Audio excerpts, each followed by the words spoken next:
What That's fucking crazy. So like wards are really strong because in this in D&D they make wards and shit like that strong because like it's stationary. So like it's meant for you to walk into. So it's not like something that like you can do instantaneously and it's over with. The fact that it has to be tripped by someone in order to be effective means that the potency, they could be a little more lenient with it. But you got stuff like that to kind of ward against like an area if you're trying to lock it down. There's so much stuff you can do now at your higher level. It's different. Lower level though, don't try it. All you got is alarm spells. you know when somebody's in the area. What do you fucking do? That's all you get. You don't get surprised. what alarm? Yeah. Somebody like lower level trying to like buy yourself time to take on a dungeon. Like how you approach a dungeon is different. At lower level, it's like smash and grab. You don't got too many options. But higher level, you could like set up scenarios differently. Especially if you have spellcasters. That's really what it is. That's what changes the game. I mean, if you got just your melee types, it's very hard to kind of have that kind of option set up. You know? ain't trying to fuck you half the time. But it's cool. But spells makes it possible. No, you just end up relying on spellcaster NPCs as like a. Yeah. But then again, they got classes like Artificer and like Trap fucking. Just I think it's like a trap making archetype and shit like that. So like maybe you could get around scenarios like having to put up wards and sigils and shit if you can make your own traps. Yeah. But I haven't explored those classes at all, so I don't know anything about them. So if you don't have any spellcasters, you end up being a bunch of bond agents. You better hook up with an organization that'll be like, here, we made this for you guys. Because Bond's is master spy, but he gets hooked up with gadgets all the time. You know what I'm saying? You talking to Kane Everblades already does that. Yeah, there you go. Kane does that. That's how you get his specialty. Kane's like, all right, I need my arrows. Like, yeah, there you go. Every job they learns about the demon firsthand. Oh yeah, and that knows to get the appropriate equipment for it. He'll trade in all his old shit and get new equipment just for the job. Equivalent to his This sounds like the Batman approach to everything. Basically, prep time versus. What's it called? That's what Kane does. Pretty much makes you optimize against whatever challenges that's ahead of you, which is great and all. But I'm saying, like, when y'all were, like, say for instance, when you guys went to the Abyss and you guys were trying to do the test. Like, when you guys were just going to sleep for 8 hours and then continuing on, I was like, I honestly was thinking to myself, I mean, that's cheesing. That's kind of cheesing. I mean, yeah, you had the options. It's called Dragon's Breath. Say the smoking test, the test of the smoking eye was going to be there still. Who's to say that somebody else wasn't going to complete it before, you know what I mean? Well, I guess what we were banking on was what I mentioned before. The things we were fighting were so high level, it's so powerful that, like, really it becomes a matter of, like, making sure you're prepared rather than rushing. Because it's one big free for all. Kind of like when you play a Smash. You got the option. Either you're gonna play the lurker type, where like you're basically trying to make sure you're keeping your stock even when everyone else is until towards the end of the game, and then you go all out, or you're gonna be that nigga that just jumps out and you just want to KO everybody to the point where people think they got to jump you in order to win. You know what I mean? Like it's just a matter of how you approach it. Now, if we're looking at like the Abyss in that matter, where it's like one big free for all, I guess the way that the Vindicators played it was, we watched our stock until the very end. Yeah, you choose. You choose like dragon. We went to sleep and we optimized as much as we can evil going spell forward, because like if you, just running through it with like running you choose a chromatic dragon, a good spell. If you choose a metallic we're traveling days at a time. Yeah, you can choose a. You know what I mean? So like, you can cast a spell, do red dragon, do 15-foot cone of fire, 1d8 damage per 2 castle levels. Corofon didn't know. Or you choose metallic dragon, silver, 15-foot cone of paralysis, paralyze people for 1d6 rounds. So we couldn't teleport. So you get this one spell will give you 10 different breath weapons. And there's saves for those. Once you've used it, you must wait when they. Damn, it stays on. There are some. It'll stay on for 13 rounds. Every time you breathe, you wait 1d4 rounds before you can breathe again. They're like, oh. Sorry. Okay, that's fucking fucking Leo cheesy. I didn't know it. Go to sleep. Right I thought it was you cash. Dungeon, so they could optimize for the And that was it. It wasn't really nah, like it's, that. you cash, it stays on For for us, 13 it was rounds. like a barren wasteland. You just keep walking. But you gotta wait walking, 1 to 4 walking, rounds. walking, What's the DC? walking, What's the reflex save? until something pops up. Same thing. Or until you get We'll tired because Beladen we'll is a say fucking anything. asshole. 5 He's or 4? force marching. 4. That was with Beladen So force 4 marching. plus 6, like Niggas 20 was base. fucking Or you roll burnt that out, like thirsty and dying. This nigga was still I'll take marching it. in Try the it. abyss. Can So you they get Time finally Dragon's stopped Blood the Limit? You rest know that's cheesy, nigga. It's not even It there. was- Why should it be It's there? not You gotta even be there. there It for should the be sessions there. to really get You know that this shit- feel. This spell came out before When the you Time read Dragon it, it all existed. just No, it looks did like not, it nigga. flows mad quick. There's more dragons than When this. we're There's shadow playing, dragons, like- brown dragons. So put those It up to me was- in Yeah, too. exactly. Go to Wiki right now. Bitch, get the Go into yeah. Wiki right now. His- See We all what they got say. separated. You want to add It like got worse. 20 dragon breath. Let's see if niggas is complaining about it. Come on, son. Solarian got separated from Let's the group. go. Cynthia got Louis, I'ma look it separated up myself, from the nigga. group. I'm But gonna go on Cynthia's I'm gonna go on separation the was on message board. purpose. And I believe It's like, what about that time? Zion What is it anyway? Is it like it's a And Metsuar stayed with Dragon her. breath. Right. That's when she was trying to help the quarrel. And fucking Lauren got separated by accident. And they got to fly all the way the fuck back and all this crazy shit. It was nuts for a while, but that gave you the idea of like just how I'm looking it up right now. immense You can a take Sisyphus that. was, That like how fucking big of a is. plane it was. Mhm. Oh, are you talking about this out of character? Or are we gonna in character this? We're talking about it. We're talking about it out of character because he was talking about like how people like sleep and then regain spells and then keep on with the dungeon. Like Oh, the 5-minute rest day period? That's what they call it. yeah, he was talking about that. I was like, certain groups abuse that shit. 5-minute rest day. But in the case of like us, like we The didn't even have a 5-minute choice. Like They call it the 5-minute day. They call it that because when doing a dungeon, characters will be like, all right, we're going in. They'll blast everything to pieces for like the first whatever how many rooms they could do. They just go nowhere. And then it's like, all right, well, since we're not under any time constraints, we're gonna stop. We're gonna rest. That's why they call it a 5-minute day, because within the first 5 minutes that they're in the dungeon, they nova the shit out of it as much as they can. Stop, rest for 8 hours, get their shit back, continue through like a few more rooms, nova the shit out of everything, stop, rest again. Isn't that like an MMO mentality? Yes, but that's been going on even before MMOs. Like they've been doing that There's since no realism there though. people been doing that since like fucking that's all I'm saying. first People be edition, man. cheesing. People just. In our case, though, we just kept walking for fucking days. I mean, in first and second edition, Like- they had random encounters in a dungeon, so that you know it was a way of telling the DM, hey, you should use this to stop this shit. But that didn't always work because he got spells like rope trick, and- Liam and Secret Heart. Liam and Secret Well, the Hut. moment you allowed rope trick, you kind of nerfed it. You kind of buffed the that option. It doesn't even have to be rope trick. It could be like Matt said, Liam and Secure Shelter, Liam and Secret Hut, or the Secret Mansion one. Mordecai's Mordecai's Mansion. Yo, Mordecai's Mansion is broken. Like, if you want to, we're probably gonna start living in style now that Cynthia can cast Heroes Feast at the beginning of every day. We're pretty much gonna be living in style. Like, we're gonna be eating ambrosia. Do you understand that? Like, we'll be drinking the nectar of the gods and eating ambrosia for breakfast every morning, right? But imagine the day when fucking Claudius can cast Mordecai's Mansion. Bro, living in style, son.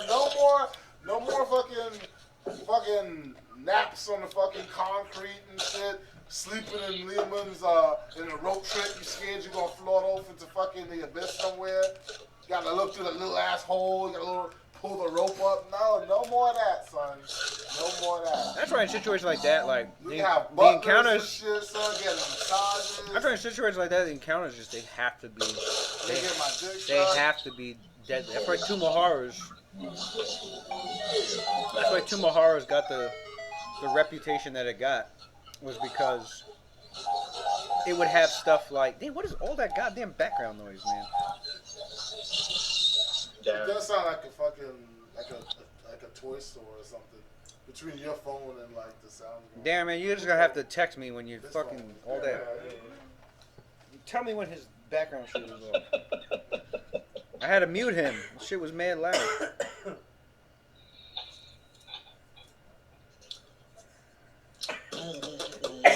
Anyway, that's why Tomb Horror got such the rep that it has, because it would do stuff like, here's the door, you know, and here's what it looks like. It looks like a demonic face with an open mouth. And you'll have those players that are like, can I see anything in there? No, it's just pitch black. Does my light work? No. Then you have those players that are like, all right, let's go in, you know? And then somebody walks in and you just walk into a sphere of annihilation, because that was actually the door. And, you know, their character... You know, more savvy players would be like, I'm going to stick a stick in there. But a lot of people died to that because you have that one player that just did that. They just like... Nah.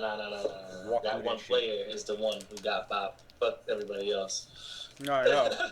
That one player don't say, we all go in. Like, fuck you, nigga, you go in.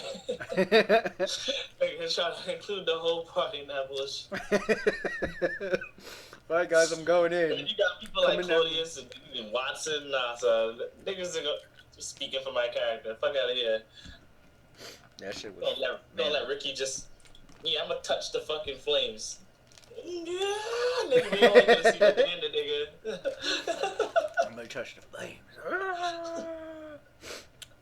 Like, nah, so mad risky ass shit. So I was like, huh, what is that over there? I'm going to stare into the mirror, see if I see anything in it. Might be a puzzle. Well, your character's soul gets trapped. Yeah, I was saying, your character's soul gets trapped, and it's replaced with the evil version, and your party doesn't even know it yet. So, now you gotta play your guy evil.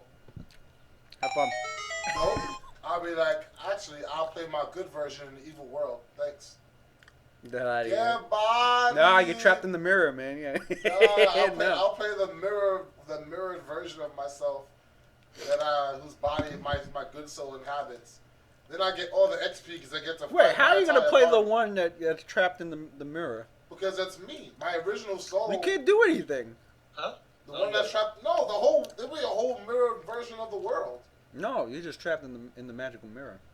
It's switched with your with your opposite counterpart. According to what I know about Planescape, there's an entire this is a magic item. Oh, this guy Lewis is throwing out cosmology for the purpose. It's actually in the book. It's a mirror of opposition. This nigga This guy trying to turn your magic trap into a whole other universe. It is though.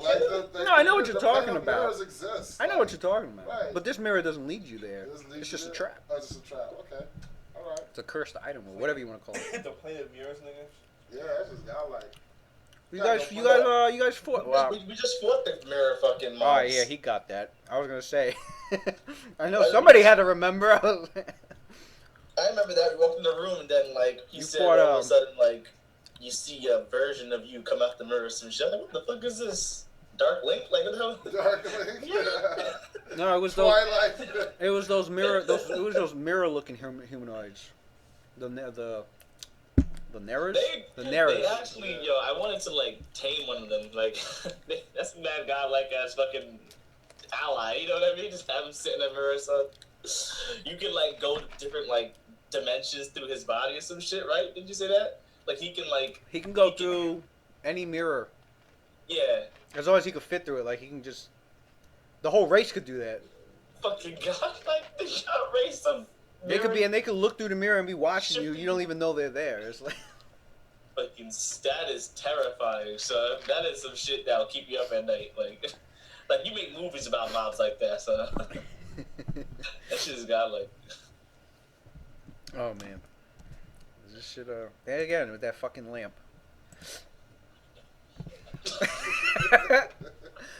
You know what? I'm gonna redo the Forgotten Realms intro, and where it says Darren Bellin as Metsua, it's just gonna be a lamp. You're just gonna lamp. Darren Bellin as. You should do a as lamp. It pans across a lamp, and then it zooms in onto the lamp and focuses on the lamp. Nah, son, you said the right thing. This nigga is a lamp. Yeah, she They'll be a lamp from Please D&D. That's like one of those spoof. That's looks like one of those spoof comedies of like a D&D spoof TV show, and he's just one of the players is actually a lamp player.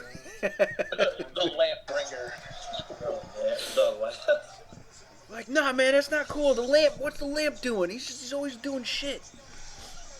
Well, he does See, if light he was stuff. a paladin, that'd be godlike, son.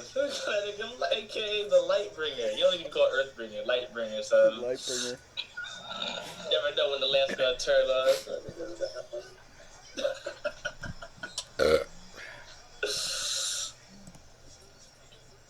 Oh, can you oh shit! I was actually trying to. Let's see if I can look it up. Manga.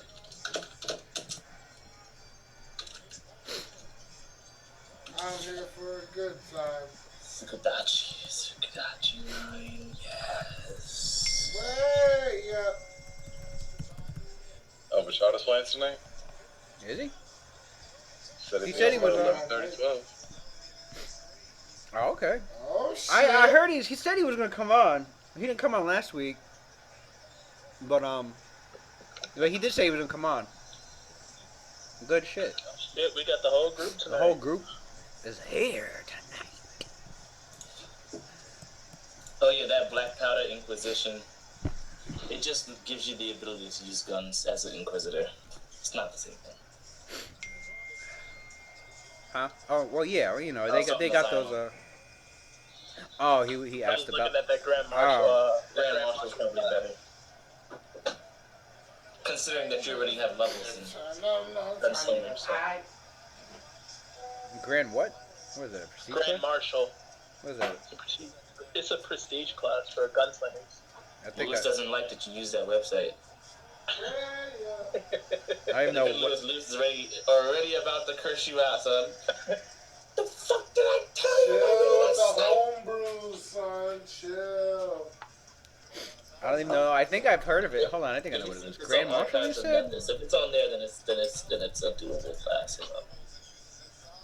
Oh, It's not. hold on. It's a Pathfinder prestige class. I think he's good. I think. Oh yeah. Yeah, he's good. He's good. I've seen this prestige class actually. It was like the only prestige class I seen specifically for gunslingers.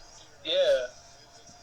Oh, okay. Because it's not on here. It's not on Archives of Methods. Just saying. Your boy's either slacking on. It should. What? It's not. No way. It should be there. Cause he did that. Yo, what's this Master Spy class though? What the fuck? When did this come out, son? That shit is cheesy. I was reading that like a couple of weeks ago. That shit is I never insane. saw this shit. Look at it, man. You can read that shit. Damn. It's good. This nigga can use Mind Blink? Yo, come on, son. I told you. I think me and Pichardo showed you that class, or we talked about it. One of us, because I remember mentioning it, and then I was looking at it 2 weeks ago. I was like, "Yo, this fucking prestige class is like this is like the prestige class version of like that vigilante class they were trying to come out with." There it is, Grand. Damn, he forgot about Grand Marshal. The guy that does this. Every time I come on, they talk about nothing for 2 hours. We're talking about D&D, man. What are you talking? We're talking about these characters, in fact. Hey, I'm talking about Let's Play. We are. Get non-detection. Come on, dog. Alright, Metsuar heads back toward the lake. That bad shit happened. Grand Marshal, this sounds godlike. You heard me, Lou? I just have to read up on legal judgment, whatever this does. When did this class come out, Matt? Lewis? The prestige class? Yeah. When the book Passive Prestige came out, which was in 2012. This prestige class was out for 3 years. My eye, man, ready. You see that? Look. It was the Grand Marshal class. Grand It Marshal. was a focus on. They are gun-wielding law enforcement. The skills with which they wield their firearms make them a force to be reckoned with. Look at that eye, son. Just red.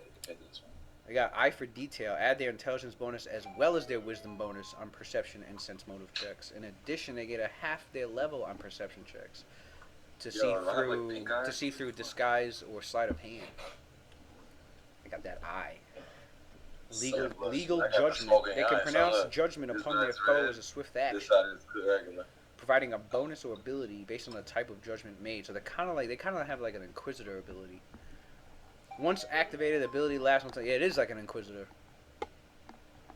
After swift action, they can change legal. Yeah, they got like Inquisitor abilities. It's like an Inquisitor. It's like an Inquisitor. Yeah. Like a Grand Marshal, son. Inquisitors are broken too. Except that they don't get spell progression. That's something that sucks about Grand Marshal. Why would they? They're guns. But they don't even get Gunslinger progression. Like. What do you mean, like new deeds and shit? Yeah. Wait, look at look at their freaking. Look at what the preseason guys gives them though. Like, what they get in return for losing out on some of their deeds. They get a bonus on initiative checks equal to half their level. Let's see. And they can always act during a surprise round, even if they're unaware of their opponents. Nigga, I'm about to make a Grand Marshal, nigga. Grand Marshals. For Savage Tide, nigga. Oh, yes, they do. I'm gonna make A Grand Marshal gains deeds as a gunslinger of half his level. I'm about to make a Grand Marshal. Oh, yeah. So if you're level 10, you get your deeds as if you were level 15 gunslinger. These nuts, nigga. I don't care. Let's go. And nigga said, get deeds nuts. My nigga is on obviously bouncing right now. He's heading to Westeros. Y'all niggas. Legal judgment. That sounds godlike though. They're like the, you know what? They're like the D&D version of like playing like a gunslinging sheriff or something. Yeah. That's what I noticed. Yeah, I noticed too. They're not no Miles Montague. Calm down, son. Oh shit, Miles Montague. Yo, not Miles, son. Ooh, nigga, Miles is ass. Damn, you just a hater, aren't you, son? Just like troll, like just. I'm just saying, my gunslinger became under the bridge, son. Like you that troll that never leaves the bridge. That nigga just waiting for me to cross over. He said, the troll that never leaves the bridge. All right, so. Say. Give me that speed enhancement, 5 attacks. What? You don't need that. Oh, you're gonna get more attacks, bro? You don't need that many. You don't need that many. Yo, this nigga Lou, Cluster shot, 5d10. Yo, Louis, my saving throws never changed either. I'm seeing that. 5d10 plus like That's 'cause you went 17,000 points of damage. Yeah. And it all goes through before damage reduction for the cluster shot. You went Unchained, you got all bad saves like, Yes, like a golem. I'm saying I do have my Monks became more golem-like. Doesn't add on to it no more. Became a construct. Yeah, you went Unchained, nigga. That's What are you why talking? you're saying You know what? I gotta resend you the sheet because the one that I have. I thought so, nigga. I'm sitting here like, man. Nah, nigga. The version I Put have the has chains it on. back on, Darren. You made your monk ass when you took The the chains off. on, nigga. Can I? Yeah, we can I just get found my out update? that their key pool ability, the Nigga Unchained Watson- key pool monk, this they don't nigga- get the nigga Watson got option 3 of new adding the sheets. I AC ain't bonus get one or the boost to speed. What? You have to pick it as a key power. Yo, dude, put the chains back on, man. Monks belong in shackles, bro. You hurt yourself with this Unchained nonsense. Leave that shit to the rogues and the fighters. Unchained monk is baby doo-doo, son. You soft, bro. Nah, he doesn't know about Crobackle, son. You never met him. He doesn't know how to be a real monk, son. Yeah, okay. Hey, man, you say that about every character, and your character ought to be an ass. Okay, so stop it. Fuck your Crobackle. Crobackle's max monk, nigga, not even mine. Calm down. Crovackle would body. Well, actually, No, against evil. Against body evil, Crovackle would destroy, son. Destroy. Pally Monk. No Unchained nonsense. Oh my god, that's such a cheesy ass mix match. This nigga got extra saves. Pally Monk, son. He made Metsuar look like fucking. I'm surprised Darren never thought of it. Shit. Nah, I thought of it, but Oh, okay. it's always with, He made Metsuar look like a child, son. I mean, that was a problem. All right, Just Darren, I sent your updated sheet. Yeah, he don't remember Crobackle, so I think it was godlike. It's 3-3. It's okay, though. You ever see a flurry of blows smite before, nigga? Yeah, nigga, You it's see called what that looks like? Flurry of blows smite. You ever face a nigga every time he touch you, he automatically knows whether you're evil? Golden ice. So every time he touches you, you lose dexterity. If you're evil, forward to save or you get dex drop every attack. Eventually you gonna fail the shit. Your dexterity get drained, you turn to a statue man of golden ice, nigga. Walk away from you. That shit happens in a flurry of blows. It only works on evil creatures. So that means ain't no alignment fucking hidden shit gonna save you, son. Get Bob free. Get freed up. Nigga said crow back. Crow back. That nigga is Yeah, cheesy. Yo, I remember he for the you know how you can do the tech good with the paladin? He gave that shit up to do the tech live. So that nigga don't care if you're good. And that was like 3.5, I think. He's not even unchained or anything. He's not even Pathfinder, son. Damn. Pathfinder version of Kravaco? Oh god. Oh god. Let's not even talk about it, man. Now you walking around all unchained and shit. Your save's all fucked up. Man, the save will still be good. You don't got key jump anymore. You can't jump, nigga. It's weird, bro. The extra damage, man, it's not worth it, man. Your HP all hurt, nigga. I think use a weapon? I think Kravaco had your HP at his current level. That nigga level 6, son. It doesn't matter, son.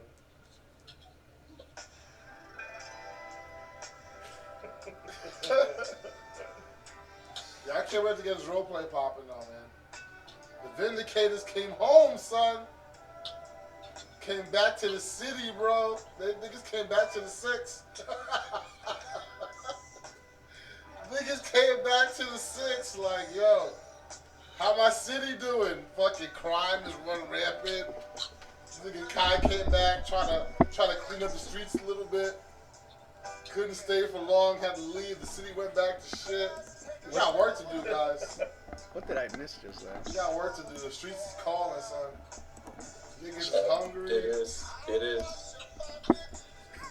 Zano's supposed to be out there with the sheriff badge. This nigga Zano walking around the Sisyphus having fun and shit.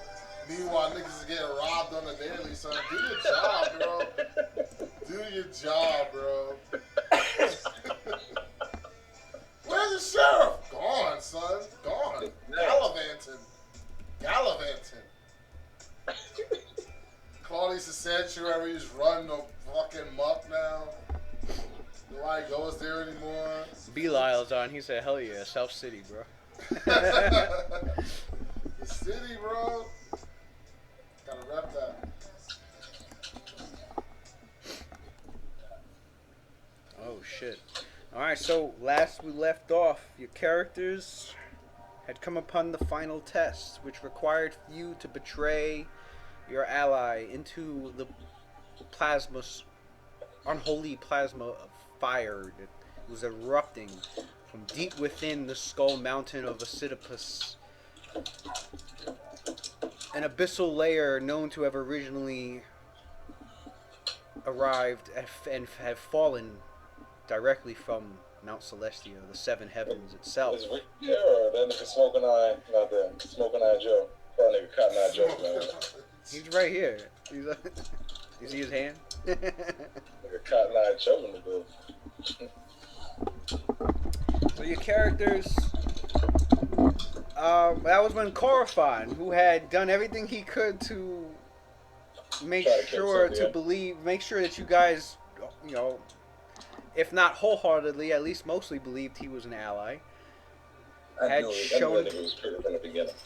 shown his true colors and tried to one extremely desperate attempt to throw one of you into the flames and acquire the Smoking Eye himself. He failed quite quickly. Hold up a second. Now let's talk about this for a moment. Like, as a player, now that we're past this part in the book, are you like talking out of character? We should have the option of critiquing it, right? Like, we were a part of it. Critiquing what? The adventure path. The chapter? Yeah. Okay. Personally, I feel that out of every chapter that we've played, the story has been pretty tight. It's been really fun. But Corofon, the introduction of the character was like I found it as an insult to the players. Because you're put in this position. He was obviously bad. This nigga was like, nah, nigga, I'm good. It was like the entire chapter was written by Josh Whedon, and then we got up to this one point where like this character's being introduced, and you could tell he handed it off to his little brother, like, yo, write this character right quick. Yeah, it's stupid, man. I thought you were saying it was written by Joshua Yola. I was like, what? No. Joshua Yola. You know what I mean? Like, all right, let me ask you something. Because, like, as a player out of character, you're like, dude, you register as evil and you're half fiend. But he explained that though. I'm saying. Why you coughing so When he's saying that it's an insult to the player. Right, because like we don't trust you, bro.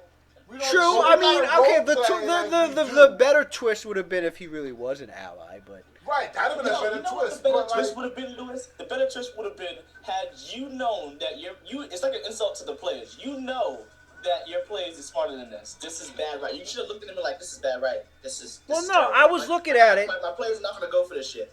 You should have let this guy exist for a second. Let us all know. See if we knew better. My players are catching on. You should have bopped them free. Had somebody else take his place that actually registered as neutral or good or whatever, and had that nigga switch on us and be evil. No, but actually, this nigga was evil from the no. Hold on. First of all, you had an explanation for the evil. I'm evil now. Two. No, hold on. But the explanation made perfect sense. Two. It's good to not run a game where things are so black and white. You know what I'm saying? Like, if you meet a guy and the paladin goes detect evil, and then the guy registers as evil, you just bomb the whole quest. You know what I'm saying? No, not necessarily. It depends on the writing, doesn't it? Well, like, no, I've read the writing, and according to the chapter, it was like the players. It even says in my in the book. It says the players are probably most likely not going to trust this guy, and it says, however, let the players do their sense motives. When the players use their truth-telling magic, he will tell the truth, but he's smart enough to circumvent things. Here's how he can circumvent them, and here's how he can get through their sense motives. He has a glibness spell on him, which gives him plus 30 to bluff, which is why nobody's sense motive passed the entire time. If they ask about his alignment, easy explanation. There are plenty of magical things, rituals, curses that will cause you. Zolarian registers as evil right now, even though he's not. So yeah, but that wasn't the only thing. It was a bunch of competitive things. He was a former member of the Cage Right. I was a former member of the Cage Rights, the very people who are your enemies now, and I also register as evil. So with it was like too many things, like. I know, but in character, your characters did sense motive because they felt something was weird. Wait a minute. This discussion is not about in character. Oh, he's just out of character? This is about the player's opinion on that particular chapter. In character, we did our due diligence.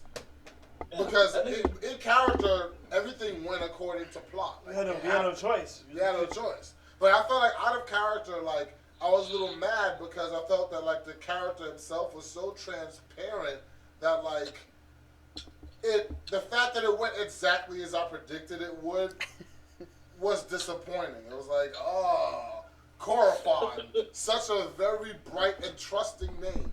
You're half-fiend. Oh, God, I definitely trust you. Oh, you used to be a Cage Right? Come on in. Oh, you register as evil because you're heritage. Great. You know, like, your attitude. Well, I know, but what does this mean? What does this mean for the characters, though? Your attitude in the game. Bullshit. I'm not even evil. Your attitude in the game is very evil, and he just becomes a fucking guest in the party. Like, this shit is cool. Your attitude in the game is very, very shrewd. This nigga lied to your face the same way, and he was actually evil, and he got like his attitude in the game. His attitude in the game was very shrewd and very lofty. You weren't even a part of the group when this is going on. He was still lying, nigga. His Cornflow's Cornflow's attitude. attitude. Real quick, you weren't even part of the group when this happened. So stop lying. Yeah, he was. He was here. He was there. He was there at the beginning. He was there. It's not the same thing, though. It is the same thing. Stop lying, nigga. He was there at the end of chapter. He was there at the end of chapter 5. Do you think about the PvP again, son? He was there at the end of chapter 5. Cornflow's attitude during the whole thing was very like shrewd and lofty. He was looking for like the quickest and sneakiest way of doing something without being too involved, or whenever it was like downtime for us to talk, he was like off in the shadows, arm folded, chilling in the cut. It was like, I don't want to talk to nobody. right, he What are wasn't. you talking about? Nobody. They're talking about he Like didn't talk. the best thing to do. Look, we know what's up, nigga. That nigga's like, The best thing to do is Forget I was NPCing half the characters the entire time too. So that is true. That is true. You know what I mean? Like, it wasn't like he had like a personality that was very like persuasive or like. I can't charismatic. roleplay. I can't roleplay 28 charisma, man. I'm trying, but Look, I know. I'm just saying, I'm just saying. This is how I feel about the chapter. this is why I just tell you I guys feel the like stats if- sometimes. This is a 28 charisma guy you're talking to, so That's just the Why one. you should tell us the just stats, roll actually. with it. Actually, no, the stats make sense because I can't roleplay 28 charisma. Nah, you shouldn't be telling can't us the do that. stats. Let's be real. I can't do 28 charisma, so I have to tell you guys so that you can actually game it in character. Like, oh, this is a 28 charisma man. I should listen to So as a result, I didn't like Cornflow, man. I didn't like Cornflow. And like in the last battle, it was so obvious too. Like you look over at Cornflow, and there's like moments in the fight that he's doing absolutely nothing. He just stood there while the entire like calamity was going on around him, and he just looked around. So it's like, dude, like if you were watching it as like an anime, you'd be like, that guy is such a fucking turncoat. That guy is a fuckboy. I can tell. I can tell. But like in character, we had to like. I just didn't like Cornflow. I mean, you guys, chapter. your characters were within their right to maintain suspicion. You just had nothing. You had no leverage. Was what happened. That's basically what it was. Yeah. Right.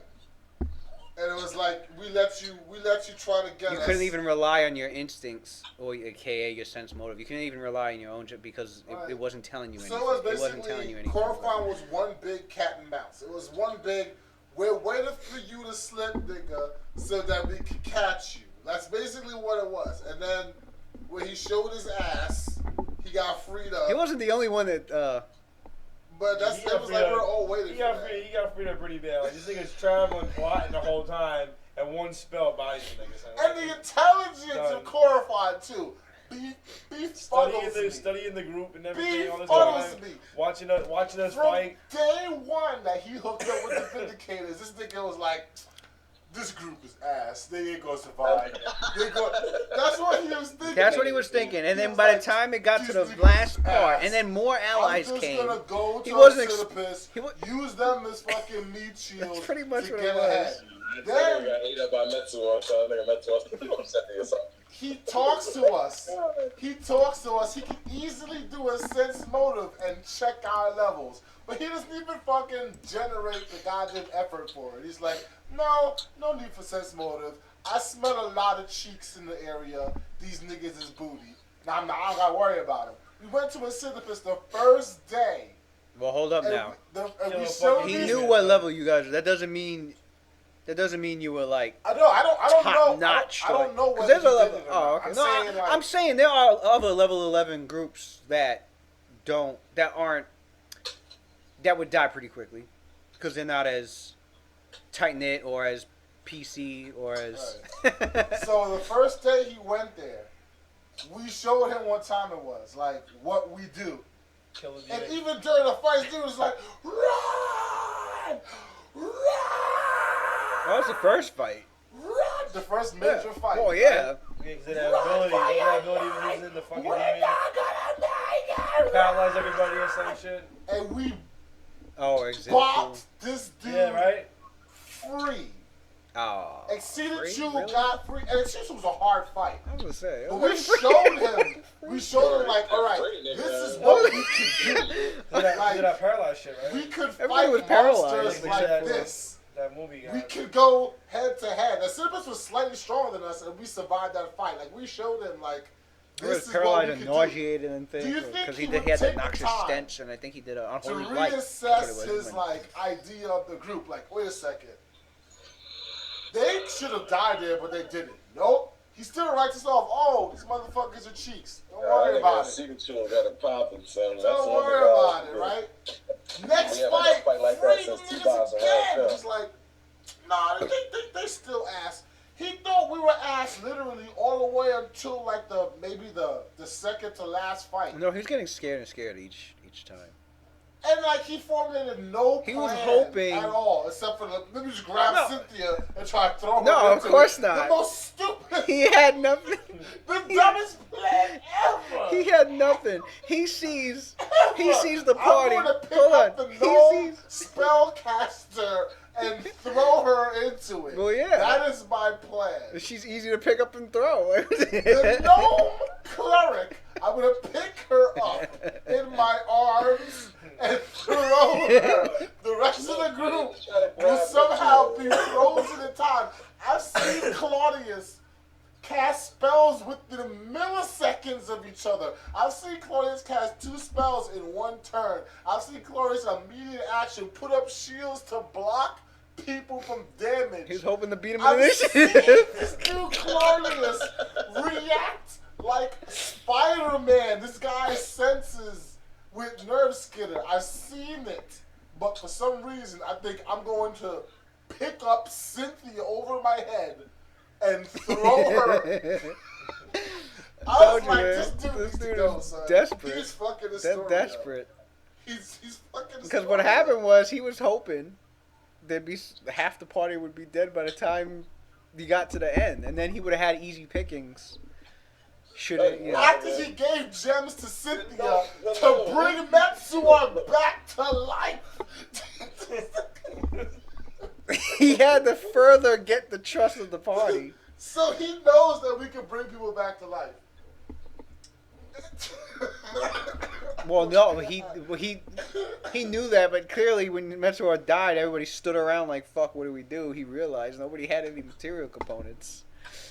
But oh my yeah, God. he took her very, very desperate. I was looking at his spells. I'm like, "There's nothing here he can cast that would incapacitate Not a damn everything." thing, bro. He wasn't planning for that. He was planning for at least half the party to get bopped. You get to the end, and then he picks off the weakest person. You know what that reminds me of? That reminds me of when the villain has a gun and he's like facing the hero and he's trying to get Then he away, sees you guys about to take the he's prize. shooting at the hero and he runs out of bullets and he throws the gun. That's what That's what it reminds me of. Yeah. Nigga, the bullets bounce off and you throw the gun. Click, click, click.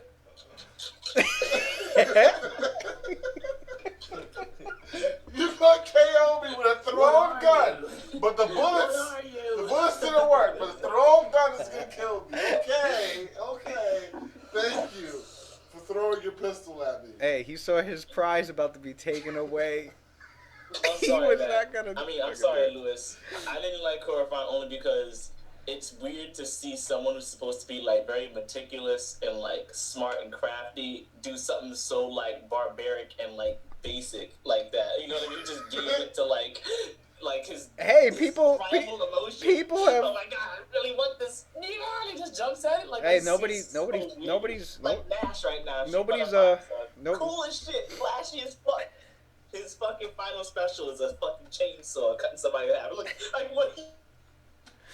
He cut out. He cut out. Who cut out? Samuel.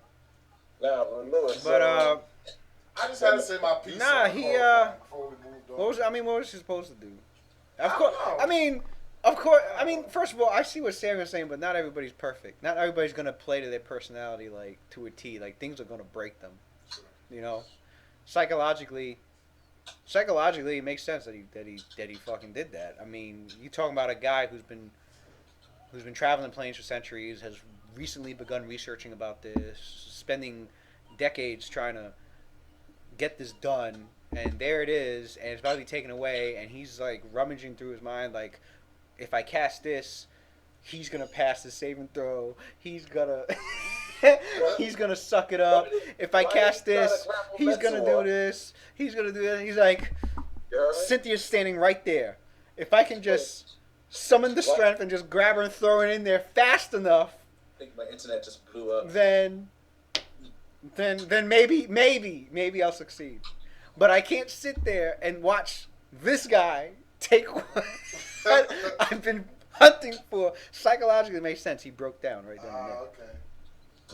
Get the fuck out of here. It's good to understand the psychology. Matt, I behind understand it. that you want everybody to play to who they are, like, perfectly, but nobody's really like that. Not even the gods. No, not even the it's gods not. are like that. The gods are prone to breaking character now and then because of some traumatic event.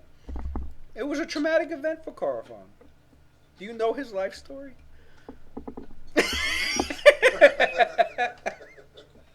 Don't try to hit me with that shit, son. He knew from the get go. Like, his ignorance was his undoing, and he had mad days, multiple days to look at us and be like, "Yo." Well, now let's remember he's a former member of the. He's a former member of the Cage Rights. Keep his composure under all the scrutiny for all these fucking days, and then he decides to break down. I don't know, bro. There was no scrutiny because you weren't really there. What was he supposed to do? I'm gonna maintain my composure and just watch. The Ladenham is more than enough. I'm gonna maintain. No. Like sweating. I'm gonna maintain my composure and watch these guys get the smoking eye, and I can't do shit about it. Monster after monster. What was he supposed to do? What was he supposed to do? I'm just gonna watch him take the smoking eye, maintain my composure, because that's who I am. That's who I am. There's nothing I can do. I should have better planned this. I'm just gonna teleport and reevaluate my life. Like, you know what, Lewis? Maybe that is a better way to go. This guy. Maybe you should have. He wanted this guy to pull some fairy tale shit. Go to sleep, and then he enters his room at night and tries to box Zalarian by himself when he's separated from the party, and then Zalarian has to fight him one-on-one and see if he, survives it. That would be way more godlike. It would be, but Corfon's not a Corfon. So outmatched. It didn't make sense for him. Corfon's not a. I know it'd be godlike. Corfon's not a god, so I can't really fucking. Stop taking a drink after you because you know you fucking bullshit. I'm not bullshitting. Like, I don't know, man. Fuck you guys. What is Twitch saying about Corfon? All I know is he should have grabbed him at Somebody watching right now. Bilal's kind of coming in and out, but. I just had to say my piece about Nigga had to go for Cynthia. He should have went for Metsuwa and tried to throw him in there. It would have worked. This he went for Cynthia, which is smart. But that Metsuwa CMD. It was a desperate attempt. He actually was He didn't. No, you're right. He didn't. He was been up there. He didn't plan it exactly well. He didn't really have time. He was a former member of the Cage Rights who were hunting him down just as much as they were hunting the rest of the party down. So he didn't really have time to dilly dally and be like, all right, let me make sure this whole thing is perfect. Plus, I think he's chaotic anyway. I can't. I haven't even gone on my dude. But anyway. Chris. Like, he's like, Lewis, didn't we just wait? Who ended up getting sacrificed anyway? Chris, Ricky. like, get out of here. Like, No one betrayed anybody. What happened was Valenum was like, I'm just gonna walk in, and Metsuwa was like, no. I think Metsuwa said it first, and then Valenum jumped in. They started arguing. While they were arguing, Zalarian walked up to it and just went in. Cool tennis pro. What's up? But wait. What I'm trying to say is that Corfon didn't need to try to reach for Cynthia or anything. He could have just walked in on his own, right? Who? So I'm just gonna see what he got first. Well, the test was to betray an ally and get him in there, right? So Metro was like, Valenum was like, we're not doing that. We're not sacrificing. We're not doing such a thing. But it was a test. Obviously, you weren't going to be. You were going to be reborn. What I'm trying to say. As an evil person, you're going to say, "I'm not fucking burning myself up." Well, what happened? Well, then Metsuwa was like, I'm just going to sacrifice myself. Then maybe that'll work. Nobody knew for sure if that was the case. Valenum and him started arguing. Zalarian went in. Zalarian went in. And he actually died.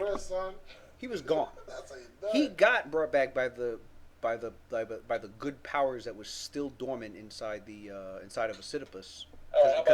Because it used to be you know, it used to be a part of the seven heavens before it fell into the abyss, and the gods of good, or in this case, Lathander. Hold on there. I'm gonna tell Ricky to send me back to a Sisyphus. So I'm going to get that angel. I'm going to find her. All right. Private mission. Anyway, interrupt me. Fucking so Lathander, yeah, and then now the Mummy Lord that was overseeing the test. I did describe that his undead features they changed slightly, but it was obvious that you could see on the Mummy Lord that it looked like he was in shock, and he even whispered it out loud, like he was like, never before has that happened. Like he couldn't believe that somebody just sacrificed themselves actually worked. But it did. And okay. I think I see what you were trying to convey. You're trying to convey like his self-sacrifice for the party. Isn't the eye? It like changed the whole ritual, I guess. It changed what the meaning of the ritual. You know what I mean? How it was supposed to, I guess, turn out. And his goodness in that situation, his self-sacrifice with him people. I don't want the item one. But you put that in there. And you also put in the fact that this dude, Carafon, did something selfish. He was trying to fucking sacrifice, do some evil shit to fucking do it, and that's why it didn't work out for him. What? Oh, well, no. If he did manage to throw Cynthia in there, he would have got the smoking eye too. Oh, he would have gotten it. Yeah. Marcus. Yeah, no, he probably would have. But the fact that he went about it was risky as shit, and we retaliated, and it bopped him free. You know what I'm saying? You know, yeah. Like, if you gave, like, we were trying to give this ending to Corafon a moral. You know what I mean? then that would be it, and that makes sense for me. But it's like, I don't know, like Matt said, it was predictable. Like, it's, I don't know, man. I just wish that Corafon didn't do it so stupidly. Like, you got bad far with this. If you die, you go back to this spot. You can't use the eye to go back there. No, you can't use it to go straight back there. No. I mean, at least not now. Oh, that's what I'm asking you. Like, later on. Maybe, like I said, later on, as Lawrence gets more powerful and he starts to master it, and there's things he can figure out what to do. I'm taking that high. That's not happening at all during this campaign. Just remember that. It's something that you will forever have to just dream about. So, this guy, wow. This dude is never giving me a character enough time to do any of that shit, period. You better take time off from the group. Be like 2 levels behind in order to like have some extra time. I think I'm gonna be 6 levels ahead. You know, Lewis not gonna let you gain the levels and get the time, and everybody else is gonna be there. What are you talking about, son? I'm gonna be in the Sisyphus fighting demons, nigga, training. That's why I be at, nigga. I'm trying to go find that. Yeah, I'm gonna come back sick, like 10 levels higher than you, nigga. This nigga over here still robbing banks. I'm over here fighting demons, nigga. Get out of here. Ricky robbing banks. Larry loves his vine, so you gonna be robbing banks. Plane change. Yes, we are, Darren. I'm DMing right now, man. Matt had to go. Matt had to let his thing out. I'm waiting to fucking start. That's the only reason I'm playing. We have been starting. What the fuck? This is D&D right now. You been talking about fucking Marcus's nutsack and all this other bullshit. Let's go. It's not bullshit. It's part of the quest. Roll some dice badly, Lewis. I know. It's that roll. It's that roll. I need to hear some content. It's that role playing that he's looking for. That's what it is. It's that roll. Let's go. It's that ROLL playing. Roll these nuts, nigga. 1v1 I hear. You don't care about role playing anyway. He said 1v1. I've been waiting for a player. I've been asking him, this nigga's over here talking about, Audie Marcus, I'm bringing you to. I just brought you.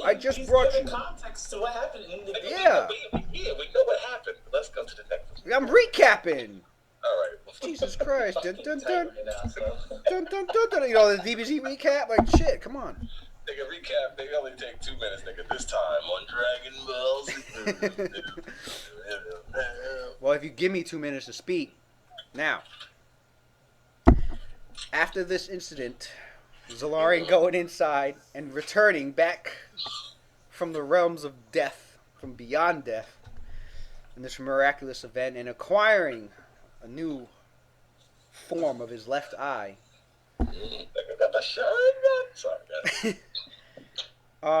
Your characters find themselves, together once again, I should say, since Kai had returned to the group, and now with this you have this Zorin and thus your party is in possession of this new power. This is the shit. Why are we interrupting this game with this shit? Why? Unnecessary. Cause you guys always pick humor that I don't find funny. Like the stupid guy that travels in outer space in a fucking spaceship looks like a cop. Deep Space 69. I don't think that's funny, but this shit I find funny. Now, how the fuck am I supposed to continue? Forgive me, Solarian.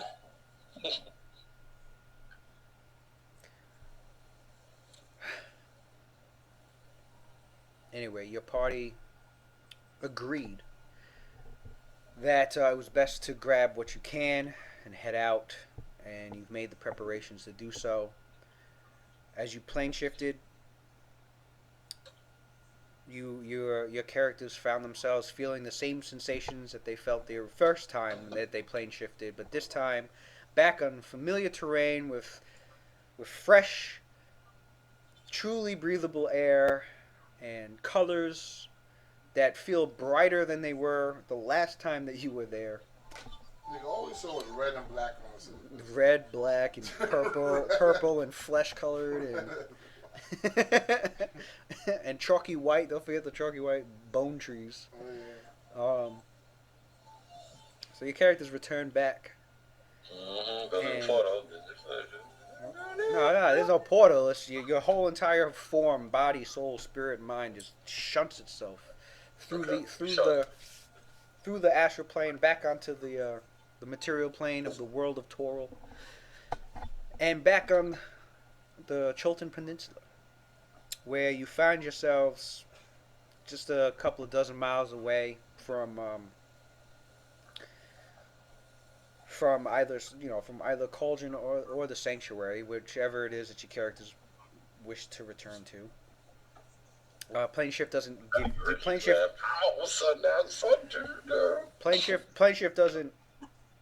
take your characters exactly to the location. It always takes them several miles to a few dozen miles away. But your characters, Zino with his survival was able to easily deduce where your characters were and in relation to where you ended up and how to get back. I can roll survival too, Louis. Just saying. Okay, good. Back to got plus 12.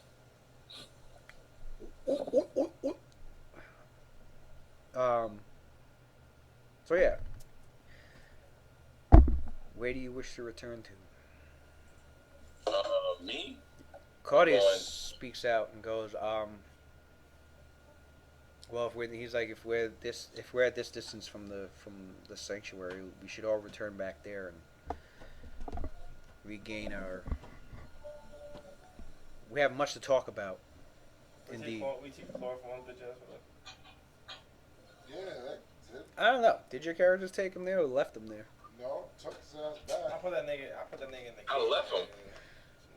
All right. Well, your characters are You may have left discussing him. if you're leaving him or taking him. No, Valenum's taking him.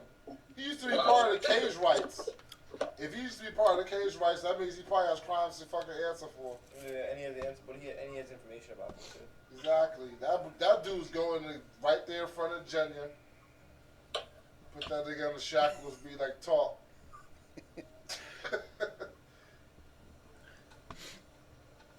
Leaving his ass behind. For what? So he can come back later on some bullshit? So Valenum convinces your party to bring Chloroform. Throw his ass in shackles. Nobody. I already agreed to that shit. Throw his ass in shackles. Zino speaks out. Says why? Well, actually no. Valenum's been saying why. Yeah, I said, like, he's an ex-cage right. There's no telling what, there's no telling that what he said to us wasn't a lie. But now that we drink and say, listen. Now that his true colors have been shown, we can take him in to the authorities and they can find out. It does make sense. What he's done in the past that he needs to answer for. Maybe for his own freedom, he'll give us some information on the cage rights. I guess we'll bring him to a place where he can answer for his crimes. That does make sense. Understandable. He's the city's problem now.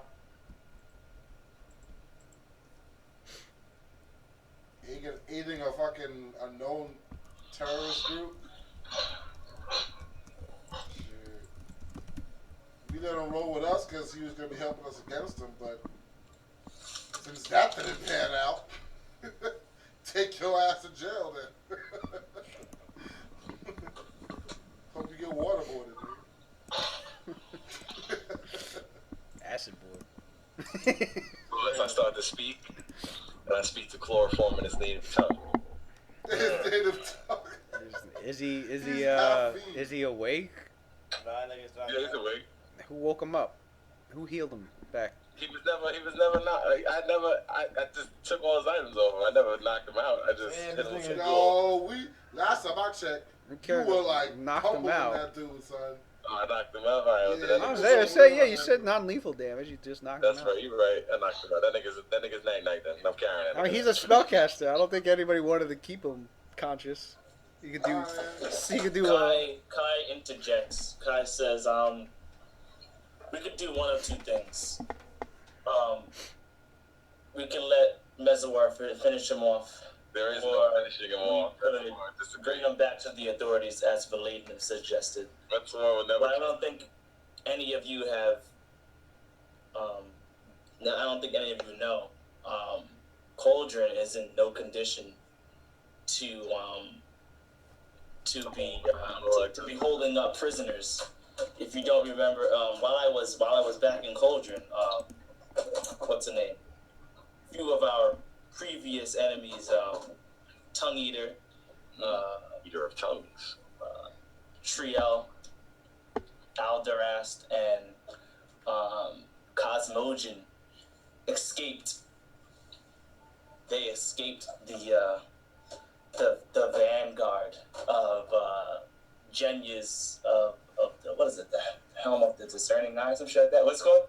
Damn, I forgot again. I think it's called something of the Discerning Eye. Bastion. Bastion of the Discerning Eye. And we can all admit that we don't. As long as we're not there, the longer we're away from Cauldron, trying to defend them against the terrors that hope to bring Cauldron under. Who's to say that Korafon won't also find his opportunity to escape? So then we leave him here. That's the only option. No, we do not leave him here. The fact of the matter is, the only thing that we can do about the prison is rebuild. There will always be crime, just as there will always be law. The prison has been broken out of, so we rebuild, we make it stronger. In the meanwhile, crime does not stop. We don't have time to rebuild and fix all the problems that Cauldron has. We can't be everywhere at once, believing them. You have to understand that. In the meanwhile, crime still persists, and there still needs to be something done by it. This is our responsibility. So leaving Korafon free to roam.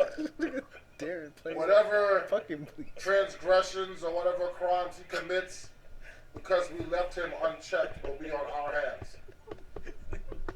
Kai,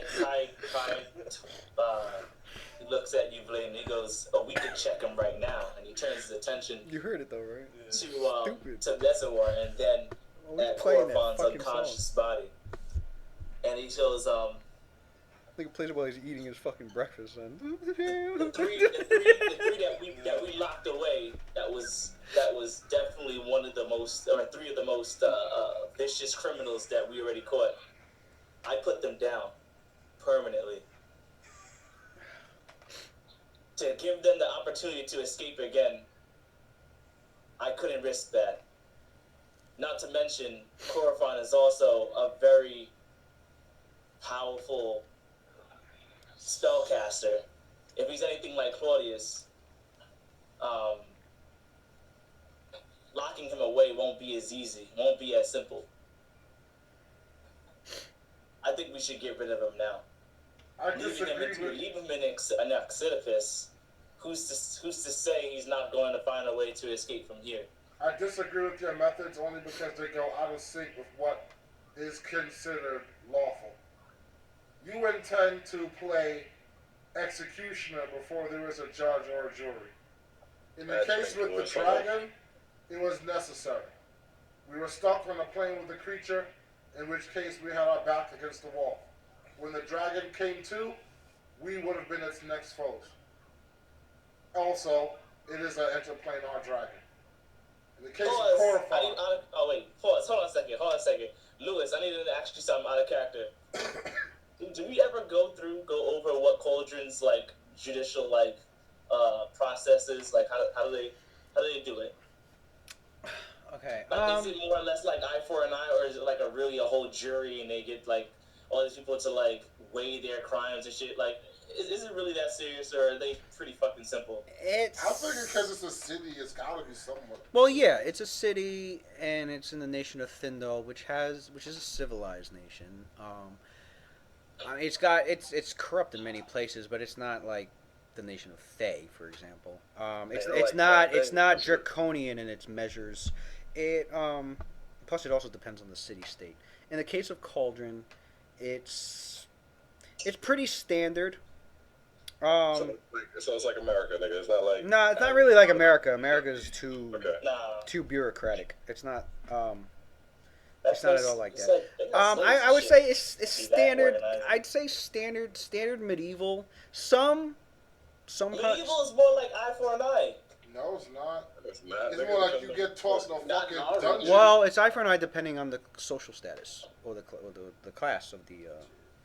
Usually, you just get tossed in a dungeon until you get fucking executed. Someone and something like Corifon. Because you could do anything and they'll pretty much damn you or exile you or excommunicate you. Mostly have religious, With something like Corifon's half fiend. He's not a native to the city, much less a native to even the world. We're not gonna deport him. He's part of the cage rights. And he's part of he's confessed to being a part of an organization that's been causing problems in Cauldron. Chances are they'll execute him. Yeah, I love how niggas is just down. No, sorry, only Watson would get that. Never mind. So Kai knows they'll just execute him. They'll execute him. They have no use of keeping him alive. No use of, especially knowing that he's a powerful sorcerer. I refuse to execute him. All life is valuable. The one thing that this nation, as well as Samarak, as well as the Tashala, pretty much most of the civilized areas of human population, well, not just human, even the dwarven populations. Remember, anything snake-like, serpent-like is abhorred.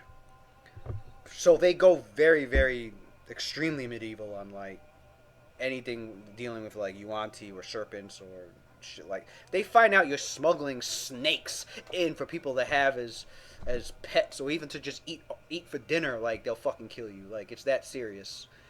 But yeah, that's how I see it. Like they'll just go in your house, grab you, all of a sudden you're like, "Why are you taking my husband?" And you're like, all of a sudden, they like, yeah, he's a smuggler. He was smuggling in serpents. I don't see it like us, like America. They're not gonna like, have people reason. Policy have all these evidence. Why don't we? Yeah, no, this is not. They're not gonna do all it's this. not extremely. Yeah, it's not really bureaucratic. Very. I guess very Game of Thrones. So very it's Game of kind Thrones. right to assume that they were probably gonna just kill him anyway. Yeah, he's right to assume they're going to execute him. And is that something that Bladen probably knows? Bladen would know that. Yeah. Then, can I go back in character? Are we good? Yeah, there's one of two things they'll do. Well, given that with the information given about him, they'll probably execute him. Because normally they'd be like, well, we could just make money off him and sell him as a slave. So, somewhere else. Because that's a lot of the criminal justice systems in Toro, they will do that. They'll send you off as either a slave or indentured servitude. They'll get some. Inherent they'll spellcasting. get some use out of you pretty much. But knowing that he's a sorcerer and he's half fiend, and he'll get executed pretty much. They'll be like, oh, if he has demon blood, he could be working for the Yuan-Ti. Kill this mother. Like, they assume, like, how, when you say a medieval, they assume the worst about people. They don't give people an opportunity to fucking, like, talk their way out of shit. Like, they don't really, I don't see people being rational. Like, if we're talking about medieval justice, you know what I mean? Like, they're not really, like, because back then they were, like, assuming that, you know, oh my god, you know how to cure the sick, you're a witch. Fuck that, you're dead, you know what I mean? Like, no, you can't even, like, you know what I mean? Like, you know, I feel like, is that, like, how... Cauldron is how they operate. It's standard medieval, extremely medieval. Like I said, when it comes to serpents or Yuan-Ti or anything like that, like very unforgiving. So, if they find out like you have any league with anything serpent like. As for like dealing with somebody who's half demon and a powerful sorcerer, like they're not gonna want to keep him in their prisons. They're not gonna want to sell him as a slave because he's a sorcerer. He's just gonna get free. Somebody would have to come along and prove that they can take him off the city's hands for a price, and then they can do whatever they want with him. That's his only escape, is if somebody else comes along and takes responsibility for him and pays to like take him, like bail. Yeah, like bail, but still like if like say there's an evil church in here, and you know, well even the Tolonites. Hey, we could experiment some of our poisons on him. We could take him off your hands. Yeah, that's fucked up. We're not doing that. Cauldron would probably do that. Yeah, but I'm not letting it happen. Well, no, I know there's some moral quandaries about that, but. I think you may have to recheck your but ethically, on that. Ethically. Me? Yeah, you, Mr. I'm not going to let that happen. That's a lawful act by the city. Oh, you're lawful damn, good. right. You could fight it another way. Right. I mean, if you want to fight it the vigilante, not the way you could. I mean, if he wants to, you want to fight it the. You want to fight it the vigilante way. I mean, you could. You'd be chaotic good though. Not lawful. No, you wouldn't, Darren. Stop lying. Oh my God. You know it's true. It depends on how extreme. It depends on how extreme he goes. No. If he starts to like, if he makes one act, I'm not gonna just switch his alignment to chaotic. If he does one act, it doesn't work out, he hands himself in, or he leaves, or you know, pulls a Captain America shit. But if he's like suddenly going like. Act after act after act of like this rebelliousness towards like this city and this particular issue, I'd be like, all right, now you're not even using your diplomacy at this point. Now you're just going straight up Punisher. So. Who, Kai? No. We're talking about. So we go back in character now? Darren, talking about Metzor. Oh. Yeah, back in character. How is Metzor going to Punisher? No, I was saying what Metzor would have to be doing for your alignment to actually change the chaotic. That would never happen. Come on, let's go. You lose all your monk shit. That wouldn't care. That guy just go with something else. No, he keeps it. He just can't gain. You keep it. You just can't gain new levels. Oh, really? Yeah. So if I decide that level 30 to become evil, I'll be like, I'm still level 30 moment. I can still bump your shit. You can be lawful evil. You can be lawful evil. Oh, shit. Oh, yeah, I gotta be. No. He could be lawful, but fuck the lawful part. Like, let's say he becomes chaotic evil monk. Nah, you can't do that. You gotta be lawful evil that way. No, if he becomes what happens to an X-monk? Nothing. You just keep all your stuff. You just can't gain levels. You can't gain any levels as a monk. Then that's when I go Blackguard. I think you're thinking barbarian. Barbarians lose their rage if they're not chaotic anymore. All right, Lou, let's go back in character. I'm a lawful rigid ass guy, but I'm gonna tap into my emotions of rage. They're probably gonna just kill him anyway. And we're not going to let that happen. Is that right, Metzor? We spilled enough blood today. Whether they decide to kill him or not. That's only ready to spill more of ours. Whether they decide to kill him or not, we did to them exactly what they were going to do back to us. That's not our choice. And that's what we're failing to understand. Whether they decide to kill him or not is the decision of Cauldron, not the decision of the Vindicators. So then let's bring him back to Cauldron, and we'll see what we can do and work something out.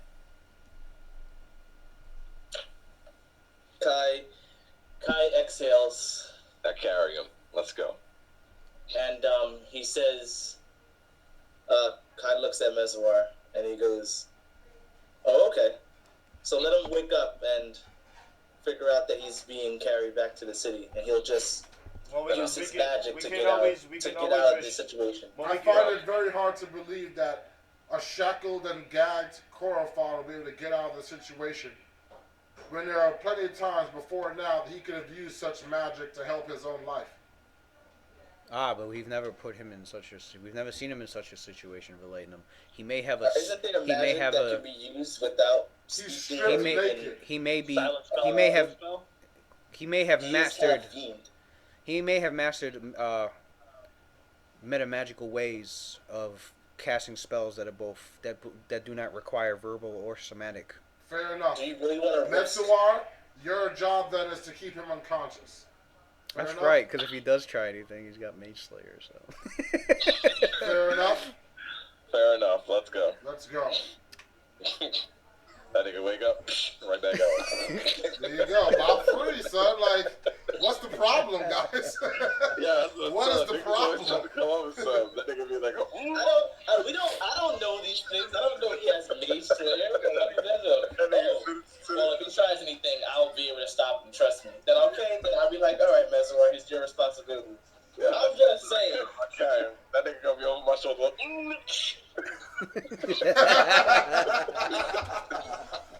But Lewis, that works against spell-like abilities. That works against everything. No, just spellcasting. Just spellcasting. Oh, well, just spellcasting. If he uses a spell-like ability, that is true. He can change everything. That is true. All right, so Codes does bring that up. Codes is like he's half fiend.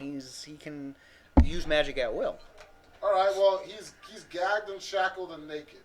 If he uses magic at will and it makes him, and it's powerful enough magic for him to be gagged, shackled, and naked and still disappear, then he's gone. Either way, Kai's eyes flare when you say that. He just flares, and then it narrows, and then he's just. It's a risk worth taking rather than taking. Kai says, "I'm not taking responsibility if he gets out of this." We never asked you to. That's good. That also means that you should know no. It doesn't end there, because he can escape, he can come back, he can murder more people, and more people will suffer. And at the end of the day, it'll be you, all of you, that blood will be on.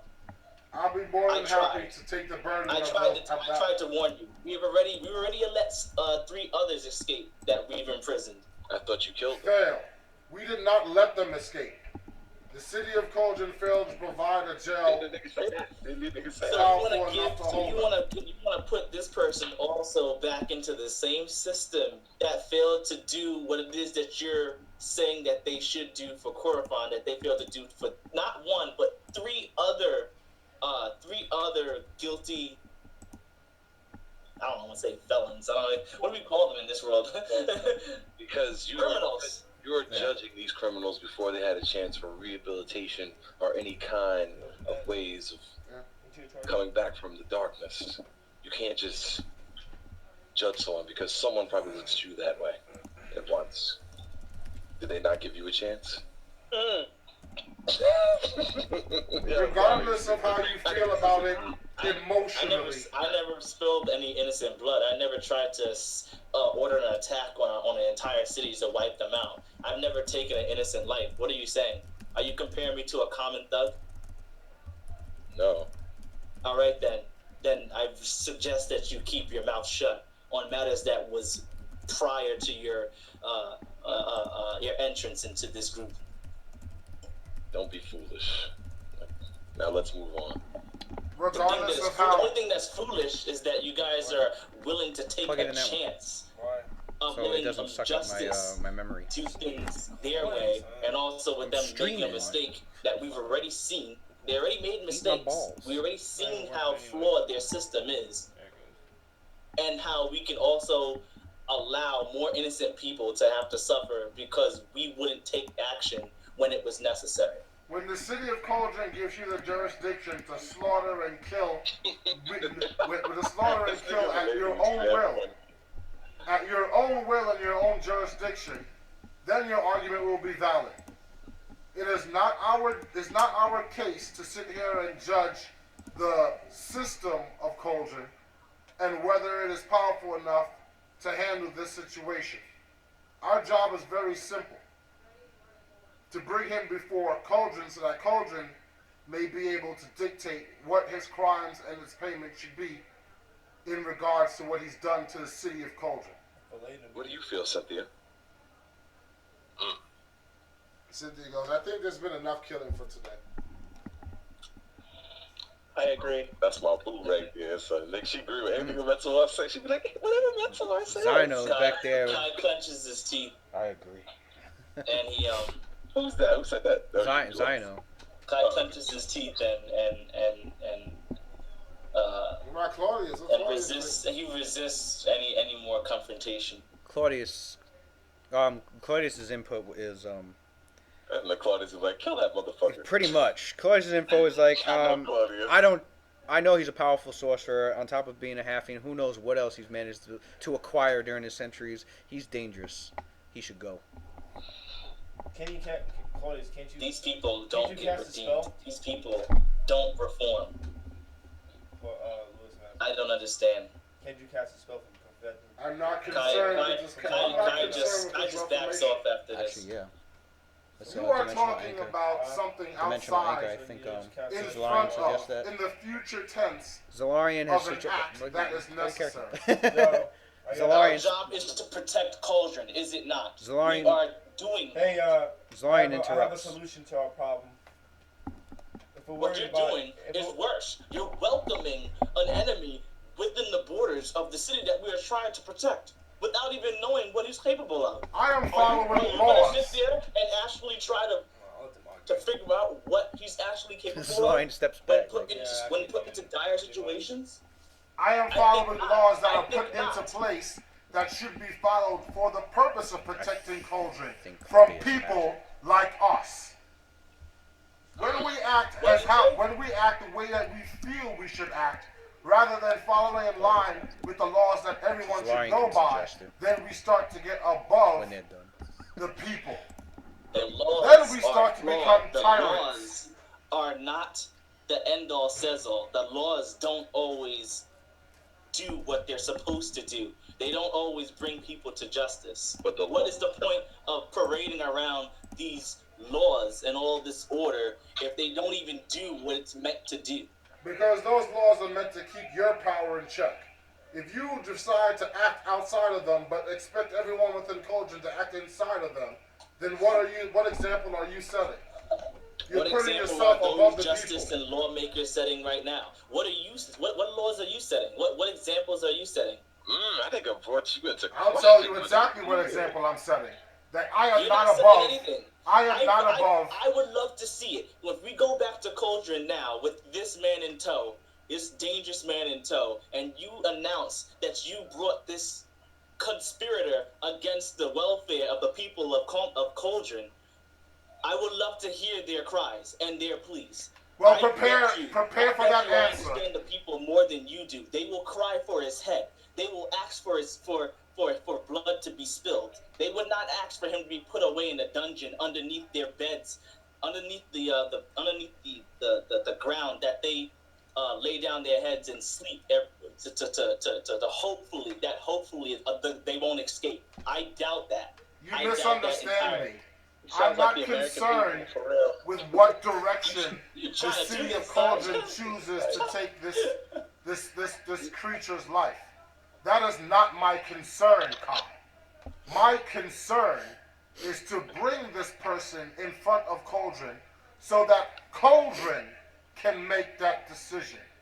Are you sure you're not doing this to feed your own egotistical ways? That's Are right. you All right. sure you're not just trying to do this so that you can be given the credit or the acknowledgement for bringing a dangerous enemy of Kojin to justice? If that's is the case, is this a way for you to earn another badge if so that that's Kojin can put you on a pedestal and build statues in your name to pronounce you as their savior?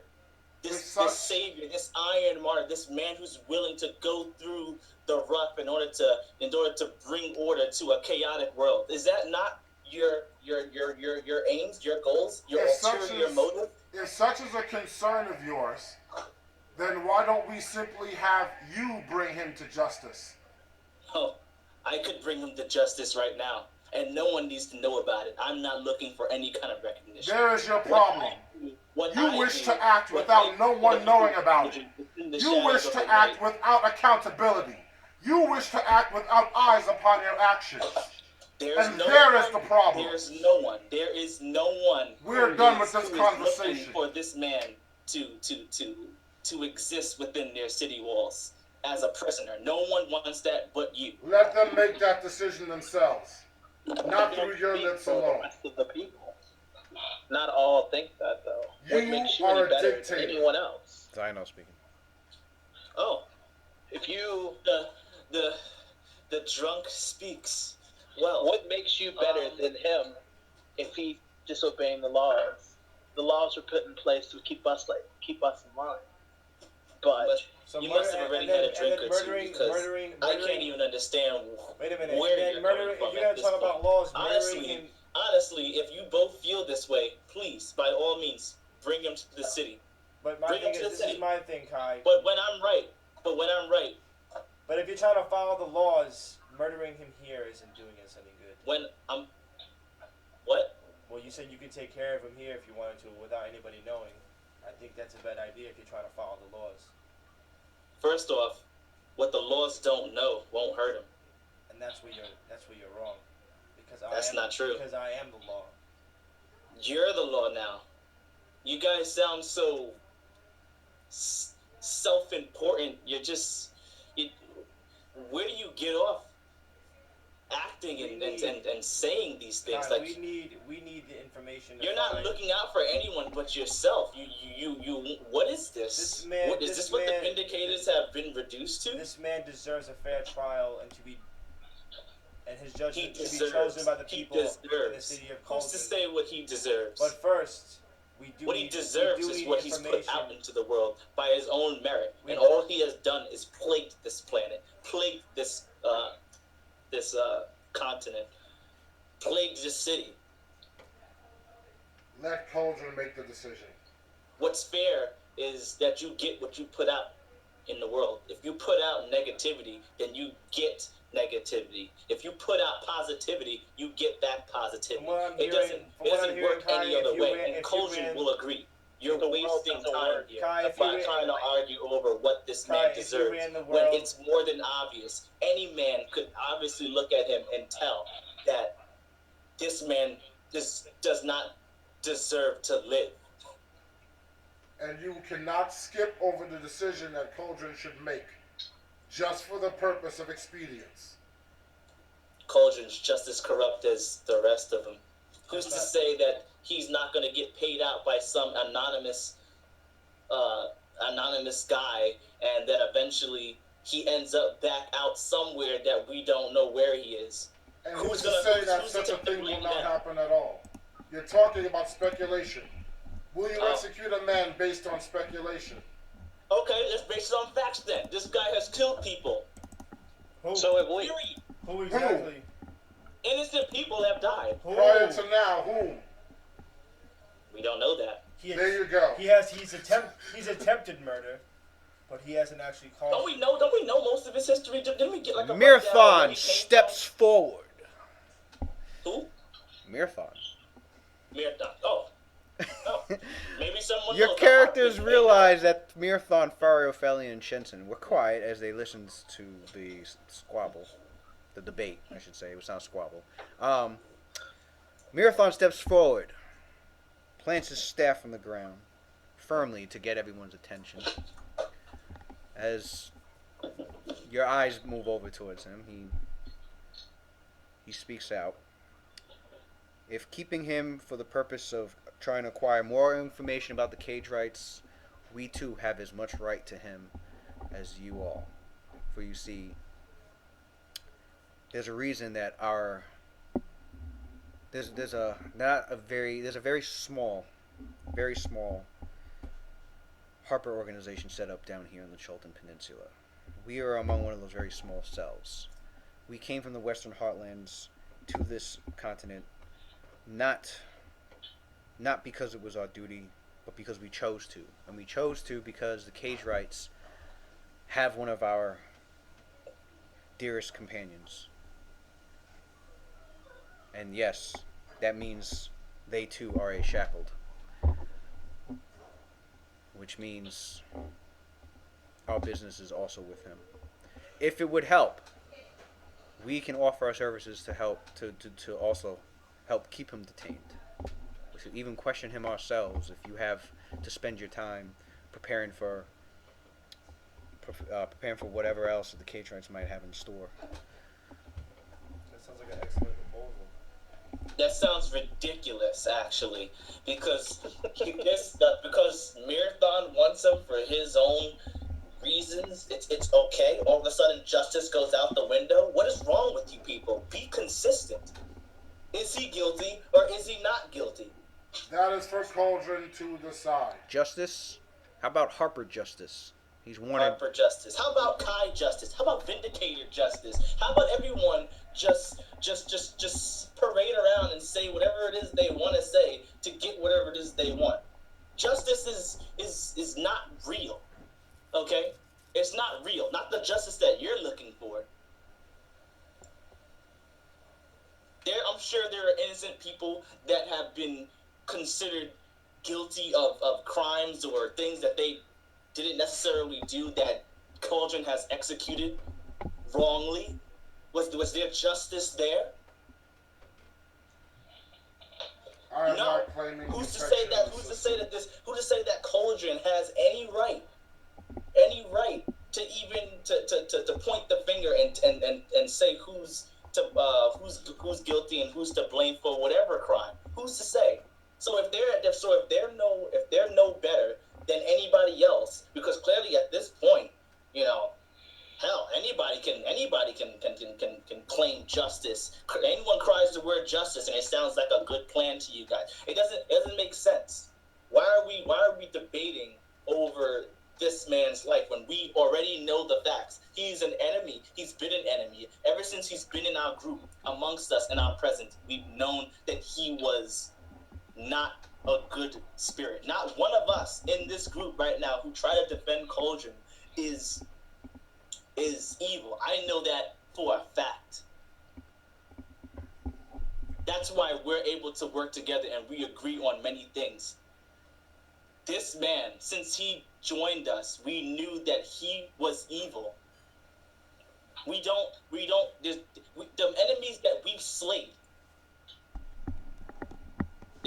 that we've slayed, have all been evil. What is it about these particular individuals that somehow you feel that they deserve a fair trial all of a sudden? Like, Kai, are we just bringing back anyone that happens to survive our blades? Kai, you are quite incorrect when you use the phrase anyone we've slain. There are very few, if any at all, who have come across the Vindicators and have left deceased. We don't kill. The fact of the matter is, Kai, not only is he not we only don't kill, yet we have killed. You sound not only has like you're in denial. Not only is he not singularly an enemy of just the Vindicators, but he's also an enemy of the Harpers and also an enemy of Cauldron. And so far, the only influence that is missing from this discussion on where this man's life should head is Cauldron itself. I propose that we give Cauldron a seat in the decision. I don't care about the moral implications of said decision. And this is where you and I seem to be diverging. You keep thinking that I care whether he lives or dies. I don't care about good or evil. That means nothing to me. What means something to me is that we do not cut out Cauldron's decision in his future, since as a cage right, he is an enemy to the city of Cauldron. Us skipping over Cauldron's decision in this matter would mean that we are superseding Cauldron's system itself, taking the authority of Cauldron onto just as Vindicators. And that authority has not been given to us. If you don't like procedure, then you, my friend, are even newer to this group than Corofon. I don't believe Jenny has asked us at any point in time to bring back prisoners of war. Right now, Cauldron is facing what could be a war. There is another party that is trying to attempt to overrun Cauldron and all of Thindol itself, and you want to investigate or bring back people who are obviously known enemies to Justice's door. For what? I do not understand.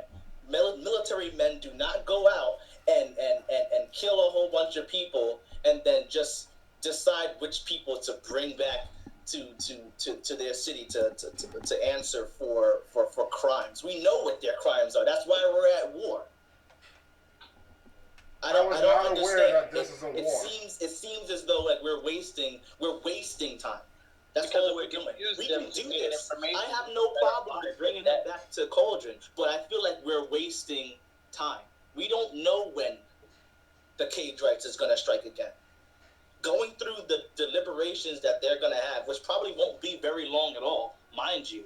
They will find this man as a threat that they cannot contain, and they will execute him anyway. But if that makes you feel like you can sleep better at night, then so be it.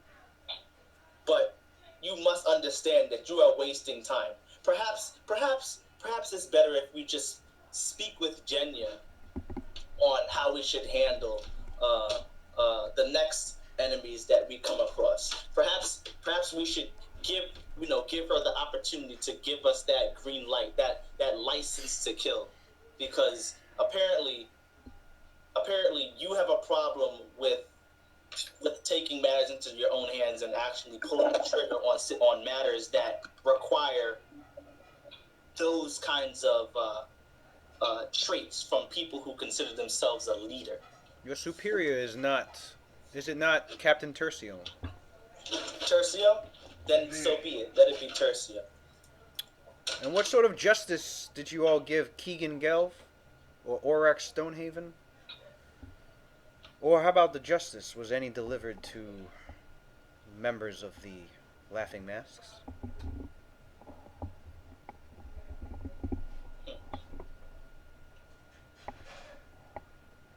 What happened with that? Are they dead or they're in jail? Or were they needed for something? Not one member of the Vindicators drew forth a weapon upon a fallen foe who was unconscious and ended their life. That much can be said for any person we have come across.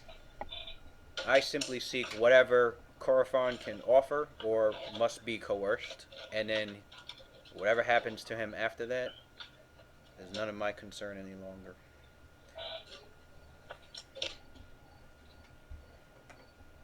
Kai looks at Claudius and he says, "Are we ready to go back yet? I grow tired of this debate." What level is Claudius? He has teleport, doesn't he? At this level? Yeah, he's level 11, so he has teleport.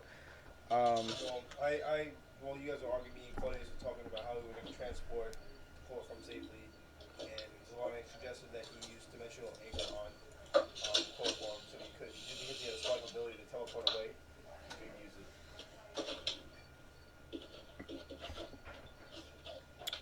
If we're gonna just teleport, yeah, Claudius turns and answers Zalarian, yes, I do have a spell. It is not currently prepared, but I do have a spell that would prevent him from interdimensionally traveling.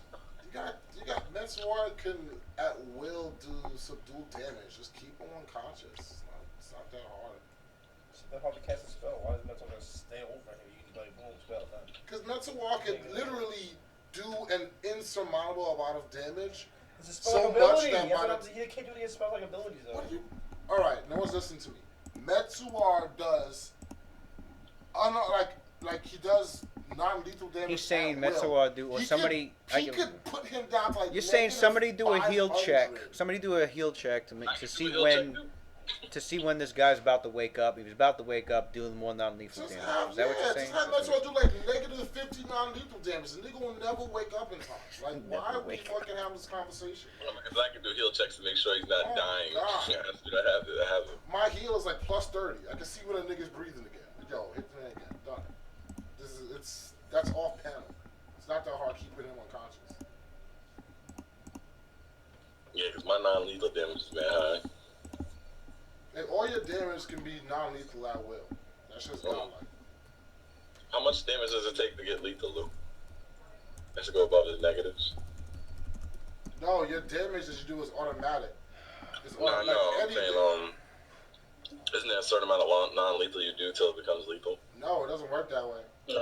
Oh, no. Yeah, that's what I'm saying. You could, like, put him down, like, negative 500.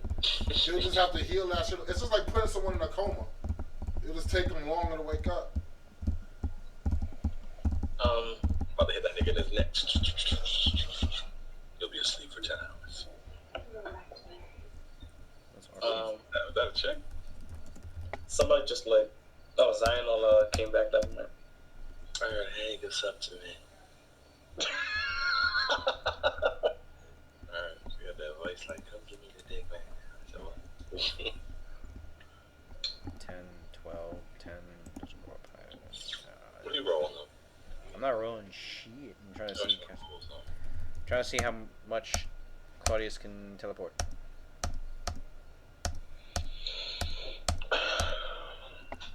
How many people can you take with him? That's what I'm checking. Oh. Teleport. What the fuck is it? Is that how butt?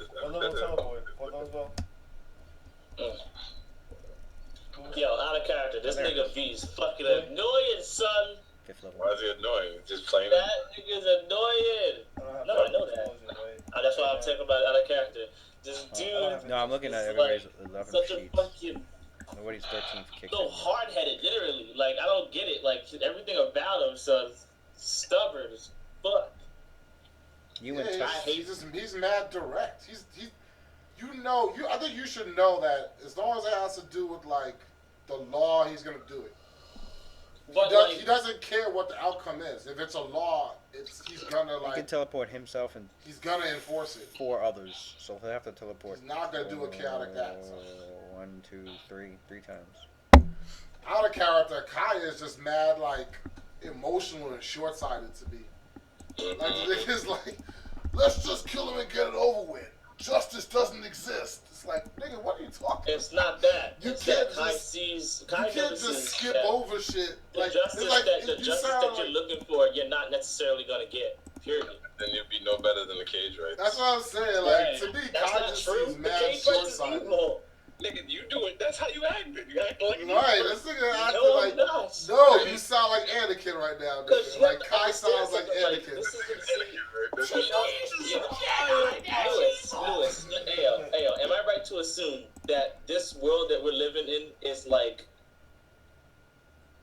it's alright, it's like, alright, I don't want to say it's like, no, because you try barbaric, but I'm trying to say that it's more or less like it's like a might makes right kind of a world, but at the same time, my nigga, why are you fighting something you don't believe in? Because it's like, right, that's what I'm saying. Because you have to understand something, like, it's not like, no, nigga, I feel like you're thinking about. Alright, it's like this. Whereas, too much. Like, we're not. This isn't America in D&D. This is like a world where like it's a fantasy world. It's a fantasy. It's a fantasy world. Hold on. Alright, the world we live in. The world we live in currently. Think of it this way. The world we live in currently in real life.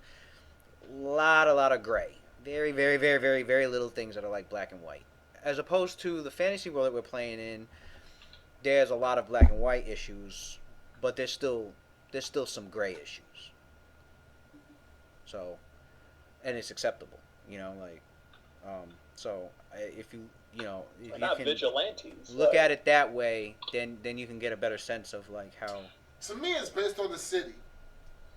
Like if the city, It if is. the city had no states, laws, the city states have I their cut own out. So what did you laws. say about that? Did you hear me? Louis basically said that like in real life we have a lot of gray areas, whereas in like the game we have like mostly black and white with some gray areas in there. That's Yeah, what there's that's less what gray you that's what in you the said. game. That's what he said when you cut out. That's what I mean. That's Okay. but all right, so I'm right to assume that. No, well, I'm saying you may be right to assume. I'm not trying to change your opinion, but what I'm saying is that like, as far as Latham is concerned, like, if the city did not have any laws, then he wouldn't care. Like, go ahead, go for it. But there's someone that Corfon is supposed to answer to, since he was involved with the cage rights, and that's something that the city of Cauldron should have a say in. But if you go ahead and you execute them, like not only are you bypassing laws, but you're denying the city of Cauldron itself the opportunity to say what should happen to him as a result of joining the cage rights. And the more that you do that, the more you start making decisions for Cauldron instead of Cauldron's people having a say. How many characters? It's the difference between being. How would Kai? How would Valadin feel if Kai was like a fucking diplomat in the party and he legit made decisions on the fly on the behalf of Cauldron, like an ambassador or some shit? That would be a different story. If he's a representative of the city, then if you're a representative of the city and you have the jurisdiction to make the call, then yeah. But you don't have the title to. Not yet. Right. There you go. Okay. That's good to know. Yeah, like you gotta. It's hard to like remember, but you gotta remember, Valadin, like, it's not about like good or bad or like valor. He's not doing this because he's trying to be a good guy. It's not like he wants to get on the people's. It's I just know that. I haven't forgotten he that. does it because he feels like this. it has to be done. I'm not gonna just like. When I mean, you say you know say that, but like the way it Kai can reacts, suppress somebody like, else's way of being for their character by just allowing you to run shit, because it's basically your alignment is dominating everything. No, I'm not saying that you should be not be in opposition. I'm saying that Kai, the way Kai acts, like he talks about morality, and that's what throws me off in character with you, because Valadin is trying to explain like, why do you keep talking about morality? It's not about justice, good or bad. It's not about that. It's about like you. It's not about that either. It's not. But yeah, but Kai keeps bringing. You disregard it entirely, and Kai doesn't care what it is. He's just saying that this is what it is. Like, you know what I mean? This is what's in front of us, and we should react to it. That's basically it. This is what Kai should know. I think I'm gonna start calling you on it out of character. Because I think Kai is neutral. I understand that. I'm saying Kai's neutral, but I think Matt Samuel fucked just like Smoking Eyes Lawrence stayed out of this. I think Kai's neutral, but Matt Samuel fucked up. So like basically what happens is like Matt Samuel didn't fuck up. The character is neutral. The character is neutral. We're presented with an evil thing. He's keeping balance by doing what should be done when people that come together. They cancel each other out. Period. That's it. I don't understand it that way. Because like in character, you start talking about the corruption of the system, which talks about morality. So that's what I'm saying. Like in character, yeah, you did. You started talking about how like the laws. Lauren has a chance right now. They're talking out of character. Like, Valadin, I'm trying to tell you what you need to know because Kai would know it. So like he would never bring it up to Valadin because he knows it would be. Yeah, put yourself out there. It wouldn't hit a point. It would be invalid. Like Zion. mentioning how corrupt the system doesn't mean anything to Valadin because he's still gonna follow the system because he feels the system needs to be in place. This is like so if you know that, then bring it up. I'm still gonna call the cops if someone breaks into my house. Like right, feels the same way. Right. But there is no law in Occipitus. Like. You're still operating. Yeah, but we're not suing. There is a law. He's saying he's gonna call the cops. There is a law now. In his house and then, did you hear me? Did you hear me? Calling the cops. Did you hear me? He's gonna deal with it himself. I said there is a new law now. Cops, but I'm gonna handle it here. This guy. That's how Kai feels. That's how Kai feels. So then why call the cops? Yeah, you're just gonna kill. You're gonna kill a robber. If somebody broke into your house, you're gonna just shoot the nigga at your doorstep. I'm gonna shoot the nigga. All right. You broke in. Well, guess what? Call the cops. He did both. That's neutral. Now I'm gonna call the cops. Hey, police. Yeah. Yeah, my name is Kai. Yeah, I had a break-in. I just shot the guy and killed him. But can you just come pick up his body? Thanks, man. You know what I'm saying? Like, damn, son.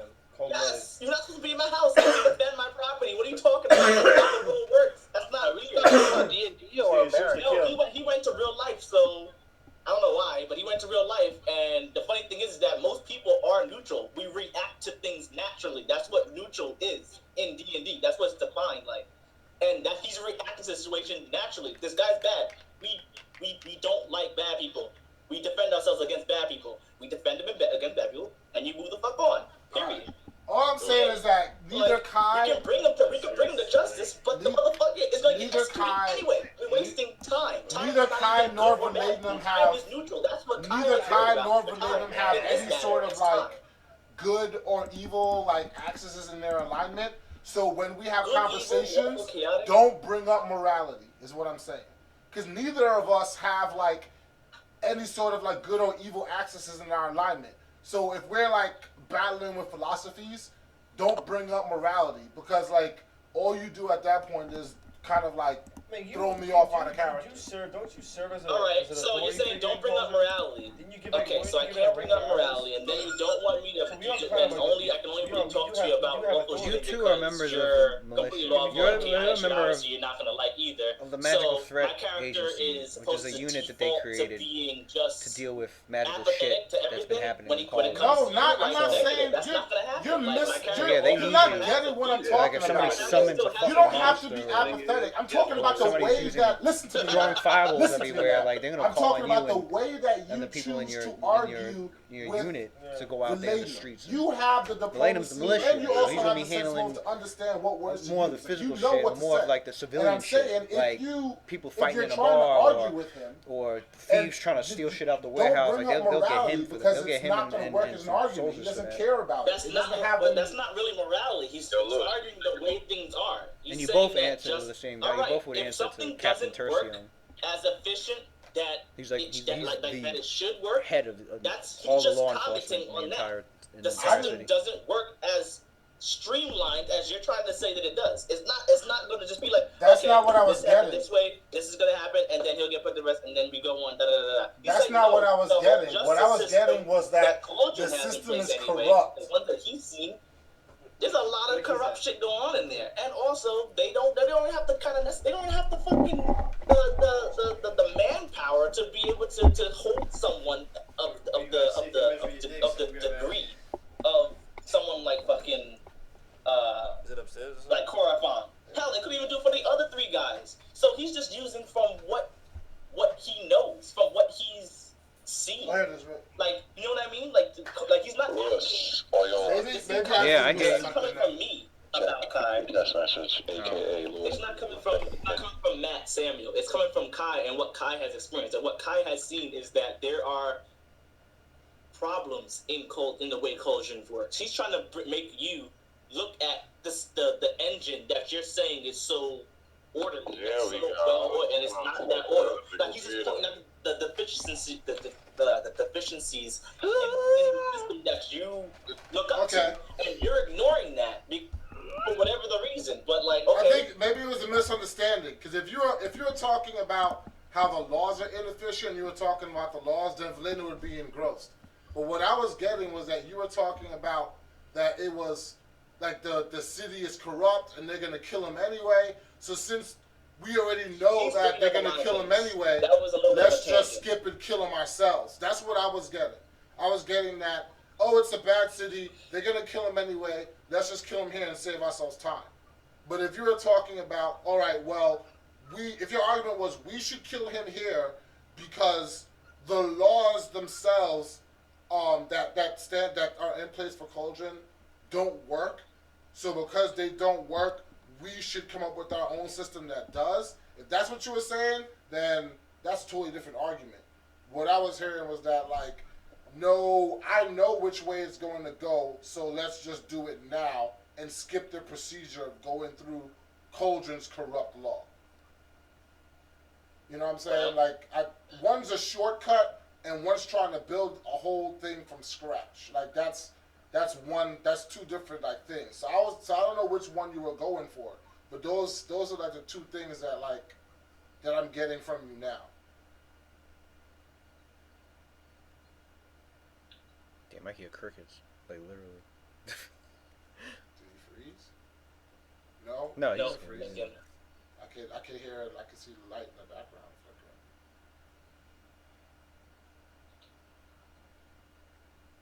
You know what I'm saying? Somebody must be like right next to their window because I hear crickets coming from the from Oh. the laptop. I thought it was outside. I was like, oh shit, there's crickets coming. Oh, it's probably me. My microphone is like Mad sensitive. picks up anything. Yeah, I hear it now. Yeah, you hear it? That's the sensitive ass fucking mic, so you gotta hear the crickets chirping.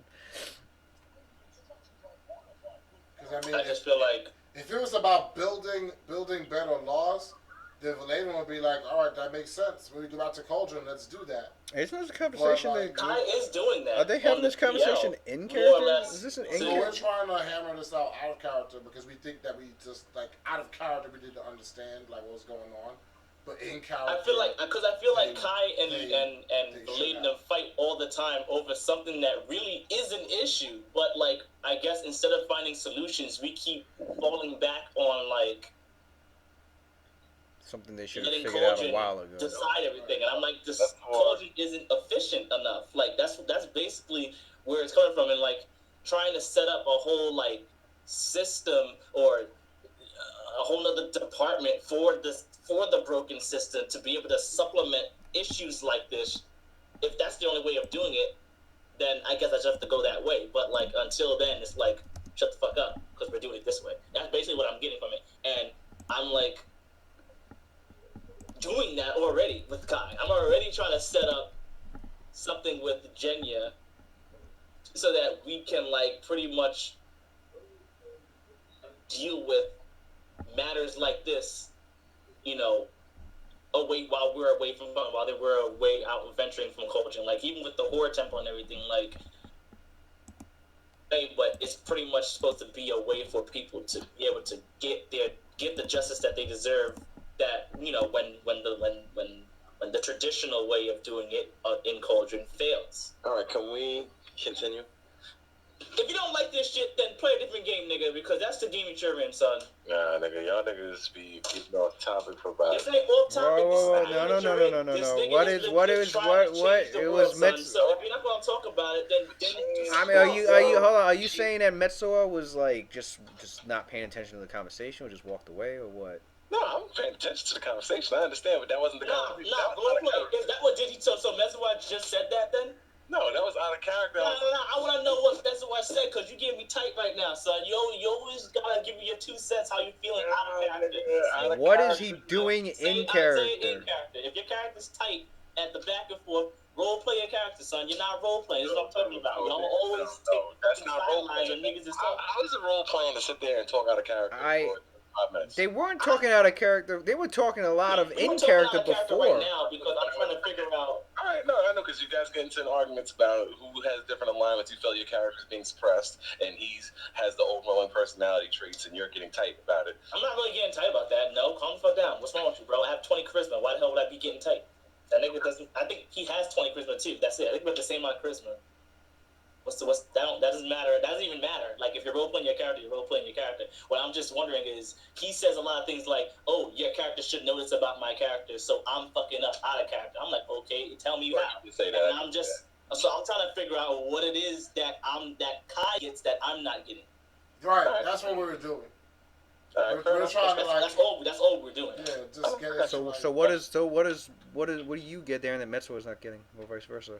No, I understand. No, he's just tight now because he don't want to hear niggas talk. He want to move along the game while he's playing another game on the computer. I don't understand. That's what I'm saying. That's what I'm saying. Where's the game at? You nigga, shut the fuck up. You ain't put that map that hard, son. Get out of here now. I ain't touch anything. Where's it at? I can click fucking different windows too when I get called out. What's wrong with you? He has 2 monitors. It's like. Like, come on, Fucking ridiculous, bro. All right, so basically. So you guys saw Metro wander off and meditate. He doesn't. You No, now. I'm here, nigga. No, I ain't messed. I ain't. No.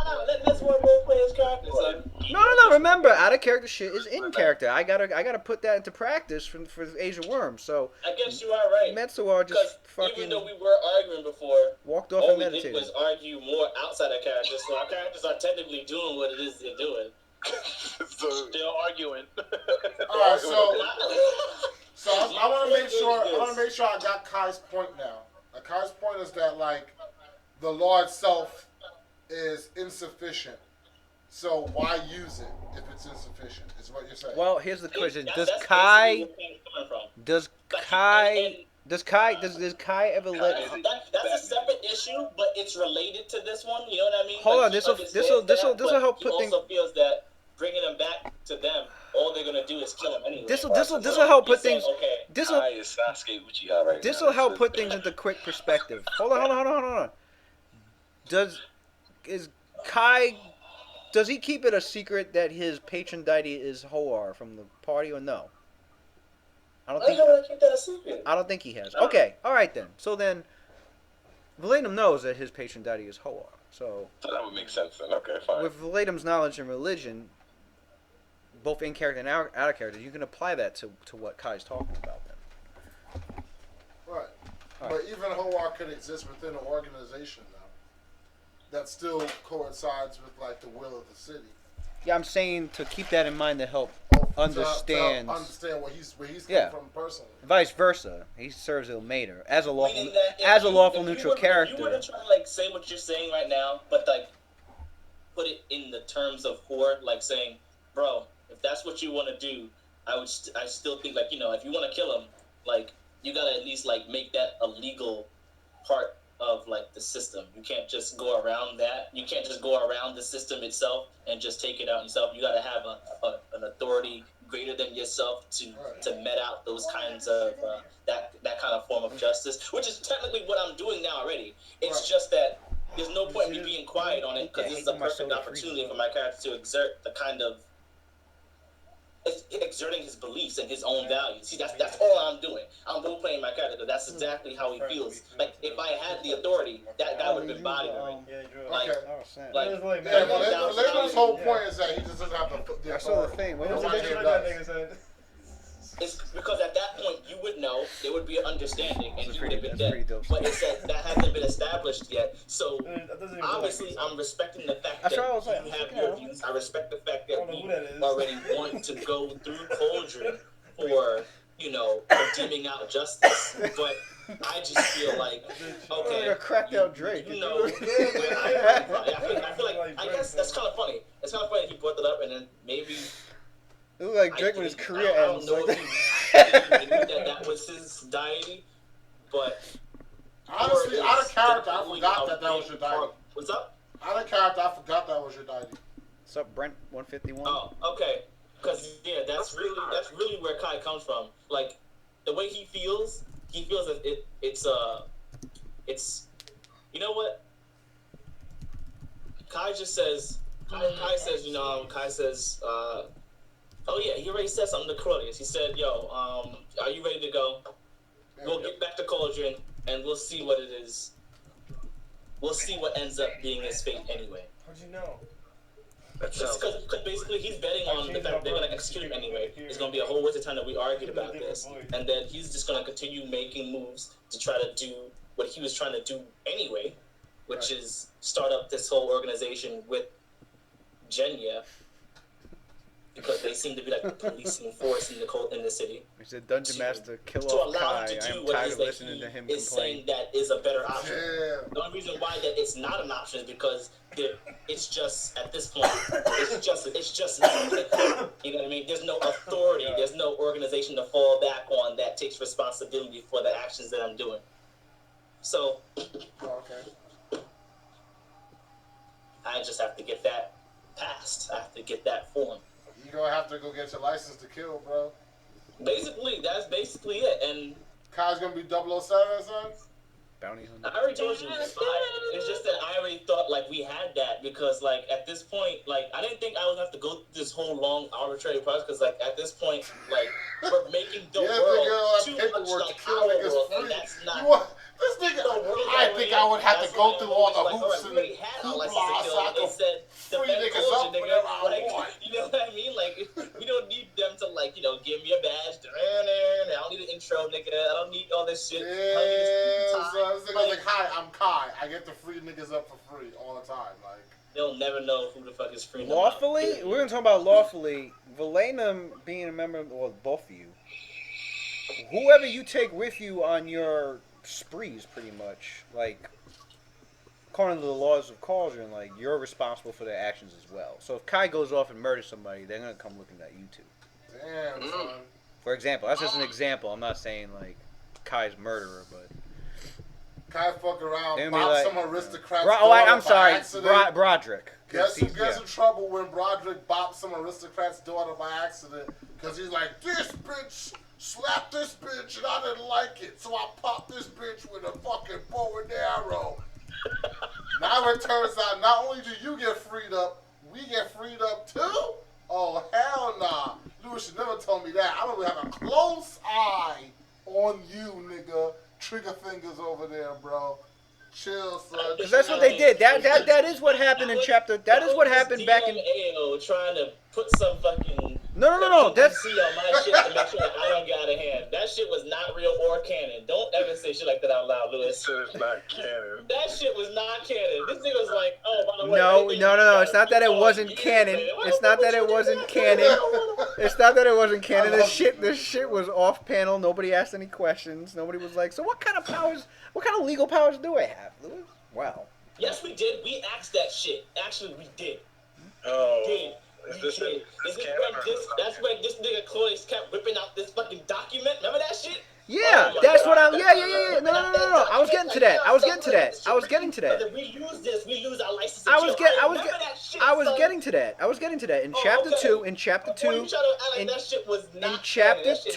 In chapter 2, when you guys became here, when you guys, I remember Claudius saying, "This is our license." In chapter 2, when you guys listen, when chapter 2 doesn't make sense to me. In chapter 2, when you guys became heroes after chapter 1, you got called upon to deal with these goblins, vandalizing, you fucked up Drakthar and all this other shit. It was then that they were like, all right, we are going to give you the authority, the same authority as a militia member. You know, as the same authority to carry out, like, in a defensive cauldron, you know, you will capture enemies, you will kill if need be, but of course, part of that clause was you are still responsible for the actions that you take, whether you were ignorant of them or not. So if the party ended up busting into some noble's house and murdering them, not murdering, but killing them, saying it was in the defensive cauldron, it's going to be more complicated issues with that as opposed to killing some goblins on the ground. So sure, but if we had evidence at that point, I'm sure we could back up yeah, if you have the evidence. This person testifies that this motherfucker was selling goods, illegal goods to him, which came from the Yuan-Ti, and he goes, yes, I was. I am the proprietor of this business, and I was getting this shit from this noble. He'll get bodied, period. Case closed. Yes. But, like, we out here in the jungle fighting monsters, and you're like, yo, this monster needs justice. We need to bring him to Cauldron. I'm like, no, he doesn't, because this nigga's clearly an enemy. Like, there's no one that is going to say, oh, why'd you kill this monster? What Kai's saying no is... No one's going to ask us, why did we not kill Korriban? Period. That's how I see it. So, yeah, that's what Kai's saying. Kai's saying Korriban has to answer to more than one, I guess, organization's justice system in this case. More than just Cauldron. Also, the Harpers. Also, this nigga went your own characters. Dealing with him in the Abyss. So he was saying, let's skip the Cauldron justice and do our own. I got that. I understood that. Oh, okay. So yeah. But Valena's problem was in the skipping part. Saying Kai is like man evil compared to the rest of the group. That's why he is a problem. Well, Valenum got that, but Valenum's problem is in the skipping part because he considers himself an agent of Cauldron. So he would want him to answer for all the ones. Right. Answer to all the parties involved. Right. You don't Answer have to the every right party to involved take because justice to your hand. we don't know what Get a crimes- sentence from every party involved. Sentence from every party involved. What if the sentence is? What if the Alright, sen- so what if the sentences contradict each other? Cauldron wants him dead. Harper's want him dead. Cauldron wants to sell him off. Those are for the officials to decide. That's still not his decision. What does the Vindicators want to do? Well, his crimes against the Vindicators is pretty much just picking up Cynthia and trying to sacrifice her. He got bopped for that already, so we're already vindicated. But we don't know what crimes he's committed prior to Oh, that. sure. Well, Kai You know doesn't what I mean? feel that So- way. Kai feels like he should die for his actions. Well, if Kai's argument is he should die for trying to kill Cynthia, then that's a different story. Like, but that's not what he's arguing. True. Okay. But, So what conclusion have they came to? well, his conclusion pretty much is like let Cauldron and other parties decide what to do with him. We don't have the jurisdiction to just kill him. Not to mention, what if we kill him and there are crimes he committed that he didn't answer for? You know what I mean? Like, I'm sure people will be happy to see him dead. Ultimate penalty. With the combination of Claudius and Marathon's magic, your characters are teleported to the sanctuary. You enter upon the establishment. Claudius goes and does his business, trying to catch up on what's been going on because he's been away. He did that already, but he's still been away for like I think 8-9 days in the abyss. So he tries to catch up from all that time period of him missing out on what's been going on with the business, and he shows you guys where your rooms are at, and what if his sentence offers is, you guys food hey, and drink, and you got since your sentence is helping find the cage rights. What if that's his sentence? Like, you go ahead and kill him, and now, we just killed a bunch of other people because we were too trigger happy, and he could have helped us save a bunch of lives. Is that? Wait, what? Say it again? Oh no, that's what Marathon said too. Marathon said. Yeah, Marathon's argument is that like he has information on the cage rights. When you kill him, now we're forced to use magics to try and get that. We do speak with dead to try and fucking get him to Speak talk with now. dead is not even like entirely reliable. And it's not reliable. The dude is alive right now. You could get him to talk. I mean, it helps, but it's not as same as you asking the life force that's left over questions of which it can answer as it wishes. It can even lie. I think it can even lie if it wanted to, but. It's a spirit. You have like less control. It's not even it's not even spirit. It's like the leftover living energy that has yet to dissipate entirely to the next realm. So you're not even questioning his ghost really. You're questioning like pieces of its memory that's left over in that life essence that's still trailing away to the other side of the world. So, I mean, like he just seems more valuable alive, honestly. You'd be bopping him hair out of being Speak with Dead is wonderful. Obviously, the character's already fucking dead. So.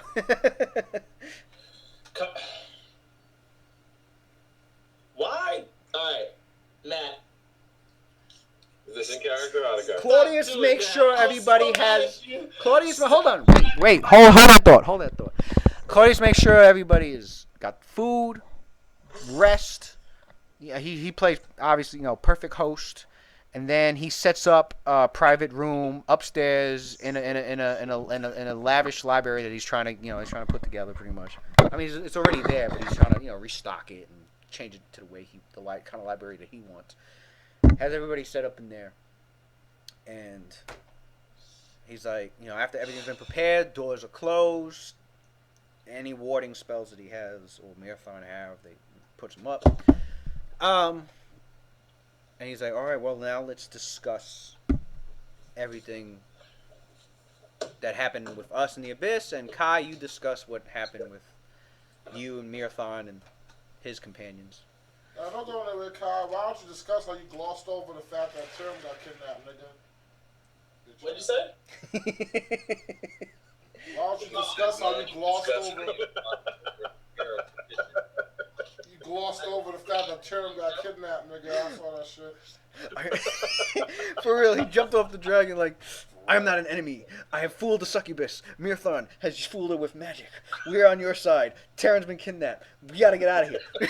I was like, you just going Easter egg the fact that my son got kidnapped. Just going to slide that in the middle of battle too. That's not something you tell a nigga while he fighting. Dude fighting for his life. Like, oh yeah, by the way, your son got kidnapped. Nigga, keep fighting. Come on. He was the last Shackled, and he got taken. You know what that was, Matt? That was probably like I was tight that you was still trying to kill me, even though you just saw me after a long time we being apart. So I just. Oh yeah, because you assumed he was a cage right away, and Kai caught that. Wait a second, yo, Matt, you. Come on, son. He came in riding on a this dragon. This nigga's lawful neutral, son. You know what time it is. He won't even feel bad about bopping you. That's what it is. He won't even feel bad, son. He'll just be like, yo, Kai, son. You knew better. Why you turn coat, son? Now you gotta go to jail. At least you would know though. If you did lose, at least you know you wouldn't have got killed. Now, if it was the opposite way around, I know what time it is for Valagnum. You gonna have Valagnum killed right there on the spot, cause that's how you roll. Yeah, niggas. It don't feel too good with the shoes on the other foot. Imagine if we were all like you. If we were like you, I'd have been like, yo, Zino. If y'all were all like me, you'd have been dead. You'd have been dead. I would have been like Zino, headshot. You would have been dead. But we don't try to kill niggas. Instead, you gotta fucking. That's not really true. That's not really true because you gave me. We incapacitate instead of kill, son. Let me tell you something. That's not necessarily true because I don't register as evil, 1. 2, that would be Kai doesn't kill random people. Like, he doesn't just kill anybody. All you guys are, like, good aligned. Like, why would he just run up and just kill you guys? If you're neutral, he feels like he can even, like, talk to you. And that's something that you also value, too. It's, like, the first thing you try to do. New enemy, can I communicate with it? Like, that's it. Like, you try to use diplomacy first, so that wouldn't happen. Kai, we love you. Killing somebody, like the whole thing about me just killing them so damn quickly is because, like, we know that these people are evil. Like, every situation that he's been in, where it's like, okay, some enemies show up, they're usually evil. Like, that's just how the game is set up for us. Like, Lewis doesn't just throw in, like, innocent bystanders, like fucking Virtua Cop to, like, see whether or not you're gonna kill the innocents to get to the good guys. Like, Lewis doesn't do that. Actually, there was a battle that did that. I know what you're gonna say too. When we fought in the city and all the crowds, the niggas are saving them. Somebody got that old man killed. That old man Beppo got killed because Valagnum fucked up. No, because he wouldn't listen. He wouldn't listen. I told the old man to leave. He was like, I'm not going anywhere. I've been here. Yeah, Valagnum knew he was a stubborn old man that needed to be shoved out the way or something, and nobody shoved him. Nobody stopped. No, okay, I can't say Valagnum. There were other characters there that could have saved him, except for Kai. Kai's busy saving a baby, so. At least I interacted with him. Honestly, that was like a robot for me. I was like, this guy only has like 10 years to live. This baby probably has like 30. Save the baby. Like, save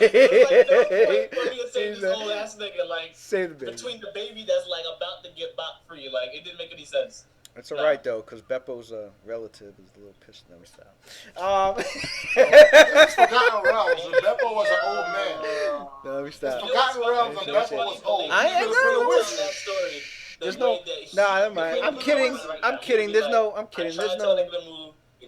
I'm kidding. Right. I'm kidding. There's no butter. I'm sticking with it. There's no butterfly effect. Don't worry. Yo, you're crazy. Anyway, moving on. Beppo died, son. Moving on. Casualties that happen. But yeah, there were. It wasn't just that. There were plenty. There was more than one fight in the city. The crowds. The crowds was the riot. That crowd control was serious. But yeah, man, we love you. This guy trying to say there hasn't been instances of half the fights have been in the city. We love. I'm talking about like We love Kai, but Kai showed up riding a pyroclastic dragon. They're not holding on to some innocent bitch who's like just got caught up in this nonsense. They're like, what are you doing here? Like giving us a different way of approaching the fight. Like, are we gonna just head in? Cut this bitch in the neck round one if you don't fucking use it. Like, you don't do that. Like, hostage taken? Factor in. Oh my God, there's an innocent life at stake. Maybe I should. Hostage taken? Oh my God, there's a ton of people. I have to get around these motherfuckers because they're in my way. Like, that's it. Like, they are obstacles to bypass. Like, they're not obstacles to save. Like, you know what I mean? Like, in that one instance with the fucking old man, I didn't really know you was even gonna bop him. Like, that was kind of like random shit. I was like, I'm pretty sure we're not gonna get an A on the end of this question. Those fucking video games, like, innocent skills. One, like, you fucked up, nigga. Like, so anyways, if you did that, maybe you would condition us to be mindful of that, but that's not what happened. So saying that, oh, you're lucky. Hold on, chapter one was hostages. Kai wasn't around. He's not a murderer. I know he wasn't around for chapter one, but it happened. Yeah, he was there at the end of chapter one, and he was rescuing people that were captured. End of chapter one. End of chapter one. And they took kids hostage. I don't remember Kai being there. I say Cosmo. Yeah, he was. Him and Claus came right. Him and Claus came right at the end of chapter one, fighting all those hobgoblins, and the beholder came in, and you're right. So, oh shit! Look who came. So yeah, Kai came in riding a pyroclastic dragon, and that dragon last time we saw him is Pachata was not looking to make friends. So, if you riding that dragon, that must mean that oh, there you go. Joined up with the wrong side. And even still, we weren't trying to bop. We were just trying to win. So, in the building. Oh shit. What's up, Pichardo? What's up, guys? Long time no see. If anything, I don't know why Kai feels some type of way. You should be used to that, Kai, because you always switch your sides anyway. Wait, used to what? Used to, like, the group, like, fighting against you in certain situations. Because you it's been so long. Okay. You said you felt that way out of character. No, I said out of character and in character. I'm used to everyone fighting against me. Oh, okay. I thought you said you were salty about like. Included, like. I thought you were saying that you didn't like the fact that like the group. Yeah, that's not new. Tried to like fight you when you showed up. You didn't like the fact that I just thought it was weird. So like when no, it was strange because like this nigga like you said that because you kind of hinted that you would like that I'm alive, but like, I mean you know that I'm alive, but you didn't want to recognize me because you didn't want to blow my cover. That's basically what you said. Remember that shit? I said that like you said that you should know. I said that there's a possibility. He knows you're a good guy and he knows you're alive, but he's not gonna act like, oh my God, Kai, you're here. Say like this is like he's not gonna recognize. Wait, hold on. Is this going on? So you tried to attack me. Is this going on in character? Like Kai's trying to? No, it's not. They're just talking. Why is this not happening in character? Because I'm not sure. Because I think this is the way Matt feels. I'm not sure if this is the way Matt feels or the way Kai feels. What does Kai feel? I don't care what Matt feels. Who can? First of all, Matt and Kai never is gonna feel the same. Because honestly, the way Kai feels about shit, I don't necessarily feel that way. Where are we at right now? I don't necessarily feel that way.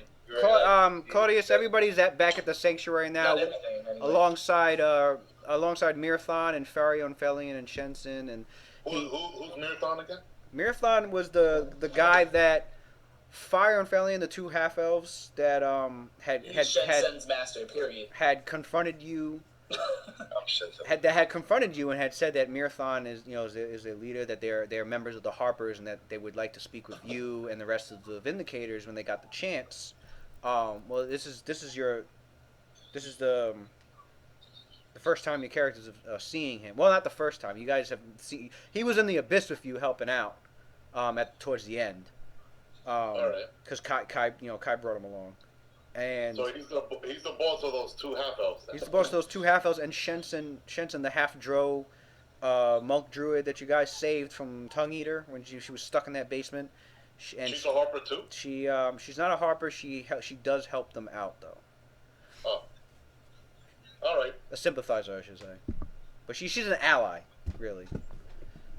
Matt, to answer your question really quick. But yeah, they had the sanctuary. Kai was cool with it because he didn't blow his cover. But in character, out of character, I was like, this nigga. I didn't expect you to react that way when Kai showed up on the dragon. It just seemed awkward. I don't know. The sanctuary. Hold on. Let me tell Petrano real quick. So they had the sanctuary. I had with Claudius. Made sure everything was in order at the sanctuary, and then after that, he got everyone a private room upstairs in like a study room. Had everybody in there. Got everybody food. Showed them where they could rest if they wanted to, and got them. Got everybody. Played perfect host pretty much before settling in himself, and now everybody's together after coming back from the abyss, and they're gonna go over what had just happened because Kai and his group talking. Kai, Mirthon, everybody else, talking to the rest of you guys about what happened with them, and vice versa, pretty much. All right. Also, what? There was a recent. That Kai betrayed us or something. No, we're talking about when I showed up in Oxidipus. Now I'm about to go in character. They're released in justice. So there your characters are, eating, having something to eat, having something to drink. You guys are feeling. Some of you are. I don't know how your characters exactly feeling. Some of you are probably feeling relaxed. Some of you are still feeling a little tense and in a relaxed situation. That's up to your characters. But, Kai, can you go into further detail about the kidnapping of Terror? Valenum starts the conversation. He wants to hear Kai's story first. So tell him what happened. I want to see how Kai's mission also went along as well. That'd be interesting. And also how you came to end up riding on a pyroclastic dragon that was looking to consume us.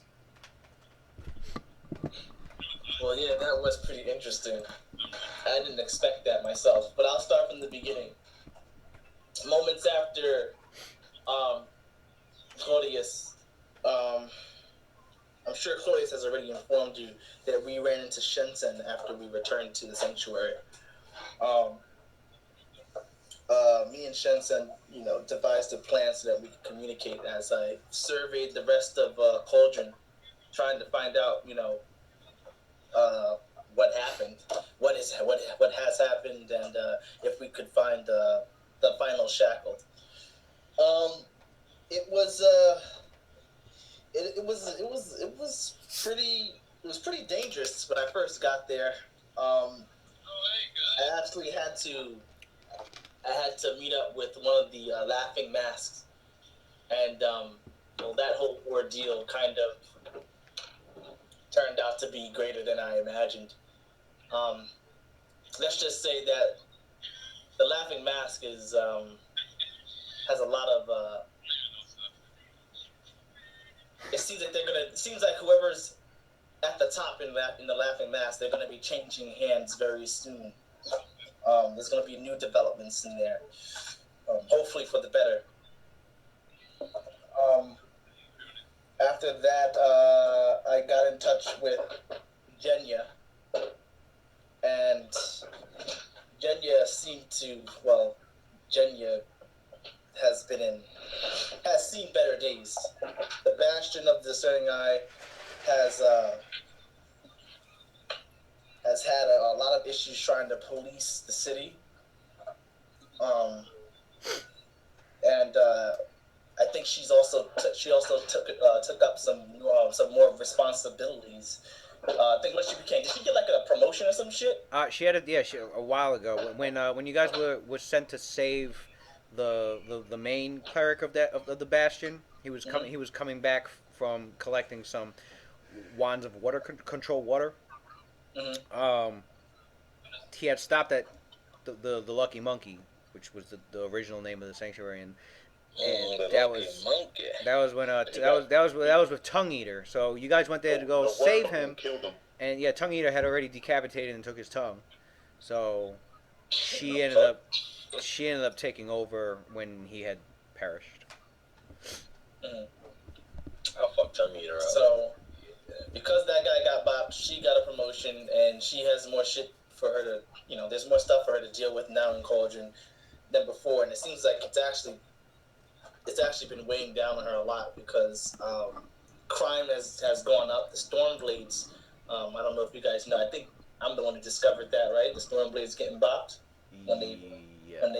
The last thing you guys heard about the Stormblades was they were cleaning up. They went to after we left the Scar. No, they didn't go to the Demon Scar. They've been after doing their own adventures.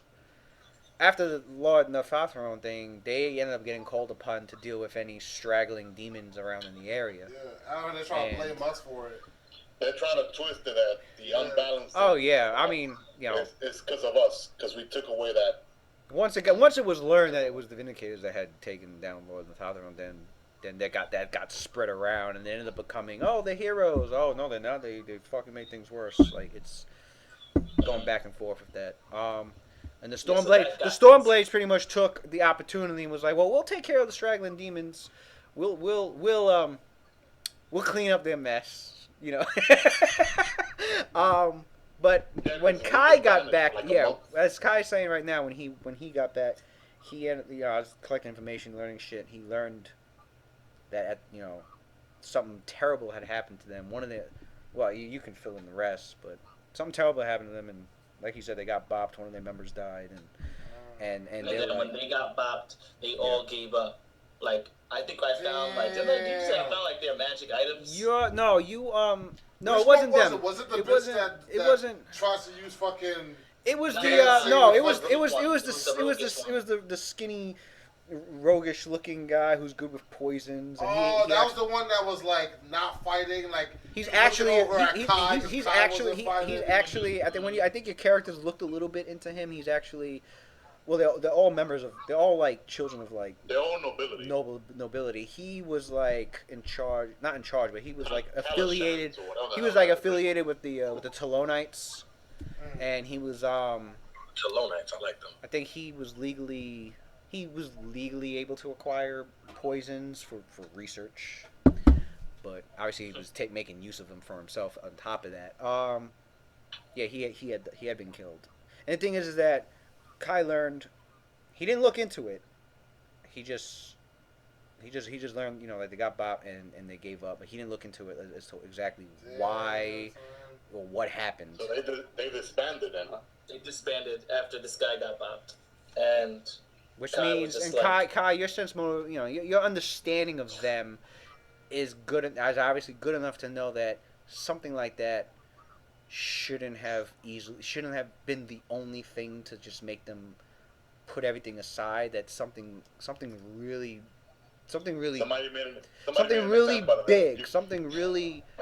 big or powerful or traumatic or something, it forced that upon them. So, it's something in the future if he wishes to look into, but. You got the surface pretty much, but you didn't. You had other things to attend to, so you didn't really spend time looking into that. But it's something to have on a post-it note or whatever. That death is just a distraction. They got bopped, and then he was talking to Jenya, and Valena would know the same thing. She was so stressed out, I guess, from her new responsibilities that she was approaching Kai. Or it seems odd to him as like that they would just stop like that. Like she was trying to basically she was just trying to control the conversation, the nature of our conversation. I'm sorry, Lewis, but that bitch Jenya got freed up. She got freed up in that conversation by Broderick. So that shit was godlike. I wish I could do the whole thing over again, but that bitch was trying to talk to me any type of way. I'm like, whoa, calm the fuck down. We the heroes. We've been running shit for a minute now. We left and you fucked up Cauldron. You were supposed to have you had one job, bitch, and you fucked up. She supplements Captain Tercion and his militia. That she's not like the head. She doesn't control any. She controls. Yeah, she controls her. It's like having a secretary that didn't like at least organize the shit so I could find it in the morning. Like, bitch, you had one job. Like, you're supposed to keep this place in order so that the person who's above you, who's really running shit, should be able to do their job fine. Like, everyone's fucking up. Kai and Valenum knows this too. Everyone's Valenum knows this too. Is that she doesn't really like or trust. She doesn't really like or trust Captain Tercion herself. Some of the things she's been doing has been of her own. Really? Yeah. Well, that's new information. I like Captain Tercio. I don't like him. I don't remember how the hell he even talks, to be honest with you. I don't remember. Is that the nigga that I almost got into a fight with? Is the same dude? No, that was you're thinking about Lapalgar. You're thinking about something I like Captain Tercion only something because 700 miles away. Captain Tercion, as far as I can see, reminds me of Commissioner Gordon. So that's why I like him. Tercio? Yeah. I don't think he's the Commissioner Gordon. Dang. Claudius the ever suspicious son.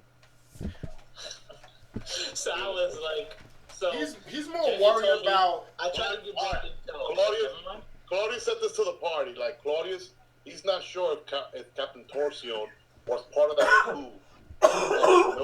When they were trying to kill that spellcaster, that freaking organization. Okay, Claudius has been really upset at how the militia handled what's that merchant's name? Remember that rebellion? Mavu. Yeah.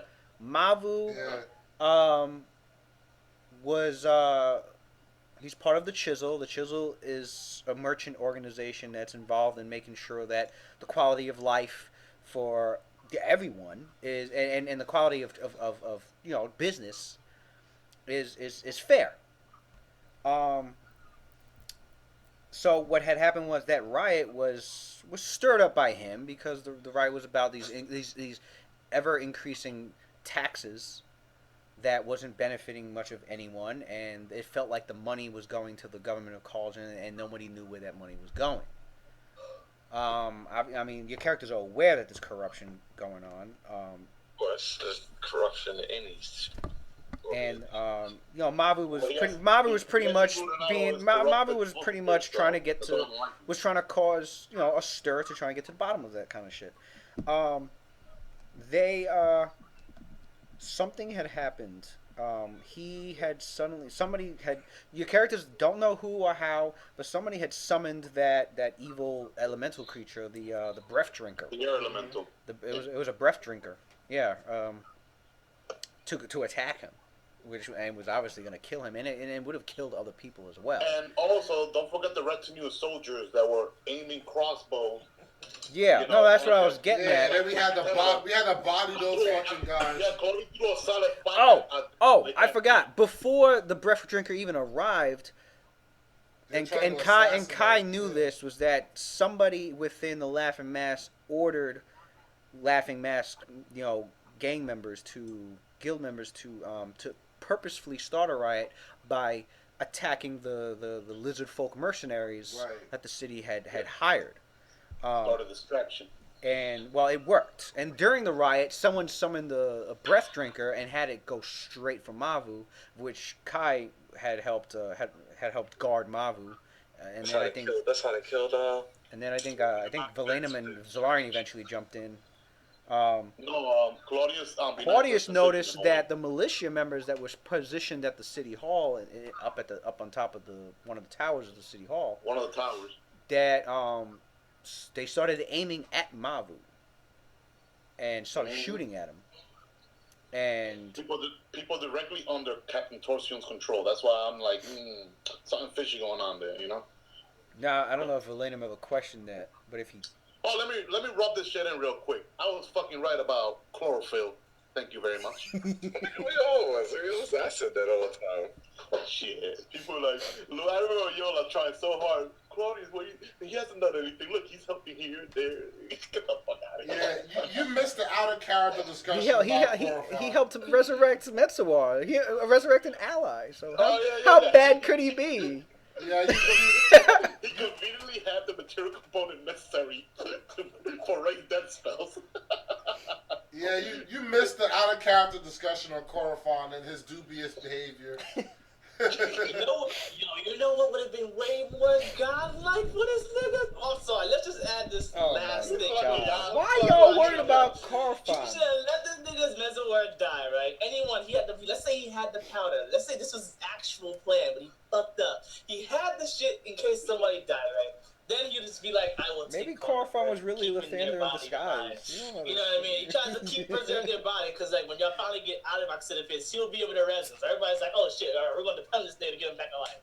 Then, when this last battle starts, this nigga teleports upstairs, brings out the body out of like this extra dimensional pocket, raises dead right up there by himself. Everyone's like, where the fuck is Cornbot at? That nigga come downstairs like, I finally have the smoking out. Yo, that nigga be godlike.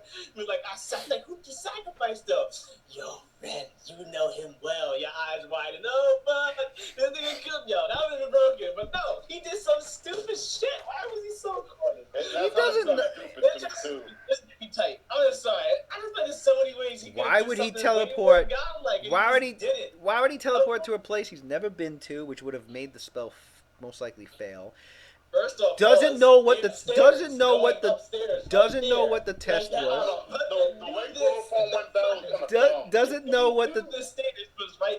hold on. Doesn't know what the last test was. Doesn't know if he needs the rest of the party for it or not.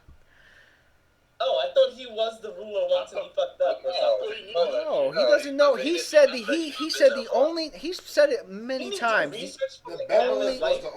said the only test he knew about was the first one. He did not know anything about the second or the third. Years, but he knows shit. I'm sorry, he's the most uninformed motherfucker. Claudius in 10 minutes time knew more shit about Sisyphus than him in 30 years, man. I'm sorry, maybe Yo, dude, he's powerful, man, but that 10 intelligent sorcerer, son, no match for a high intelligence, no match for a wizard's intelligence. That is true. He's all charisma, son. He's all charisma, son, not intelligence. Maybe he's not as big of a threat to caution as I may think. No, he knew a lot. No, he knew a lot. He knew a lot, and your characters didn't know either. Nobody knew until the test came up. You got a little 7 spell, son. He should have been more of a challenge at the end. All I know is that Lewis wrote what he failed to know was how powerful the Vindicators were. He failed to know how powerful the Vindicators were. He thought they would get bopped in the abyss. Yeah, that's a dumb assumption. He seen how strong we are, son. He didn't know how strong you were until he took you guys to the abyss. The first creature in the abyss that we fought, that sergeant. He saw the same exact thing. He saw that as a fluke. A fluke. Yeah. The random encounters we had were way stronger than the actual test. Hey, I'm just role playing. I'm just role playing the guy's wisdom, okay? Can I role play his wisdom? Lewis, let's just say why does every NPC of mine have to have 20 in wisdom and intelligence in everything that they do? They don't know. Let's go. They don't, man. You don't. They don't. You're right, man. You're right, Lewis. He doesn't. It's a fluke. Your characters have made similar mistakes. Your characters have made many similar mistakes. You just don't notice it until somebody points it out. I don't behave in a way that's desperate enough. But mistakes have been made, is what I'm saying. I don't make mistakes that will compel me to try and pick up a You act like NPCs can never make mistakes. Like sure, but am I going to try and pick up a cleric gnome and throw the cleric gnome into a vortex of power to give me wisdom of 12? That's it. That's all he has. He has like in front of a group of 8 niggas, son. I'm gonna pick up the cleric. All 8 are my enemies. All 8 of them is my enemies. What else was he supposed to do? Watson, you wanna know why I L hard? Like I was like laughing my ass off like in real life. When Lewis told me he cast a test for transformation, I'm like, what? Lewis, he just became a powerful level 14 sorcerer. He had nothing else. A level 1 commoner. He had nothing else. He had nothing. Transformation, you can't cast. He had nothing else. What's he supposed to do? No. What's he supposed to do? Cast Disintegrate, so Valenum can pass his fortitude. To get +4 to strength, Let's see. But he has the HP. What's he gonna do? Hungry Pit. Wait, time out. He's gonna do I Hungry. don't understand this. He's gonna do Hungry Pit so that Kai and Zalarian can fly out of it, and Claudius. You could pothole. You could do telekinesis. Throw her in there or some shit or some other stuff. Telekinesis so somebody could pass their saving throw. Let's see. Now with his high ass freaking. What's he gonna do? He couldn't even do greater invisibility because two of the characters had seen visibility on. What's he gonna do? What's he gonna do? Displacement? What? I don't know what he was gonna do. But Exactly. He's a sorcerer. He doesn't have that many spells. All I to know begin is with. that picking up the gnome and trying to throw the gnome, out of everything he could have done, that looked the most desperate. It was like he was like, which looks the most. He had two force cage spells on a scroll. Who's he gonna force cage? Zorian to teleport out of there. Claudius to teleport out of there. That would look. It would look better. That would be better effort if he were to do force. He cage didn't want to waste time. But he did test a transformation though. He didn't want to waste. Why he just dimension door somewhere? Didn't say nothing. Then buff like a motherfucker. Haze, mirror image, all that shit. Because the party Zalarian was already because people were ready to like already walk in that shit. Yeah, Zalarian was about to move. Somebody was going in. Was his best bet. Force cage. Force cage who? What I don't get is how come you didn't know that all you become is like a possible. He'd force cage and then Metzor would be like, how come he doesn't know that? Like he could still taken another opportunity. Then Zalarian be like, spoken on later. You know what I mean? Like he threw his whole life away. He's watched everybody's abilities. Zalarian's over there, Metzor's over there. He can't get them both in the force cage. I was standing right next to Cynthia. That's why I was like, that's what was crazy to me. Like Metzor's always staying next to Cynthia, so like. Always, nigga. That's my boo. I don't know how he thought he was gonna just pick her up and throw her. That was the thing I was trying to understand. Like, didn't he sit there and think and go? All I'm saying is that I can't wait for AJ. If he had one initiative that round, he would have succeeded. If he had one initiative that round, he would have succeeded. And he was hoping on the initiative being rolled. He was hoping Claudius wasn't going to do Nerf Skitter. He was hoping Claudius would have got low initiative. What? Where does Claudius not cast a Nerf Skitter? You know how Claudius would have to roll. And he has a ring that allows him to re-roll his initiative. He doesn't know that. He doesn't know that. Corfon doesn't know about the ring. He knows about the Nerf Skitter though. He knew about the Nerf Skitter, but Corfon has initiative of like +7 himself. How would he know about the He's Nerf seen Skitter, Claudius time and time. He knows Claudius is faster than him. He knows it. He's seen Claudius react like crazy. This is his spell list. That's all he had. Why are we talking about somebody who is not even who's in custody right now? Let's continue. Alright. I don't need to see spell list. Let's go. So a lot of those spells are like similar, familiar. Yeah. So Kai was telling his story. Should have cast. Lewis, he has telekinesis. Lewis, look, he has telekinesis. Who was he gonna pass? I know he does. I would have body Cynthia with telekinesis. He does. She would have. No, I know that. Why do the physical route? He's a fucking 14 or 15 caster. I know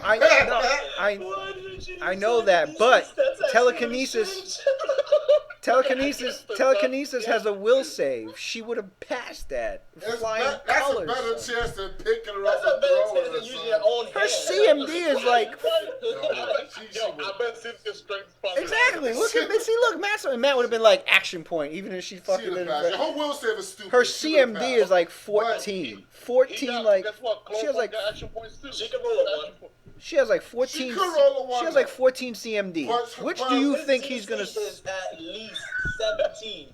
Lewis, but the will save for her being the cleric, and she's an old gnome. Her will save is pretty fucking chunky, son. Still asking him to take a chance, because I could have rolled the saving that's throw, still a better but then I would have got a 1 on the 20 side. I'm not saying that it would have been like more. Who's he gonna hit? Valenum with it? You gonna tell you Valenum? That would definitely. Who else got high will save? Telekinesis, at that point, he doesn't need to go after the smallest one anymore. So why we even talking about something? He could have went for the person with the lowest will save. Yeah, that's true. Was Valerian close enough? How far can you even shove him back? As a matter of fact, you could have grabbed Claudius too. Telekinesis, throw him in there, no problem. Claudius got good will, man. He's a wizard. He's a wizard. His will's Oh yeah, good. that's true. What about Zino? Zino's he should have good decent will. He's a fucking gunslinger. Zino would have been bopped. Zino would have been bopped. Zino always stayed farther. But not really. Zalarian had that ring. The ring would have bopped him like, nah, nigga, chill. What's the ring? Oh, the delay shit? Yeah, he'd have been like, chill, son. The ring's on. Chill, bro. Chill. Really? That would have worked with the ring? Even though it's not a... It's any effect. I guess so. But guess what, Lewis, you don't have to... It's any save, right? Guys, no any effect, period. No save. You don't have to target somebody's mind. You could just do a combat maneuver instead, like bull rush, disarm. So he could have just bull rush, and that wouldn't matter. You don't have to do a freaking will save for that. But the bull rush would have to be high enough. It's not a will save. It's for an effect. The bull rush would have to be high enough to knock somebody 30 feet. Dude, okay. He would have been better off doing. He would have been better off doing the violent thrust. Lewis, what was his caster level? I know it's very high. It's caster level plus his what is it? No, I know what the bonus is. I know what the bonus is. That bonus would have been ridiculous, like plus 20 something to bull rusher. I know her CMD is not that high. Yeah. Well, Corfon, under a lot of stress, forgot about telekinesis. He got fucking scared. He got scared. Like, oh, shit. I got it.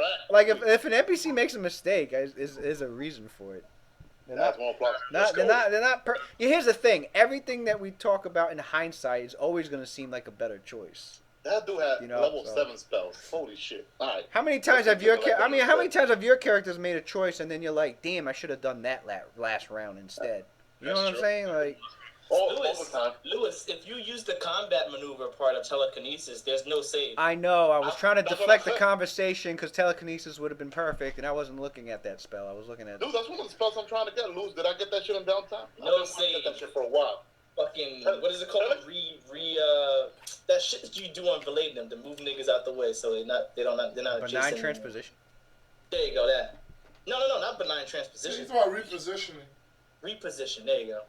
Repositions. It doesn't drag or bull rush anybody. Yeah, alright, drag would work. I know there's a common maneuver that at least moves people where you want them to. Oh, they are. The drag. Bull rush pushes them forward. Drag pulls them back. Reposition moves them to a different square. Into that shit. GG's. I would have been like, whoa, but nah. I mean, you bopped this nigga fucking reservoir. Could have. He was like, nah, son, you don't even know that he's telekinesis the new guy. Telekinesis. He could have telekinesis the dwarf. What's Kai's will save? Greater invisibility. Can we continue the story, man? I mean, Kai, finish the story. Let's go. Long story short, this nigga got stood around. Greater invis wouldn't have worked because 2 guys had C invisibility on. All right, Lou, you creating your. So anyway, adding to the nonsense. Lewis wants this so that he can end early. That's what's happening. What are you talking about? Go, continue your damn story. Shit. You are perpetuating. I didn't bring this up. Somebody else brought up Corfon. I was done with Corfon when he died. When he got bopped, I was done with it. 3 months. I've been gone for 3 months, so you have to put up with it. Okay, I'm done. So, yeah, Jenya had her hands full. Shit went south. Fucking Stormblades got bopped free. We don't have to worry about them too much anymore. I think I'll investigate later when there's time.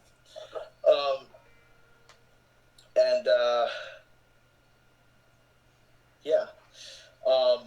So we found out that when we were thinking about who could possibly be the final Shackled, I found out that Tarum has been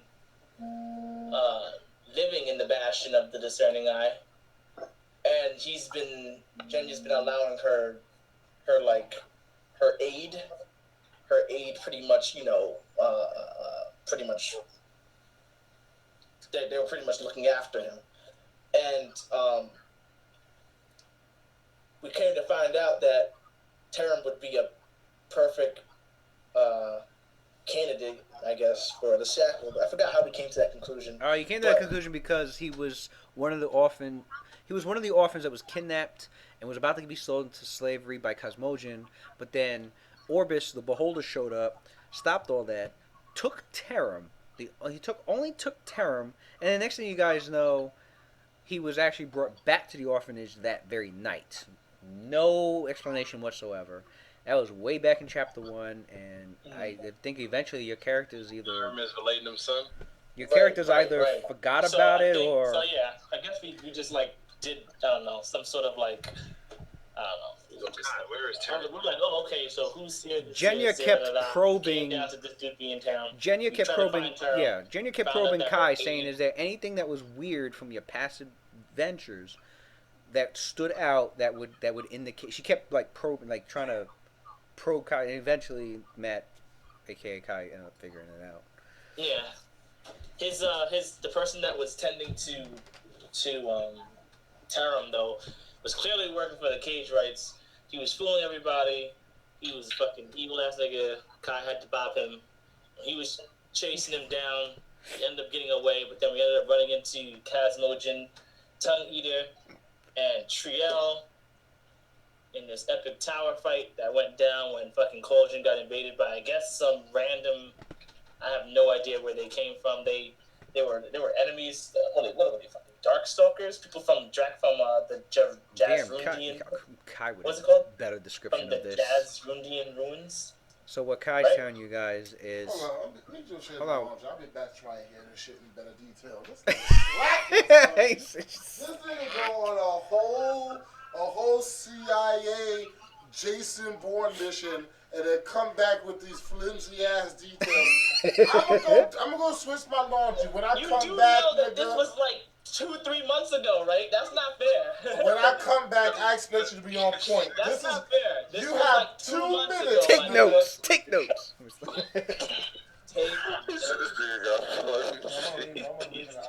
You know what's funny? You guys should have been able to fucking follow along in all of our text messages on WhatsApp. That's true. That's true. All that shit is written down. Why the hell would I rewrite it? It was on the text, and then we did save the video. We did save the videos too. Yeah, I'm done. It's all written down already. I need to rewrite it. Y'all could have been following along, but y'all didn't. So goodbye, nigga. Don't say me, nigga. I know what happened. It's hard to know when y'all arguing or. It was 45 pages of argument. You got Antonio? It's like non-messy. Oh my god, I just. These details are flimsy because it's just fucking ridiculous. Like, Jazz, let me look at this shit right here. Get my logbook real quick. Like, Kai, how was the battle of the gargoyles? The Jada room. Yeah, there you go. Tell us about the 3 gargoyles. In the Jada ruins. The gargoyles. Oh yeah, I heard about that shit.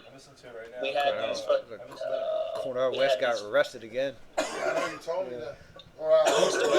Long story short, there was a fucking giant battle at fucking the Bastion of the 39. All right, so what happened? What he's trying to fill in was that got abducted there. He had asked her, "Where's Terram?" So Terram's with Rufo. Terram got kidnapped. Terram's with Rufo. Hold on. Rufo's number 2. Rufo's the guy that you guys saved from the alley from the Laughing Mask in chapter 1, like the very beginning of the adventure. So he's been with her. Wait, is that in character? Was that in character? Out of character. In character. Failed. So he's been with her, the entire time. Kai, they went to go to him to ask him where Terram was at. He was in the courtyard talking with the other soldiers. And, well, he turned around. He asked, he said, what is it? What do you need Terram for? We need to get Terram right away. And, well, he sensed something was Turn up. the light back on, Darren. We know you're trying to sleep. Fuck you. He sensed something was up. And he, as in, it wasn't really Rufo, it was somebody else. Sensed something was up. Was leading Kai into the tower of the Bastion to get, to lead up to the... He's like, oh, he's up on the upper floors up there. When he got in there, he showed his true colors. He was like, he dropped a stone, and Kai noticed the stone dropped from the stairs and that some magic had been released from it.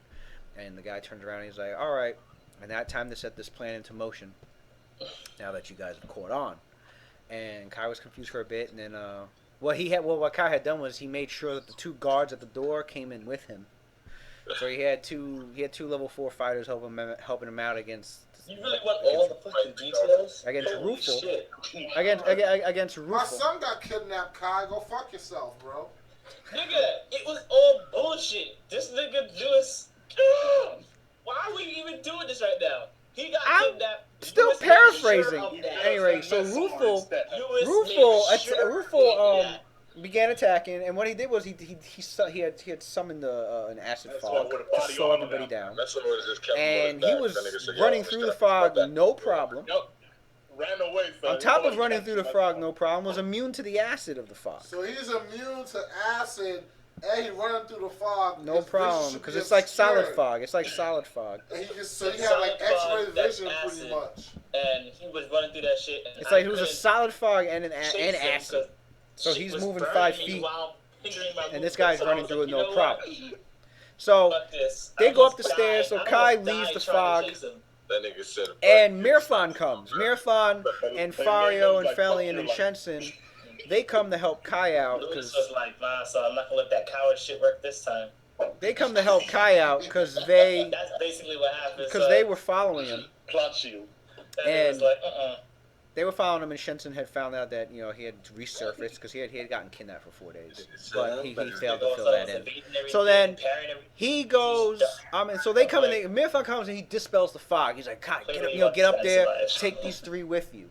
So they're going up the tower. It's a spiral, stairs. They're going up the tower, and up on this and then all of a sudden all these dark folk start appearing. The dark folk started appearing, and one of them came out like this shadow portal and was like, time to get you guys, time to get you back for what you've done to us, and back in chapter 1 when you killed some dark folk. And they were helping out kidnap the people. So those were attacking, and then some terror folk were flying in the cauldron, and they just started gunning for the bastion itself.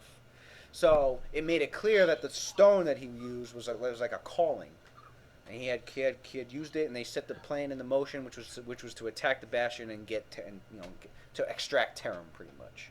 So you had the bastion having to deal off with the terror folk. Mirfan went out there to help him out. The dark folks were attacking. They had some shadow beasts with them. And they were coming down the tower. Some of them were coming down the tower stairs.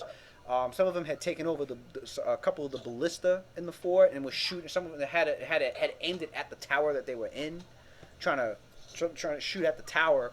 So the place was shaking now and then. So they get up there fighting all these monsters, and they get up to the second floor, where they couldn't get to the very top. They had to stop at the second part because a ballista came in and blocked their way. Okay. So then they turn over to the room next to them. Cosmogen was there, Triel was there, and Tongue Eater. Damn, the Sinister Six was there, son. And basically, so they were like, we should have killed Tongue Eater ages ago. So they ended up fighting them. Intense fight. They ended up beating them. Fario and Felian and Jensen were like, all right, we'll hold off any more enemies coming. I was like, how you get levels in prison, nigga? Like, how you get levels in prison? They had escaped before that. They were out. What was it that they escaped? The beginning of chapter 5, I think. Anyway. Anyway. We locked them up at level 4. And there are these magical tomes that give you free levels. That's what happened. Anyway. DM's handing free shit to NPCs. Nah, that's not what happened. Anyway. So, yo, son. No, it's possible, Kai. He pulled the Uncle Iroh. Remember the original cartoon? Working out? He said Iroh. So anyway, they took care of him. Fario, Feli, and Shensen were like, all right, we'll hold off the enemies from the stairs. You're going to need to climb up on the outside of the tower and get to the last floor. So Samuel was like, wait, I got to do what? And they had no ranks in climb. What? No, he has no ranks in climb. I don't even think. How did you get up there? I think he did climb. No, they handed him some rope and a grappling hook. He was like, "Here, let this help you out." So yeah, shit should have had on you anyway. Damn. So anyway, he did that. You finally have rogue equipment? He climbed up. As he was climbing up, he was getting attacked by Terrafolk. Yeah, the important shit. And he missed. Shit you take for granted. They missed their attacks on him. He managed to dodge them as he got to the final floor. Terran was there, and the real Rufel was there. They were tied up, taken hostage, and the fake Rufel was really he showed himself. He showed himself to Kai, and he actually he's like we've met before, and he transformed into Davdek, that really old dwarf that said help me out to lift this curse. He transformed into him, and he's like. So basically, he was telling Kai, we met before. I was really Davdik the entire time. So basically, he was saying, I sent you guys to go get Zenith because I'm one of the working for the cage rights. We had you get Zenith for us. Damn. So and then on top of that, he shared some other personal shit with Kai, which I don't know if he's actually sharing that with the rest of the group, but they had this monologue. They shared these monologues with each other back and forth as they started fighting, and the results of the battle clearly. I don't know if Kai wants to detail that, but the results of the battle was Terran was not saved. Suspicious. This nigga petrified me, and I died somehow. Then I got depetrified, and everything was over, and this nigga Terran got abducted. No. I think his name was Gortio. It was so free. His name was Gortio, and it wasn't intense. It was intense. I really wasn't expecting Kai to lose, but Kai lost the battle, and then. Oh shit. And then Gortio was about to kill him, and then that's when Orbis came in. And Orbis was actually disintegrating parts of the tower himself while invisible, so nobody knew there was a beholder flying around. And he came down through the roof, and he telekinetically. Was it Orbis or somebody else? It was Orbis. He telekinetically grabbed Terran, took him with him, told Gortio, just get out of here. Quit messing with him. In fact, I got a better fate for him, and he shot. He shot Kai with the petrification ray, petrified him. The thing is that Kai was petrified in the form of a dark folk. So he was, and then the tower got taken down. So he was buried underneath. He was buried underneath a ton of rubble. They didn't find him until a few days later, and then they almost destroyed the statue because they thought it was a dark folk statue. They're like, what the fuck, you know? But Genya had not Genya. Was it Felion? Felion had recognized it, and Genya had asked about it. Recognized you in a different form. Because I changed into it while he was fighting with them, and they whatchamacallit. So Felion and Fario and Shenson took the statue to Mirathon, who brought him back to normal. Explained to him what had happened. Nigga, it's magic. What the fuck? From there, Kai was like, "All right, well, let's go find the rest of my party." And Mirfan's like, "I'll take us to Asitipus," and he took everybody to Asitipus. They got to Asitipus, and the succubus Liuvash was in the area. She started charming each of them. She's like, more minions on them. They just had bad luck. More minions under my control. Kai managed to stop her just in time before she was about to charm him, and bluffed her into believing that he was smitten by her and would serve her, and rolled a sick ass bluff check, made her believe that he would willingly serve her. So he saved him. He saved himself from getting charmed. So he pretended. Yeah, that's what he did. He pretended that he was actually loyal to her. She came with Vorkir. She's like, all right, you will mount my new pet. And you will mount my new pet, and we will go and we will get revenge on these group of mortals that have disrespected me before. And so basically she meant, I'm sending you guys after the Vindicators. Lewis, is that paintbrush got finished, right? Mirathon actually escaped her compulsion because he was protected from a spell that he had casted before he went to the Abyss, and not only did the spell protect him from being charmed, it also made her believe he was charmed. So he did the same thing, kind of. He did disobedience. He did the same thing. No, it wasn't disobedience. It was I've been wanting to get that spell for like the past 6 months. It's a buff. It's a buff spell that gives you a bonus to your will save against enchantment, and then once you pass your save, the enemy is fooled into thinking that you're enchanted. Disobedience does something similar to that. Like it fools another person you got enchanted. You can follow orders like if you're like enchanted. The spell is called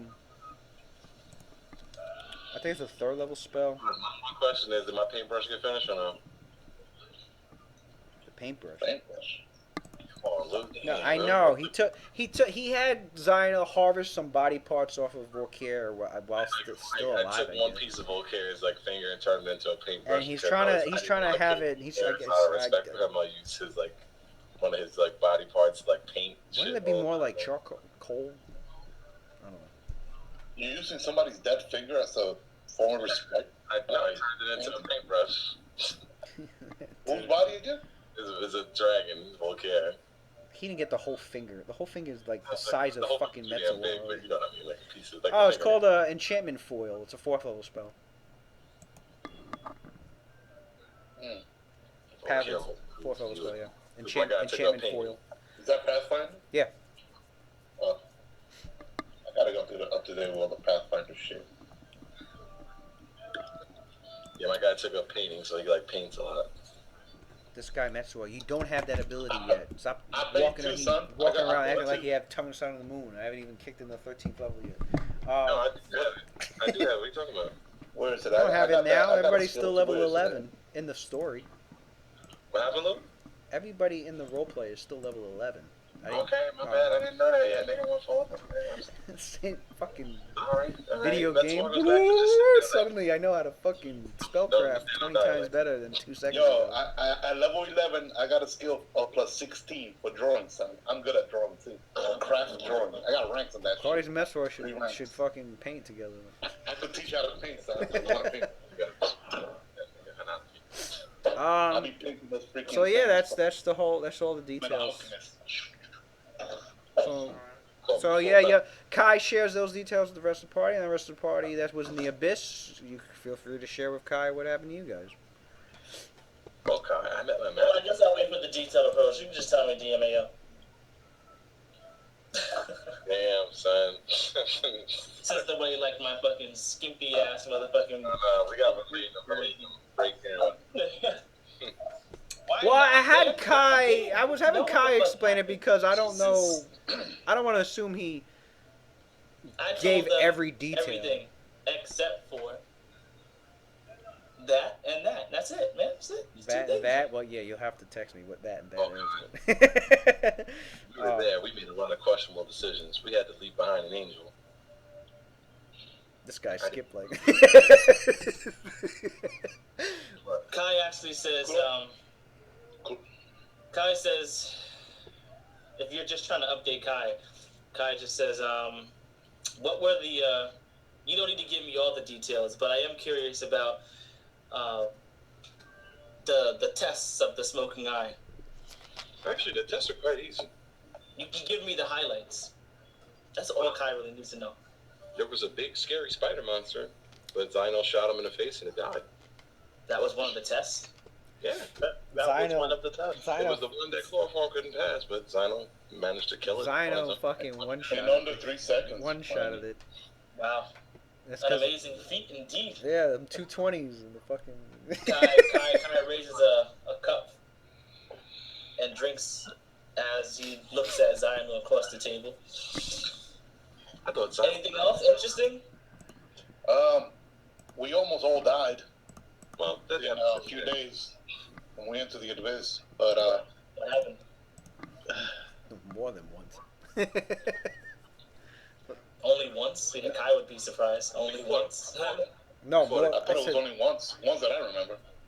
I don't know. You were either there with the battle with Arak, that big flame salamander? Nah, nigga, Exeditual first. That nigga made everybody shit on It was themselves. Exeditual and the Solemnus. Oh, wait. I was there for the Prince Salamander, dude. I was You were there? fight. Yeah. Okay.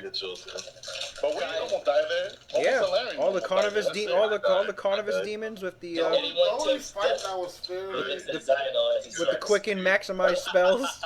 The only fight that was when we were fighting the Prince Salamander, that was like, I would say, even not like really... Metzawar got killed. Was the fight with the Drakes. Mezzawar. Surprising enough, not me. The fight with the Drakes was the most even fight. Every other fight was like, the monsters were like mad, way overpowered. Yeah, that's when things were overpowered. Oh, you guys were attacked by a flight of abyssal drakes. That was the most even fight. It was on steroids. Other than that Drake fight, every other fight besides fighting those Drakes, like, the monsters were way stronger than us. Huh. Kai goes, I don't want to return to that place. Kai says, I guess Cynthia is able to raise the dead finally then. No, actually. Because you look like you're fine. Chloroform did. Or he provided it was Cynthia. He provided the material.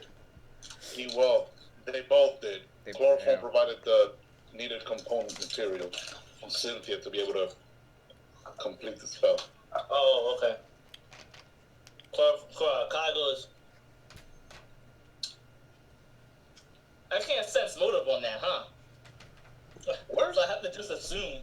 Time out. What happened to Chloroform? Where's he? I heard that they put him in jail somewhere. Where? No, you guys have him. Do that could teleport and shit. You guys, no, is he in the room with you? How timely, Claudius. He's in the room with you guys, knocked out, gagged, tied up. I think. Oh, is he here with us? And I think Claudius did dimensional anchor on him. Oh, all right. I was gonna say, man. I mean, I could do planar binding now and shit. I mean, oh no, not yet. We level 11. You could practice it on him. That's for sure. I could practice it on him. I'm gonna find out his true name thanks to that spell that Kai hates. Oh shit, man! You still have that? I got a sick. Dude, you got a sick ass bonus if you know the true name of a fucking demon. Yeah, I think you get like +4 or something. Let's continue. So Tice goes, well, I don't know why he would risk. I don't know why he would even have that. I heard it's a very expensive spell to cast. It's not something that you just do, on a whim. He must have been trying to get your trust or something. Maybe to act as though, to stay more innocuous in the group. He didn't fool me. Perhaps there is good in him. Claudius. Kai shakes his head. And he looks at Messor. Oh shit. No, there isn't. I don't pretend to not Kai looks at this. Understand that he does his downfalls. That he is evil. Messor, I understand you try to see the good in everyone, but because they live in a world that that isn't the case. Haven't you seen all these beings that we have encountered, Lord Rathaslon? All those demonic beings in the abyss. Do you really think those creatures could be saved? They could be redeemed? Maybe not. No. Maybe he could because good riddance. I'm glad they're sealed. They can't get into this plane of existence. Kai's hard. That nigga's sitting at the table, man, erect. Finally, somebody talking some sense, son. I'm so pissed. Yo, Claudius, out of character. Everybody has been trying to defend this nigga horrified, son. I know. I'm so happy to hear this chaotic, neutral fucking sensibility. You sound like you have some sense, my man. Holy fuck. I know Claudius feels that way. Everyone's like, give him a chance. No.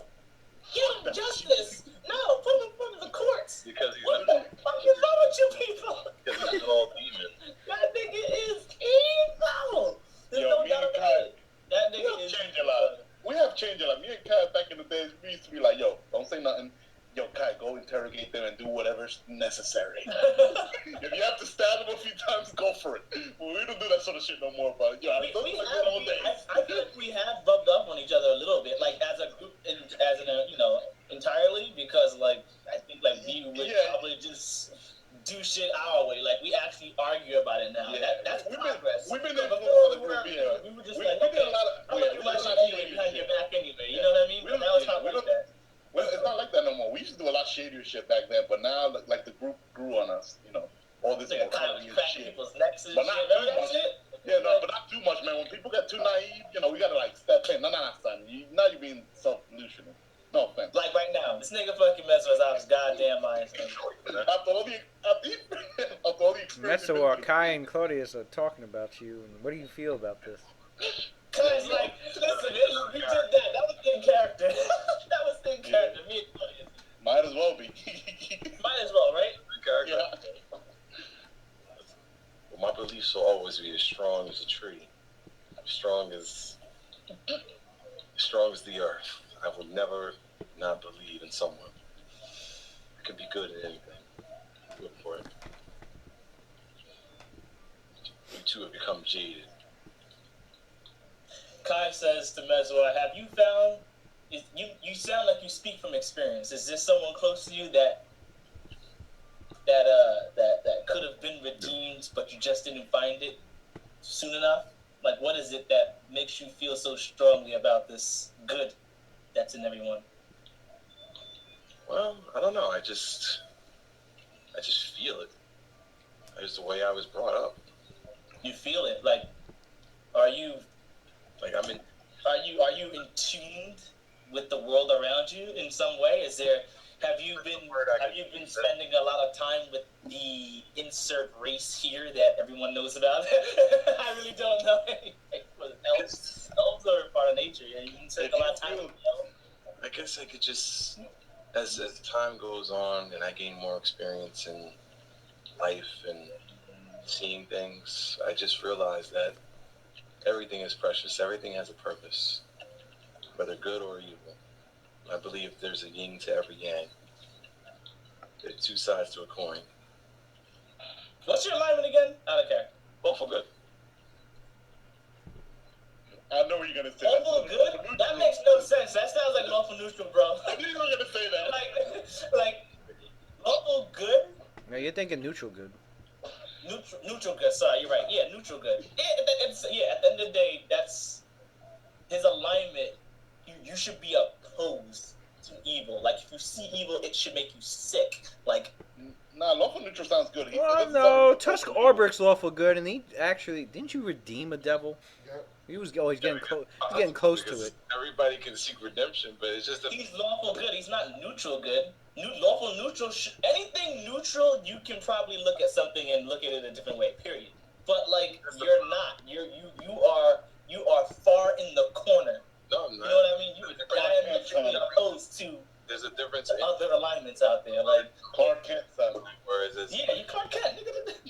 Clark Kent is lawful good. Me and Claudius. Superman is lawful good.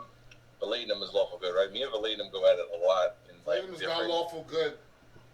Oh, he's not? Okay, well then I'm lawful good, that nigga. This nigga, at least that's how I feel lawful good should be. I think you're the only one, and Zarian willingly wants to work towards that. He's chaotic good, but he wants to work towards lawful good. Yeah. I'm the only really lawful good one who I feel like everybody can You and Cynthia. Cynthia's lawful. Cynthia's lawful good. You could bring him back. Kai, I don't know if the guys told you this. I think you should be neutral good then, because that don't sound like a monk. That nigga ain't gonna give up being a monk. For he about to lose them levels, nigga. Like I understand what you want.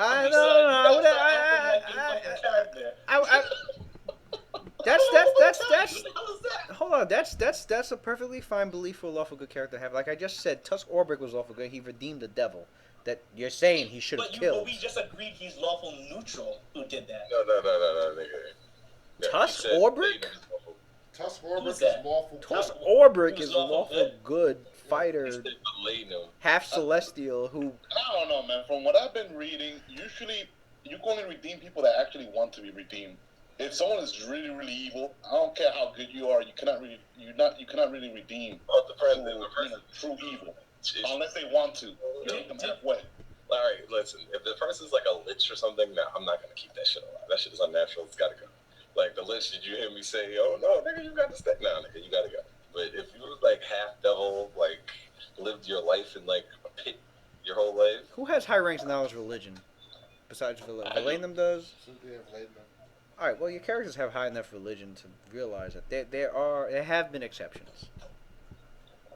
And that's what I'm trying to do. Well, in fact, the story of Adi Marcus is a planetary angel who fell from grace. Yeah, see that? Look at that. Adi Marcus, that's the nigga I'm obsessed with. A powerful good being has become a demon. Just like Lucifer in real life. It took great circumstances to get him to change and fall.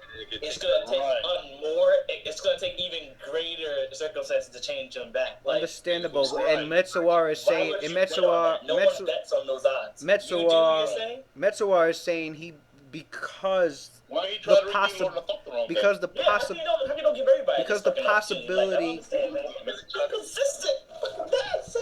the possibility of that kind of the redemption and the fall are there. Metsuar is good, and he proved it to me. Let me tell you this, Kai.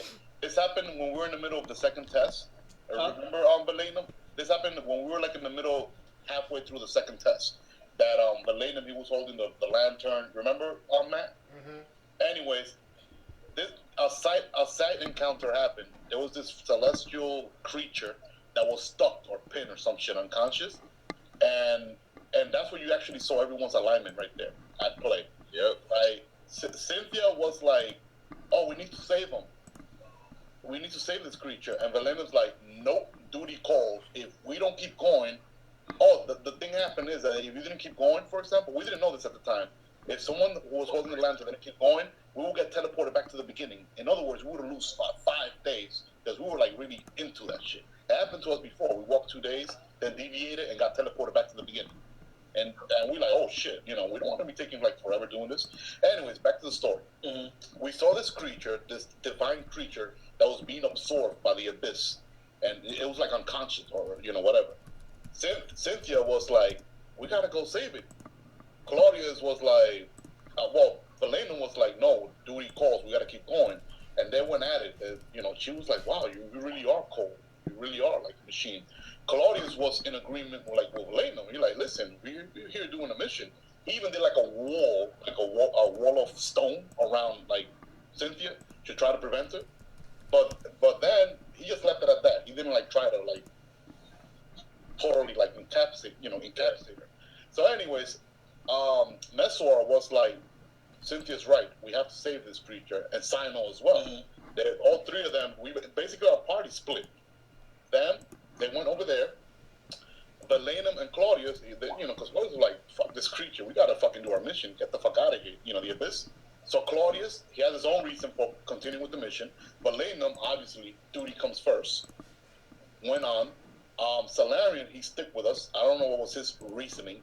I forgot. I don't know if he always sticks with Valenum or Valenum says goes. That was it. That's what he said. He said something. Where Valenum goes, I go. So I don't know. I thought it was a little bit out of character for him, but then again, he's chaotic good.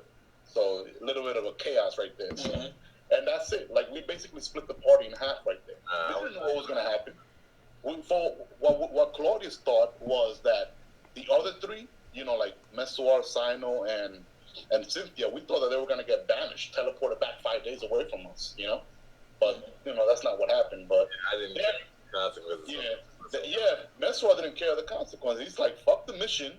We got to save this creature. And, Claudius considers that almost like, whoa, that's almost like dangerous. We don't even know this creature. It's not like he's heartless. Claudius not heartless, but this creature's unconscious. We don't know anything about it. And we basically have our priority is to fucking save Cauldron. Well, and the people that we have to save. Claudius said they said they did a check. It's like, oh, it's an angel that got like absorbed. I'm like, oh, that's all I need to hear. We're gonna save him. Claudius wasn't gonna lie about that because Cynthia also rolled knowledge check. She knows that it was a freaking divine creature. That being her forte, since she's very attached to the celestial planes. But yeah. I think that's a little important for you to know, like where everybody stands at. I think whatever he wants to do in Mesor is fine. All I'm saying is that lawful good means that you're lawfully inclined towards good. Obviously, but clearly there's no reason in the law for you to keep a good character an evil character alive or anything like that. Because of your personal motivations for him to who's good what guy all of a sudden. Like, it just seems weird. That's like being a cop. whose laws are we talking about? That's all a matter of Cauldrons. But then again, I guess it's personal lawfully good, right? Because now he's Batman. How come now he's this? Now he's that? I'm fucking tight. Like, it just tell me what Clark doesn't kill either. Clark Kent doesn't kill either. Clark doesn't kill. No, but listen, unless they're robots. Cynthia's lawful good, but her laws that she follows is Ilmators and the heavens, which kind of synonymous anyway. Holds back. That's why he's a little pansy. I love him, but he's a pansy, man. He always holds back. Cynthia's lawful good, but her laws that she follows is Ilmators, and the heavens. So, lawful doesn't necessarily mean you obey every single law. Because sometimes a war conflict with your God once. It just means you're a very disciplined You're a very disciplined. Lawful just means you're a very disciplined, organized person that believes in a structure. That's how I see it. You believe in a strong structure. Because as Chaos doesn't really believe in a strong structure. They believe the freedom of a structure is what will let then things would develop on its own. Like, that's how Chaos feels. Whereas Neutral is like a mixture of the two. They believe there has to be some freedom. They have to believe there has to be some structure. Like, you know what it is? It's weird, man. It's like you can't treat. There's like 20 alignment books on this topic, so I could just send this to you guys and you. All I'm saying is that you can't treat everything like black and white, even though your character says, "All right, this is my alignment." Whoa, pause! You just said that. You just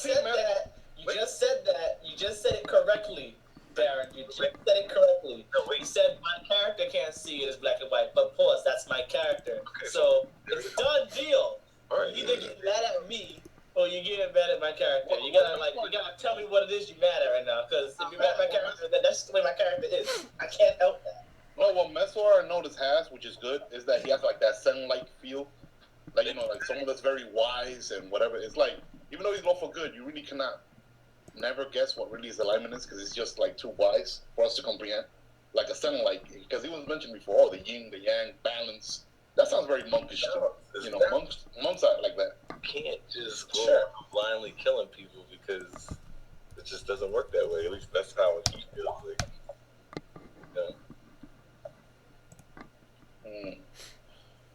Well, I just want to say this. Kai is Kai, period. Yeah, I'm not debating that, honestly. Claudius tells this. Outside of character, I feel going back in character. I'm going to go back in character. Oh, okay. Like, Claudius goes to Mesor. I'm like, I understand that you don't believe in killing people, that they have a chance to be redeemed, but take it from me. I have been schooled somewhat, or self-taught. Demons and humans are not alike. Not alike at all. There is evil, true evil, in this world and beyond, as we just encountered. We just went to the lower planes of the abyss. You mean like there are people that are born evil, opposed to people that choose evil? You said that in character or out of character? In character. In character. You gotta respond to it, Claudius. Claudius looks at Kai, and he's like, I don't know too much about the planes, but I do feel like some people or some beings are composed of evil, like they're born evil, and then there's others that choose to do evil. Like, it's in its nature to be evil, you know what I mean? Like, devils and angels, they're the quintessential, like, vision of, like, evil and good. Like, there's never gonna be, like, good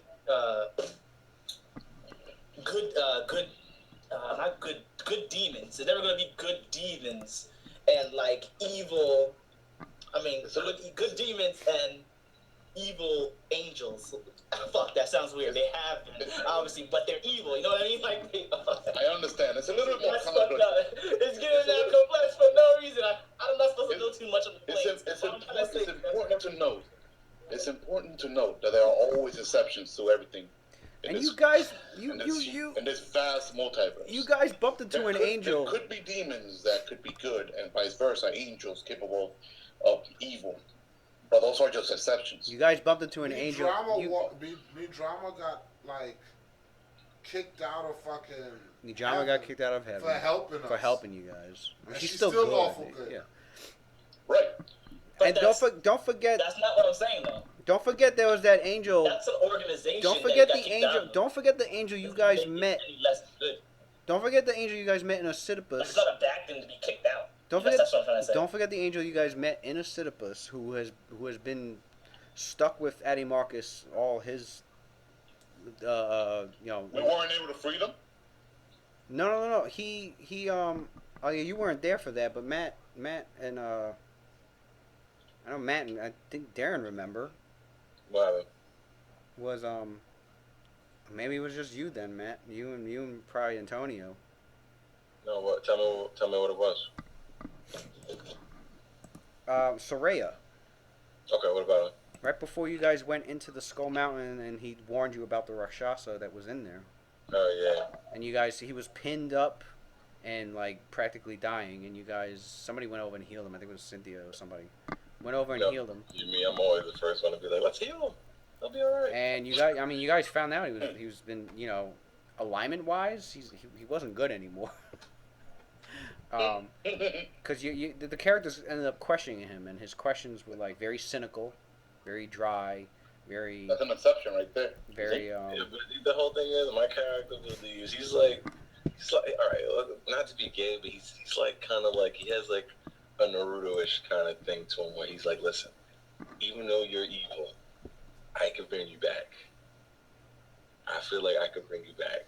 There's some characters I know I can't bring back, like fucking the Thatharon. I knew he was evil, so even with all the fucking, you can't listen to certain people.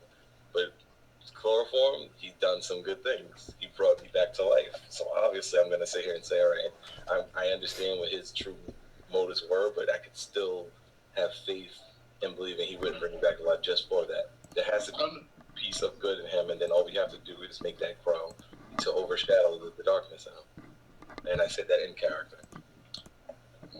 I understand what you're saying, Miss Swart. I'm not the type to judge. I'm not saying that we should go out and kill any evil we see now. They don't mess with us or me. I have no problem with them. Extreme evil like demons and the sort, they belong. There's a place for them called the Abyss or the Nine Hells if they're devils. That's where they belong. They could do their own thing there, kill each other off, and leave us primes here alone at peace. We have our own dilemmas to deal with. Because as you all know, even amongst our kind, humanity, well, when I mean humanity, I mean us mortals. Some mortals are capable of more evil than even the devils themselves. That's a fact.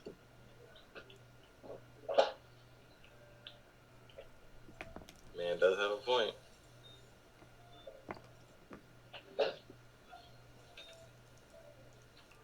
Kai nods and lets the matter go. What the hell? Did you just agree with this nigga? Because that's basically what we were saying. Yeah, Kai's hilarious.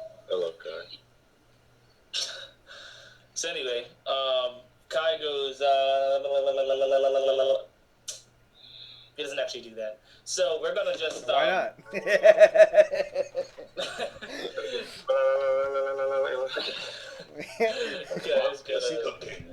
So Kai goes, why not? It's a little personality quirk. That was the first test. What was the second test?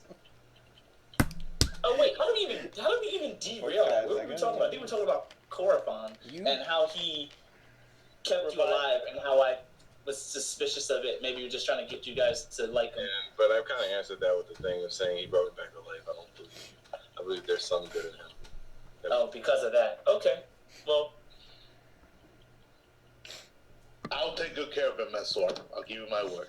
I'm just gonna say this. Kai puts his drink down, and he's like, "Listen, Mesor, like he may have brought you back to life, but you have to understand, intent is everything.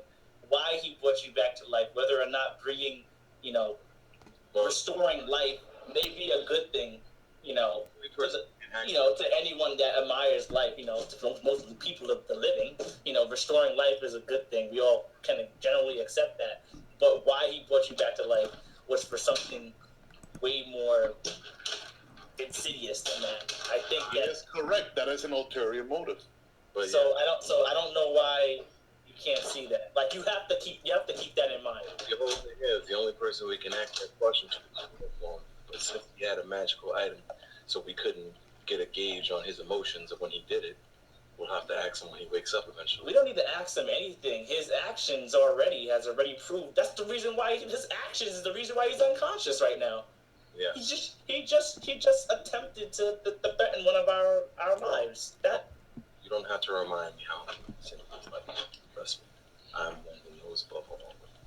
Fario folds his arms. So are you still confused about Chloroform's where his true intent lies? What his true motives were? I'm not confused, but I still want to speak. Fario folds his arms. So, can we just talk about what we're gonna do next? Finally. Fair enough. Kai raises a hand. He says, "I'm still trying to find out what the second test was." Oh God. Maybe we could discuss it amongst ourselves. I forgot about our honored guest here. Let's deal with him first, Kai, and then we continue this. So we use for them as well. Anyone with you guys? Marathon speaks up and goes, "I would like to hear all this, Fario. However, that is a matter we should discuss as of now. Is what we should do next. As I've mentioned before, you can count us as allies and the assistance that you will need against the cage rights. In fact, I will be offering with the time that I have, I will be offering to aid in the enchantments or upgrades of particular magic items that you desire or that you have currently." You and Claudia should get together. I don't think you're as wise and strong as he is, but. Oh, I have much to discuss with Claudius, for both he and I are of the same ilk. We are both scholarly and very studious, hard-working wizards. Well, from what I gathered, he is much more than just a wizard. There's something ultimate about him. That's made stupid. Anyway. That makes no sense. I know, that's right. I know. I've never heard ultimate used like that. It doesn't work. No, it doesn't work. I know. Yeah. Look at Charlie. He likes it though. Nah, he was like, "There's something more to you though. The way that you work your magic, Claudius, as I've witnessed during that battle. It's fascinating. It was fascinating how well you've blended, how well you've mastered and blended so much power in such various methodical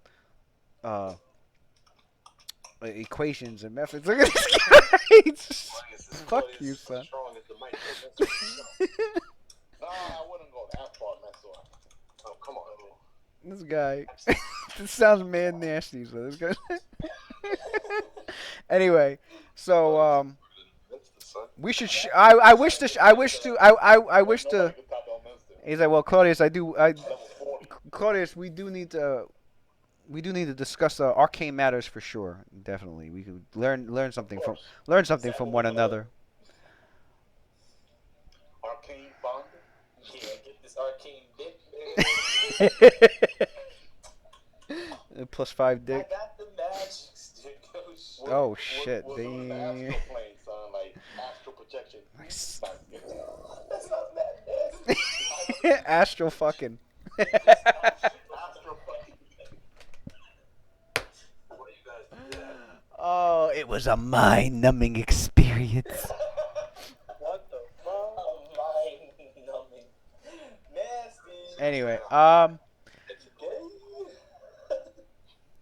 where was I trying to get at? All this fucking. So yeah, and he he's like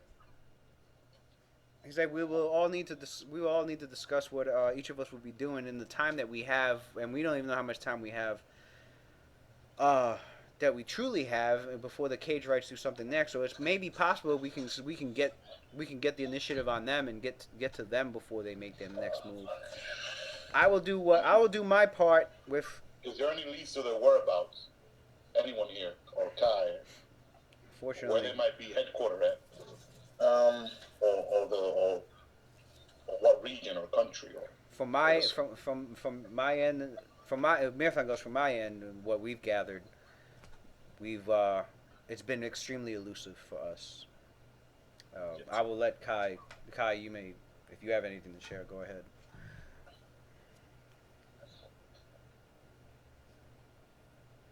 Kai? Nothing. Mentor has a drink and says, "Well, I'll be at the lake." I think he froze. He froze. He cut out. I was like, Shinsen, would you like to join me? Shitty ass. Shenton is like, indeed. I am curious as to your. I am curious as to your style of fighting for one who serves Ubteo. I am. I didn't hear our question. My patron is Ubteo as well. Interesting. We have much to discuss as well between you and I. I've never met a woman like you. And you never will again. Watch out, monk seed. Yeah, that been said, and you never will again. Oh shit! She's the only Cynthia one. steps forward and says, "I beg to differ."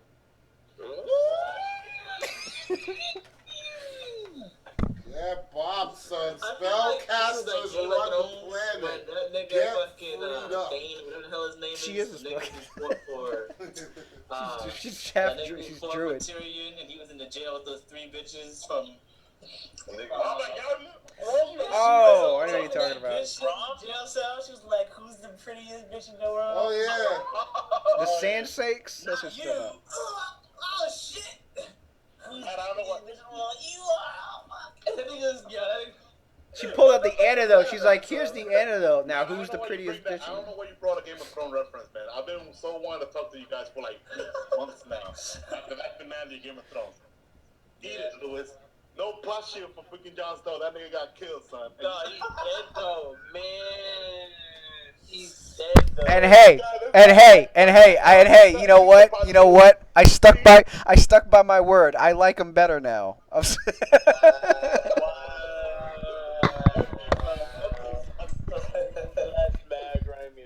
I like him better now. I like him. Nah, see, you know what? I ain't that worried because he's coming back. He's getting resurrected. He's getting resurrected anyway. There's a cleric right there, and she can yes.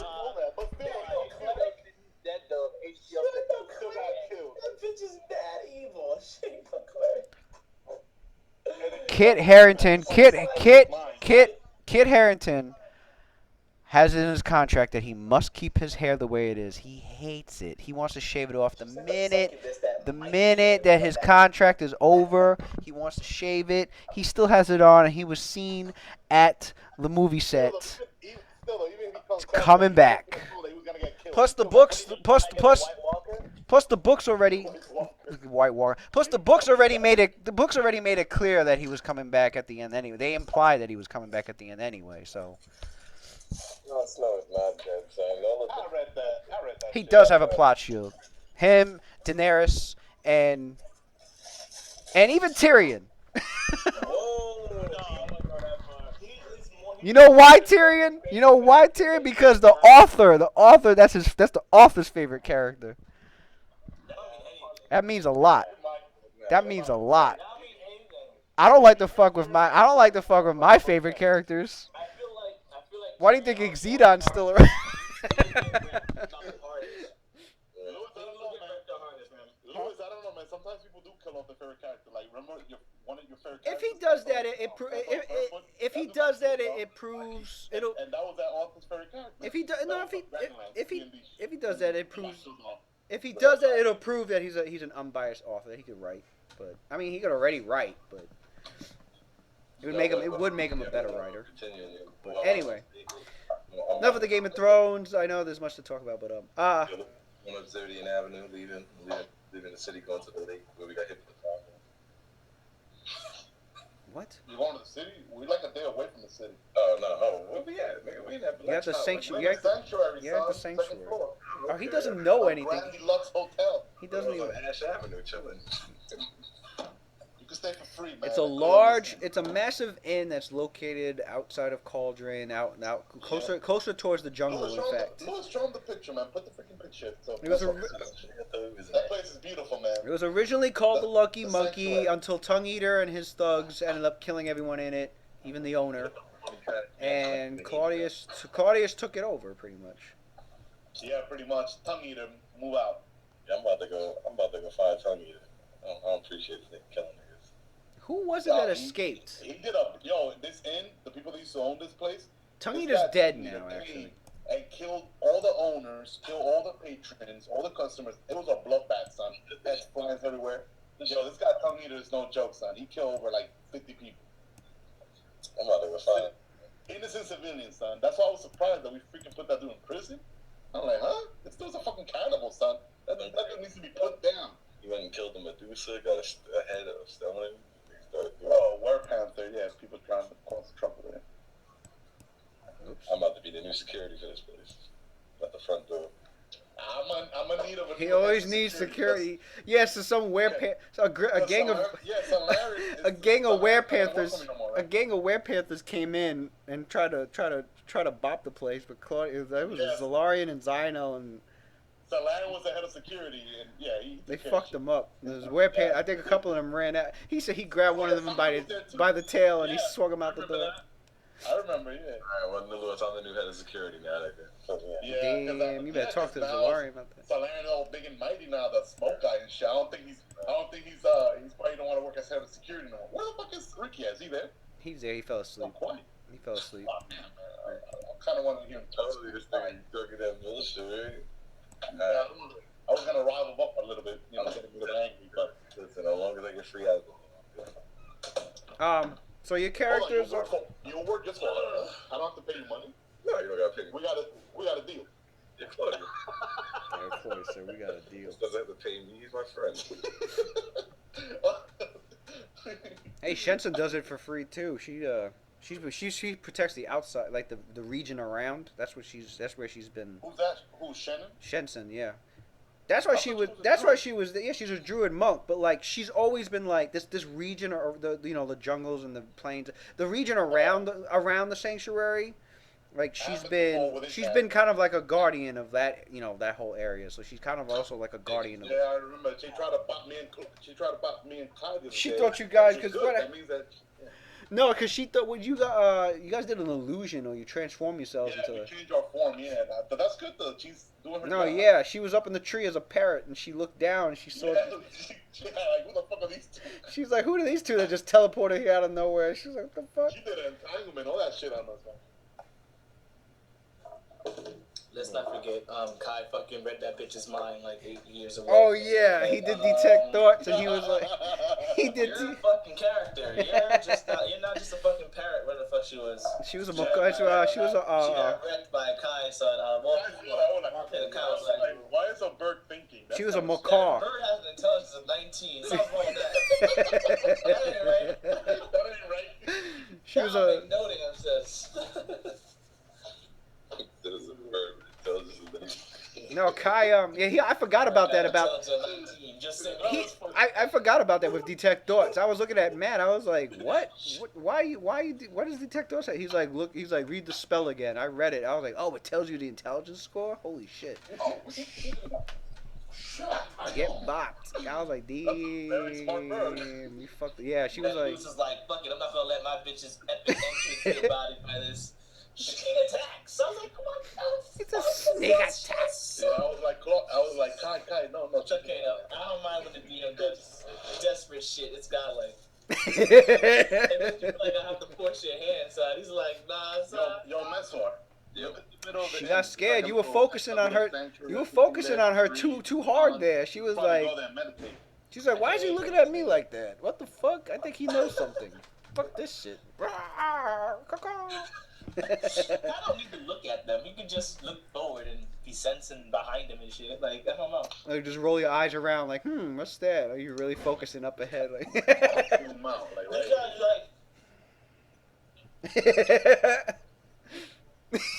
for real, that's what I assumed. Like, it was one of those anime glares, like, shoo.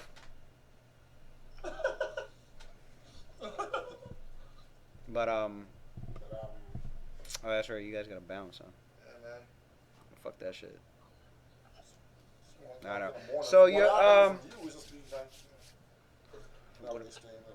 Yo, Watson. No, what up? You're looking out, man, for taking care of Claudius. You know I got you, my dude. You know I got you. Yo, Claudius, that last fight, I think Claudius was freeing niggas up, son. Nobody was able to do what he did. I think it was a sit back with shit on lockdown. Like, anytime something happened, I got immediate action for that ass, bro. Nobody got any room to do shit. It was good, though. He stayed out of harm's way. It was good. Had a dude on the he was hanging from the ceiling, casting was broken. Oh, with the slippers? Yeah, I had him up on the ceiling, hanging upside down, going to work, son. That's right. Yeah, he was upside down, like. But so I get that. Yeah, your characters pretty much need to discuss with each other what you're planning on doing during the downtime and outside of crafting fucking magic items and shit. Since Kai opened up his mouth about the efficiency of the laws in Cauldron, Latham is gonna spend his downtime pretty much patrolling the streets. He's looking for that action. We have, like Lewis said, we have the license to kill already.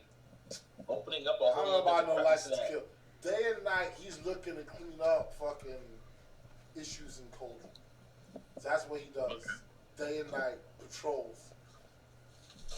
I use stone. I ain't got to worry about sleeping and eating no more, nigga. It's on. You got Big Brother on your ass, watching 24/7. Nigga, you got that one eye stone that doesn't make you sleep.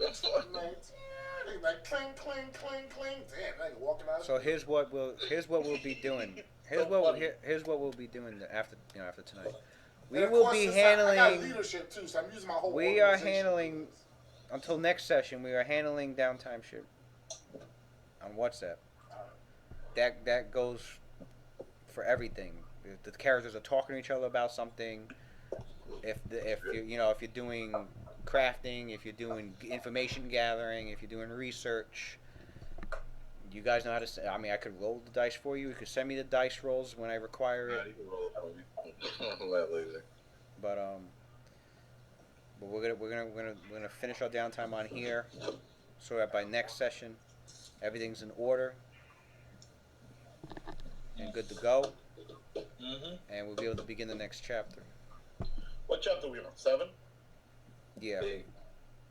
Wow, Six is done. So there's downtime, and then when I start 7, and it could be. Don't be surprised. Don't be surprised if. Yeah, about 3 years. Don't be surprised if I start chapter 7 in the middle of, whatever it is your characters are doing. Just like last chapter, it can't get interrupted. So. Lewis, even though I want to craft items for like the party and even for Claudius himself, for right now, Claudius' priority, I want to scribe all those scrolls that I've been wanting. I did tell everyone that. That was one thing I did tell everyone. I told everyone that Claudius is, well, first of all, was going to finish up Metsua's Cloaks since he's in the middle of it anyway. There's still spells from like when I was like level 7, level 9 that I wanted to. No, I know. After the cloak is finished, was I said after since you were in the middle of crafting his cloak, after your cloak was finished, Claudius was going to take care of himself first before he moved on to like crafting for anybody else, pretty much. So. At least the spells. I want to get all the spells 100%. No, I know. We'll go through all that with the spells that he's trying to get down, and if there's any magic items that he's trying to craft for himself or acquire, or even require. Even Marathon said he'd help make. He'd help make at least an item for everybody. I saw my character sheet. I have the cloak. I thought it was gonna be sold off. Which cloak? The robe. +3 cloak +3 to resistance. Oh, was that part of my pot? I know you took it, and if you don't want to keep it, you can get rid of it. But all you gotta do is turn it into a +5 and keep all the materials. I put it on there because you took it. You took yeah, like I said, temporarily. Like, I'm gonna use this just for the adventure, and then we'll figure out what to do with it afterwards. So I don't know if you want to keep it or not. That's up to you. You can sell it in the pot. So keep what did you have before? You had a so plus. Everybody gets extra a little bit of gold. So keep what? Put that in the pot. Keep your cloak. I think you had a +1 resistance before. Yeah, you did. Yeah. Okay. But I'm gonna have a spells that I could like increase my resistance now for one of my level 6 spells. So. Oh, okay. That's why I really don't need the cloak. Okay. All right. Yeah, Blue, just make sure you. I mean, we don't really have. But yeah, but put my +1 cloak back on. Yeah, for in the meantime, yeah. Okay. You don't have to. The other +3 could get split with the party. The money. You don't have to adjust the character sheet, Lou, but if you want to, you can for the +21 for the head. But I really don't care. Yeah, well, you can fix it on your end, I think. I mean, I have it, like I know, so. All right, guys, peace out, man. See you guys Wednesday. We playing Wednesday, right? That's it. I'm ready to go, nigga. I thought we were going safely. No, we didn't play last Wednesday. I know. We're gonna get this downtime shit done first, man. We're not playing Wednesday. There's no point. I mean, if we gather Wednesday, we're gonna do more downtime shit. That's what we're gonna be doing. That's fine. I'm for it. Let's do it. What? Let's do downtime stuff. I want to go to the lake and do all this other stuff. See, man, you playing, Lou. I'm not playing. This nigga be playing, you know. You want to go back to that league? I'm just saying. I mean, it's a group decision, really. I'll do Wednesday if everybody wants to do Wednesday. So them niggas got us with a low level. I'm going right down there, man. I'm about to pop all them little sneak niggas down. Well, the lake by Lapagar, where you got to pull out of work. Well, I didn't really get body, but everyone else got cooked. Oh yeah, that's true. Everybody else got body. I'll let you know. Vengeance in my mind from I mean, because it's really downtime shit. If I'm doing anything roleplay wise, I'll have everybody together. But you know, I'm now not. Now my will save and everything is looking good. Some of the role, like I said, some of the roleplay So you want revenge? can be handled right here on the WhatsApp. I want to go save the guy that got fucking killed. So How you gonna save the guy that got killed? You gotta save someone that got killed. Well, he needs. I need to bring his I just want to body get all the back. downtime shit out because there's so much math. It's I don't know, mostly maybe he's not logistics dead. and math involved. Instead of spending that 30K here, you could get a true resurrection. With what? If you really want to save him. But we don't know That would be the lawful good thing to do. Yeah. We don't know if he's dead. Your temple is gonna be No, done. listen, we don't know if he's dead. So We then just know he that, got so taken. you know, so I've got to work on that too. It's true. Followers. There's a lot of That time ed magic. A lot of son. logistics. No, that's not what I said. That doesn't really require us to be gathered. It's good to have everybody gather together and actually play the game as opposed to getting business done. You know what I'm saying? It's got the PI also. I don't want to gather everybody Wednesday and we just. They stole that item, the Solarian one. We're not even really role playing. We're just like We're like 60K. partially role playing, mostly getting 60K. jotting numbers down like we were doing our taxes or right now. So. Split it 6 way, 5K each. You know, we good. Let's go. Split it one way. Once we get once everybody's solo quest, we're gonna come back downtime with no ship monk. is handled and settled. Yeah, right. Once I know exactly what everybody's doing with all that downtime, then I can get everybody together and we can actually we can go through it. Solarian got freed up. Solarian got freed up. Cynthia got freed up. Mesor, he's like, oh shit. JoJo stole your shit. Your shit there. You put it by yourself. They gonna she steal has you to. next time. She's obviously gonna let the party. Well, gotta let the party know I'm not even gonna be on this world for a while. Yeah, that nigga got no reflex. That's why he ate 2 bombs. Huh? She's not. She's gonna disappear and everybody's gonna wonder where she's at. Still standing, son. Like, I can't fuck with that. That's just crazy. One of those hit me, my guy is dead, son.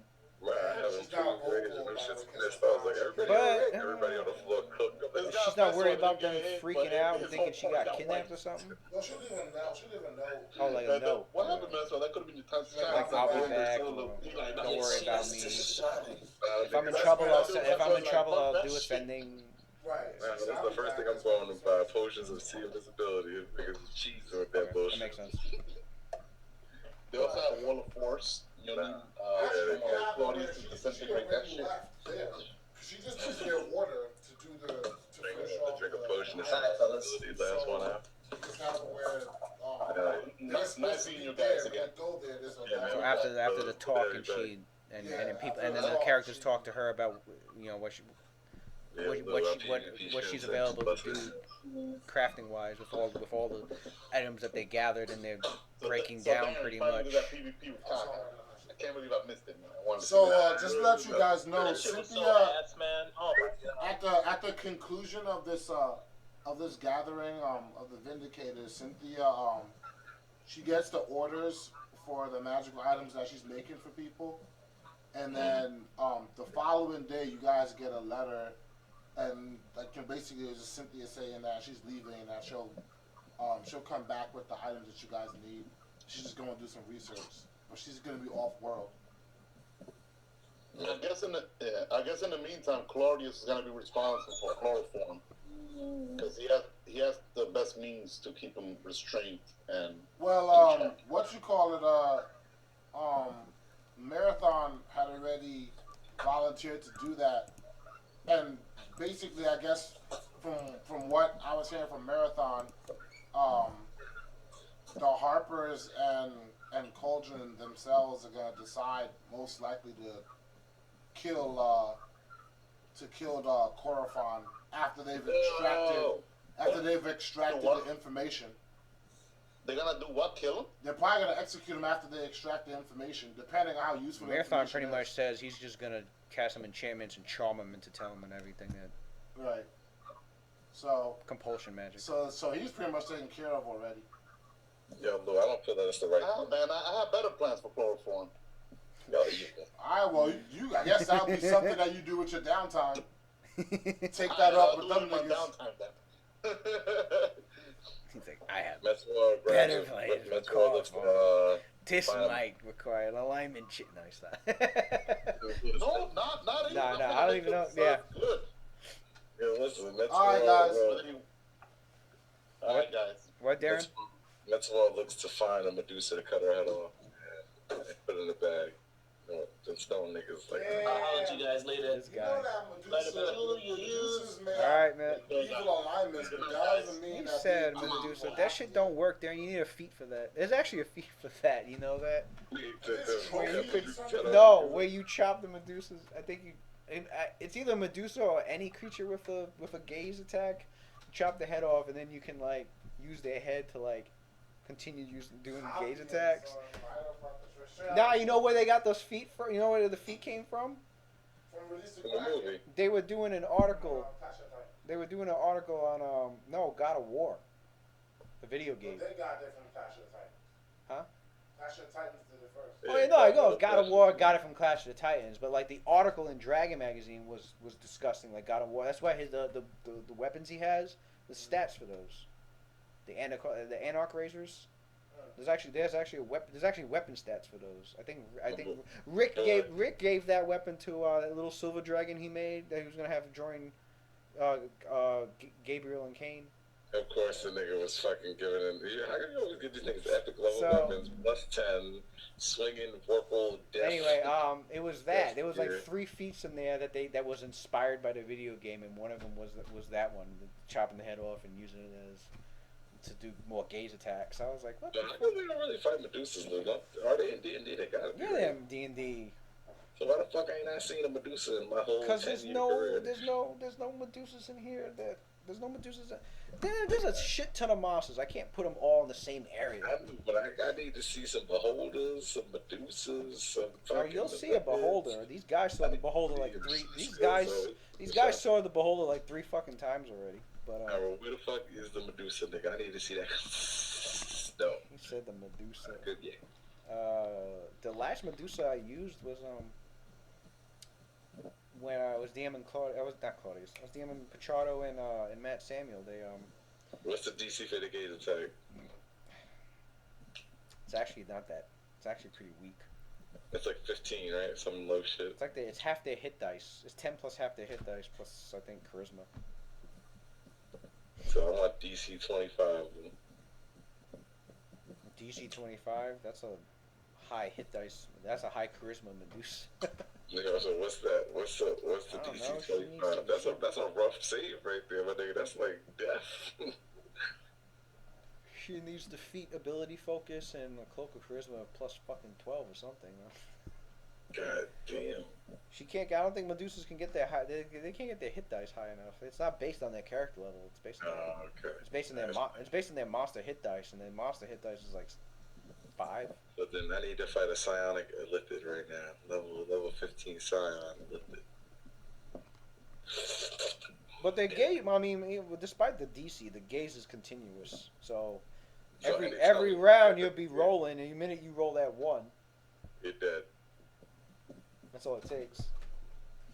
So let me ask you a question. At level 15, right? If I'm fighting a Medusa and I blind that bitch, is it like the eyeball so blind, or is it just one? You blind the Medusa? Yeah, remember because monks get an attack to blind or deafen Oh, that you level. blind them. Doesn't it stop their gaze attacks too? They're blind, nigga. How does that work? How you see me? How you gazing when you blind? And then yeah. I mean, the eyes, cause you still have your eyes open when you're blind. No shit, but you're blind, nigga. That doesn't make sense. Come on, dude. That doesn't make sense. I'd be like, yo, Lou, you gazing at me, but you're blind. Do you see me, Lou? No. It doesn't have to rely on vision. It's the supernatural power of the eyes. Okay, if you say so. It sounds Nah, like actually, I really don't know the ruling on that. I need to look it up. I'm just making shit up. Gaze attack. Does they can still gaze attack? D&D gaze What, you attack. Googling that shit right now? Blind. Does a blinded creature? Here we go. Does a blinded creature still have gaze attack?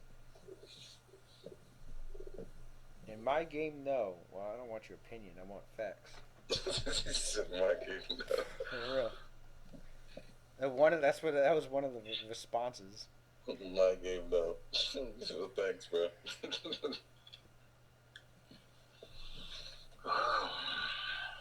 The blinded beholder can still use his gaze attack. Beholders have gaze attacks? What the fuck? Yeah, because they have the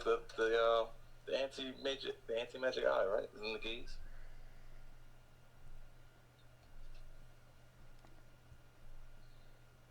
Gaze attack, which allows.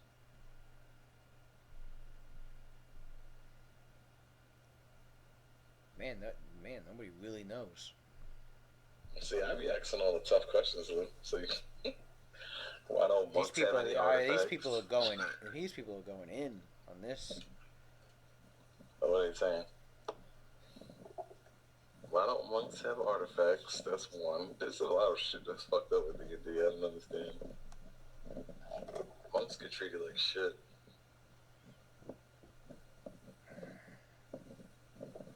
In all of D&D, there's not one artifact monk related. Okay, I thought so. Characters using dark vision in complete darkness are still affected by a gaze attack. So they don't have to. It's just their gaze. Even if they're blinded, if you can see their gaze, just by looking at them, you're affected. Okay.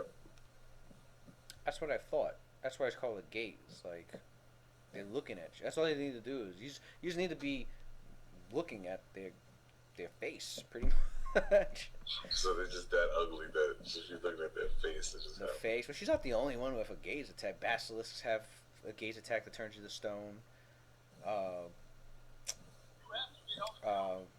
What else has fucking? There's a monster that does a gaze attack on you and it boils your blood. There's all sorts of fucking.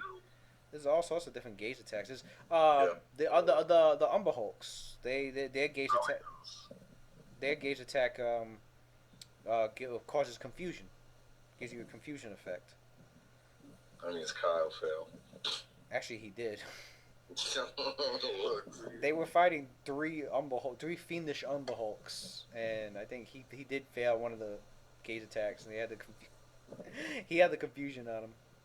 Does the line fail it? No. He almost did, but yeah, they have a gaze attack. So yeah, just by looking at their gaze, the only way to not be affected by it is to be far enough away, because I think the Medusa's is like 30 feet or something like that, or to just avert your eyes or to close your eyes. That's crazy. Also, they can essentially affect you twice in the same round. Because when you first see them, that's your save and throw right there. Just for initially seeing the gaze, and then when it's their turn, they can take a standard action to use the gaze attack. So they can take a whole action trying to find a way to force their gaze on you again, and then you have to roll another save and throw. I was like, damn, you can get affected by this shit twice. Yeah, I remember that movie I watched when they fought that Medusa. That bitch was like, dead. You talking about Attack of the Titans? Nah. Yeah, well, the new one, not the old, the new one. The remake? Yeah, the remake where they fought the new Medusa, and that shit was like, she started laughing like, whew, so much downtime shit I gotta do. Yeah, word. I was like, what happened? Downtime fast as him. Well, this was role play. This was all everybody talking and getting role play. Them niggas just talk. It was out of character play, nigga. Well, no, I told everyone a while ago where things that are said out of character. Your characters are saying it. Okay, fine. I didn't know that. Yeah. I was thinking like, they're saying it, but in their own way. You know what I'm saying? Like, I mean. Okay, I got you. No, but then you got That's why that's why I've been catching. Rick tries to pull some shit. I think you were here. I can't remember if you were here or not.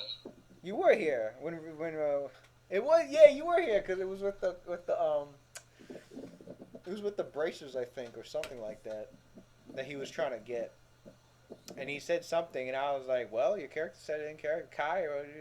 And Rick got mad at me because he was like, "Man, I'm like, He was mad as hell off the. I'm like, well then roleplay. I'm like, well then fucking quit. Quit all this bitching out of character. Quit all this out of character shit and start roleplaying your guy. If that's how he feels. That's how he feels. Yeah, because they talk about a lot of out of character shit. And I'm like, okay, let me just take a break for an hour because they're gonna argue for an hour about nothing, and they come back. That's why I put them on point. I'm like, your characters are saying this. And like, a word. And then puts them in the I'm like, all right, we are. Let's do this like we are. But nah, you got That way's part of the game. That's why something's advancing.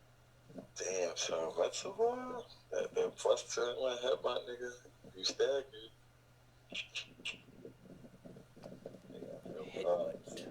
Yeah, I forgot that +5. I was like, yeah, I was like, why is it only +16? I was like, the base attack bonus. That's why I was like, that's how the combo is like quicken spelling ability. Go for the trip. The trip connects obviously because no one's gonna be like a +60, no matter what you are. And then the next attack is still true strike. That's when you go for the headbutt, and then most likely they'll get staggered, even if they're a different type of race. Where they get the -8. It's still +12 on top of my base attack bonus. So then they're like, ooh, up, staggered, and then the dude's giraffe kicks in, and then at level 15, yeah, when I have it, level 14, it's oh man. Then my next key power is, I want, but we'll see. I think I want to take, when I make my next character move, I'm making that teleport shit, son. I can't wait. You really doing another monk? Yeah, really?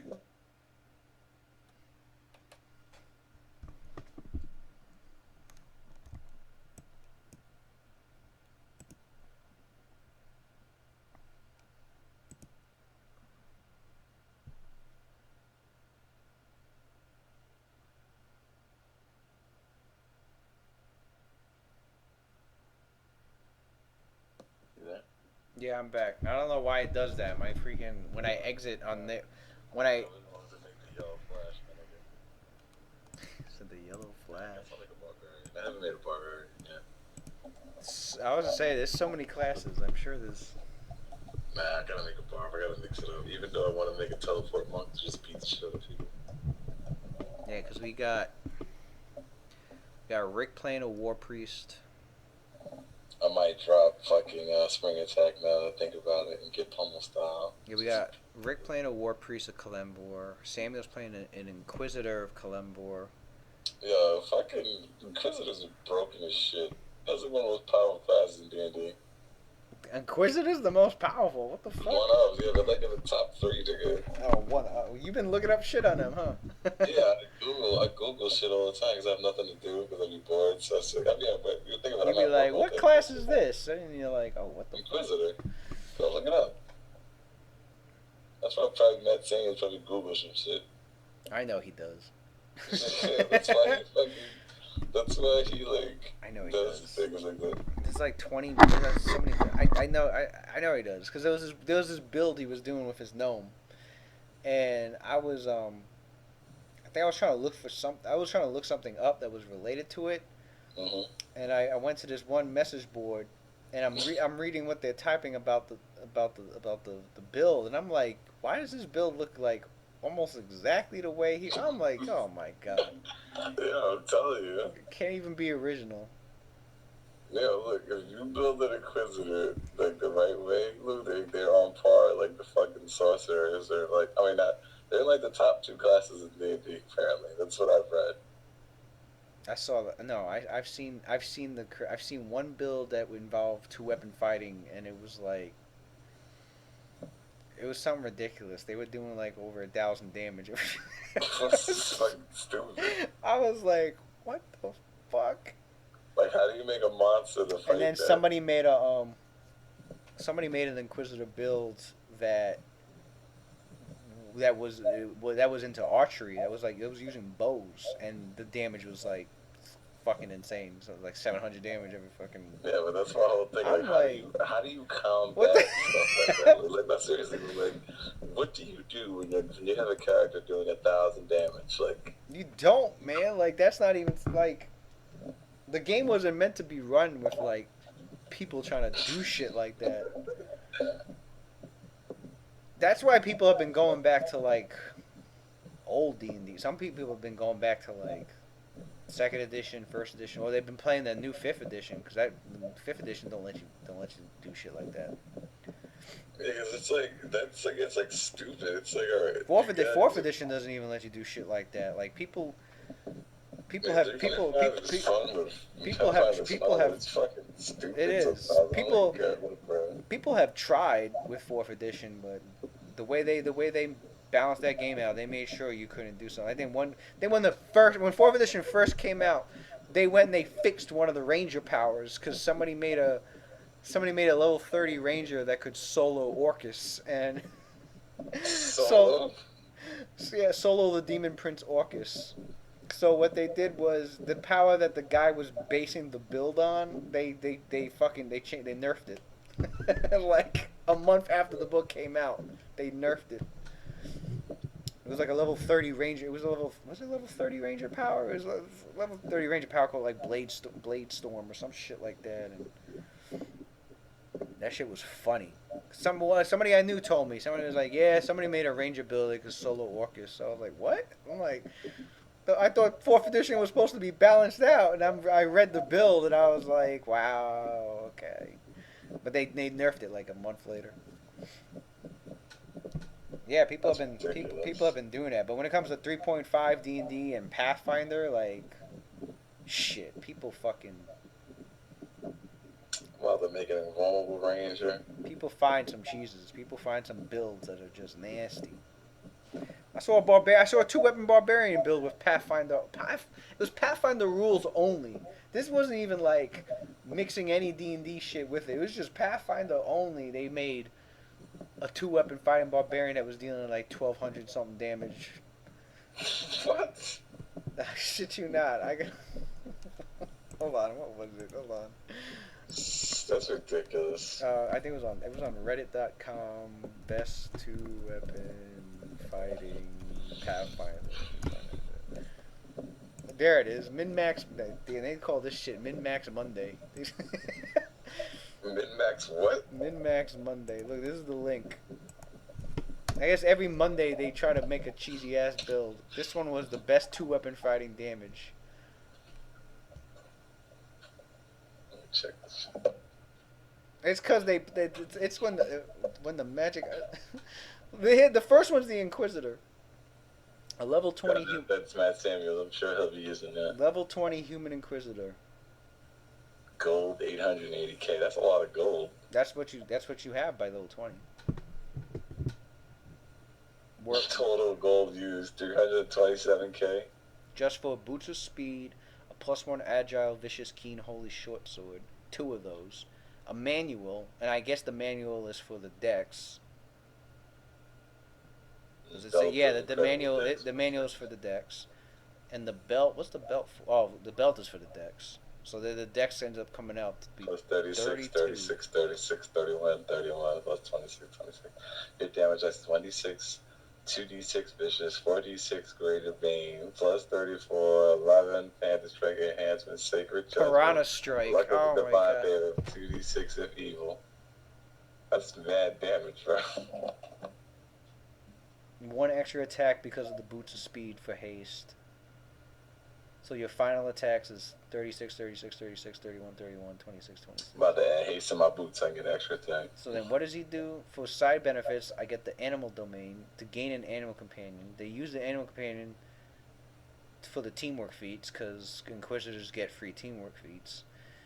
Eventually giving you +4 more to hit and an extra 1d6 damage while flanking. And after 13th level, your animal companion charges, so can you as an immediate action. Wow. While this doesn't get 10d6 sneak attack like the ninja, it is not defeated by C invisibility. A quickened divine favor is a great use after 13th. That's fucking ridiculous. Where's the barbarian one? There it is. Barbarian here. What, the orc special? Barbarian, a barbarian 1 level 1 barbarian, level 19 ninja orc. A 20. That's not a barbarian, nigga. That's a fucking ninja. I know why he took the barbarian. It's probably down there somewhere. Bludgeoner, double slice. Okay, 2-weapon fighting, improved and greater. Hammer the gap. Improved critical. Power attacks. He uses tonfas. Sap adept. Okay, sap master. 2-weapon rend. He has Tusk and Slave Taker as traits. Ninja tricks. Powerful sneak. Weapon training. Offensive, defensive, stand up, bonus feat, vanishing trick, invisible blade, combat trick, improving this. Okay. Magical equipment, only spent half my gold. A belt of physical perfection +6, boots of the soft step, manual of gainful exercise +5, ring of freedom of movement +5, mithril breastplate +2, +5 adamantine tonfas. After all the magic stuff, that's why you got it for the rage. The stats will look like this: 40, 25, 22, 5, 5, 5. Now for the damage. It's all non-lethal, so anything immune to such takes a lot less damage. I'm just going to assume everything hits. So with a key point spent for an extra attack, we're looking at this: 30, 30, 30, 25, 25, 20, 20. 1d6 plus 25 plus hammer the gap feat. I forgot what that feat does. I think it does extra damage for... Yeah, hammer the gap. For every hit that you succeed after the first hit, you deal extra damage. So say you hit, and then you hit the second time, you'll deal extra damage to the second attack. If you hit a third time, you get even more damage. If you hit even if you had a fourth time, you get even more damage. So it's like every hit, it just keeps putting the damage up. Depending on your GM, it could only be 20. I'm assuming the higher number because of... And a bite. Okay, whenever you take a full attack action, each consecutive hit against the same opponent deals extra damage. And a equal to the number of previous consecutive hits. Oh, he's counting. He's counting this turn. This damage is multiplied on a crit. He's counting the sneak attacks. And so wait, if Metsuo were to take Hammer the Gap, you would hit, and I attack 11 times. How much is that? What happened? If Metzor takes Hammer the Gap. Are you talking about right now? No, I'm just asking. I forgot that. I guess so. How many attacks this guy got? 1, 2, 3, 4, 5, 6. Kai 7. or you? How many attacks does Metzor have? Metzor has a lot of attacks. I know. Yeah, he has a. Let me go down. What's his flurry? His flurry gives him an extra 2, I think. Yeah, it does. So he's got.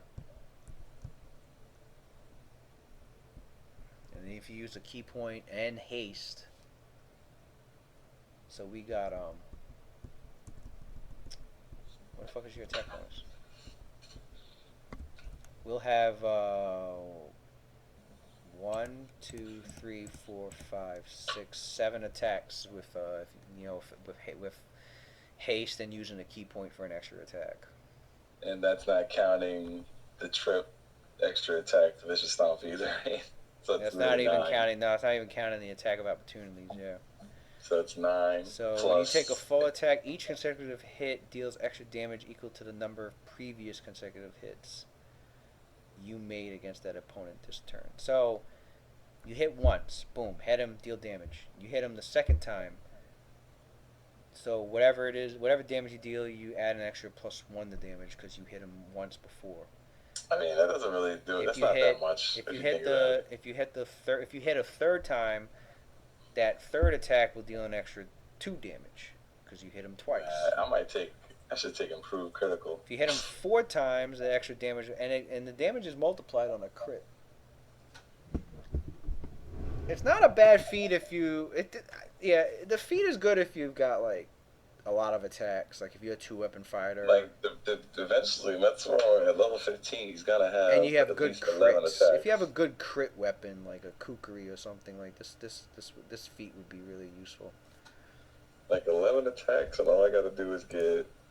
Say if I do this, say if Metzor gets eventually level 15, he'll have like 11 attacks. Once he gets that, if he gets like an amulet of like 1d6 fire damage, that's a lot of damage off 11 attacks.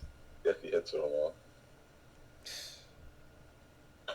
What the fuck did this guy... Oh, this guy uses mythic levels on top of... Damn, I'm not even going to read that. Vivisection is 20. Champion mythic tier 10. Mondays. You can find some crazy shit. Human barbarian mad dog. I want to see that. I hate when they mix ninja and shit. I want to see that. I have a monk. I already read that one. I already know what the guy, he took the barbarian for the rage, and then one of the rage power he took was, I think, powerful bite, so he could get a bite attack in there, and so he got all those 2 fighting feats, and he it's built around the sneak attack. Oh, okay. That's why the 19 ninjas in there, because then you go invisible and you just pull off all those attacks. You're dealing the damage that it says right there. Because you got like what do he end up with? And the ninjas for the key point for an extra attack. 1, 2, 3, 4, 5, 6, 7 attacks at fucking 10d6 damages. That's like 76 damages. Fucking crazy. What the hell is heavy hitter? But anyway, damn, it's almost 2. I need to get the fucking sleep. I had terrible sleep last night. I need to sleep. But alright, we're gonna handle the rest of this on WhatsApp. So, like I told everybody, keep an eye on WhatsApp because I'm gonna be going through a lot of downtime shit with everybody. Watson already said what Cynthia's doing, so I gotta worry about her. This nigga's a gunslinger that attacked like fucking 80 times. My nigga, 1, 2, 3, 4, 5, 6, 7, 8. Wait, hold on. 1, 2. Oh, you looking up a gunslinger? Gunslingers are fucking 7, crazy. 8, 9, 10, 11, 12, 13, 14, 15, 16 attacks. Resolve against touch AC. How did he get 16 attacks? I don't even know. I have to like. I'm gonna click the link so he has to be. How the fuck he gets 16 attacks? He's probably wielding 2 pepper boxes. How the fuck is he even reloading them though? Unless he has pistols of the infinite sky. No way. He has that. That makes sense. That's what it looks like. He has. Does it say pistols of the infinite sky on there? Double barrage. Double tap. What? Oh, he's got all these gunslinger feats that's letting him fuck. Are you looking at it now? No, what's the I'm gonna link it to you right now. The spreadsheet, I'm linking it to you. Whatever that is, that's what he put up. A whole lot. I don't know.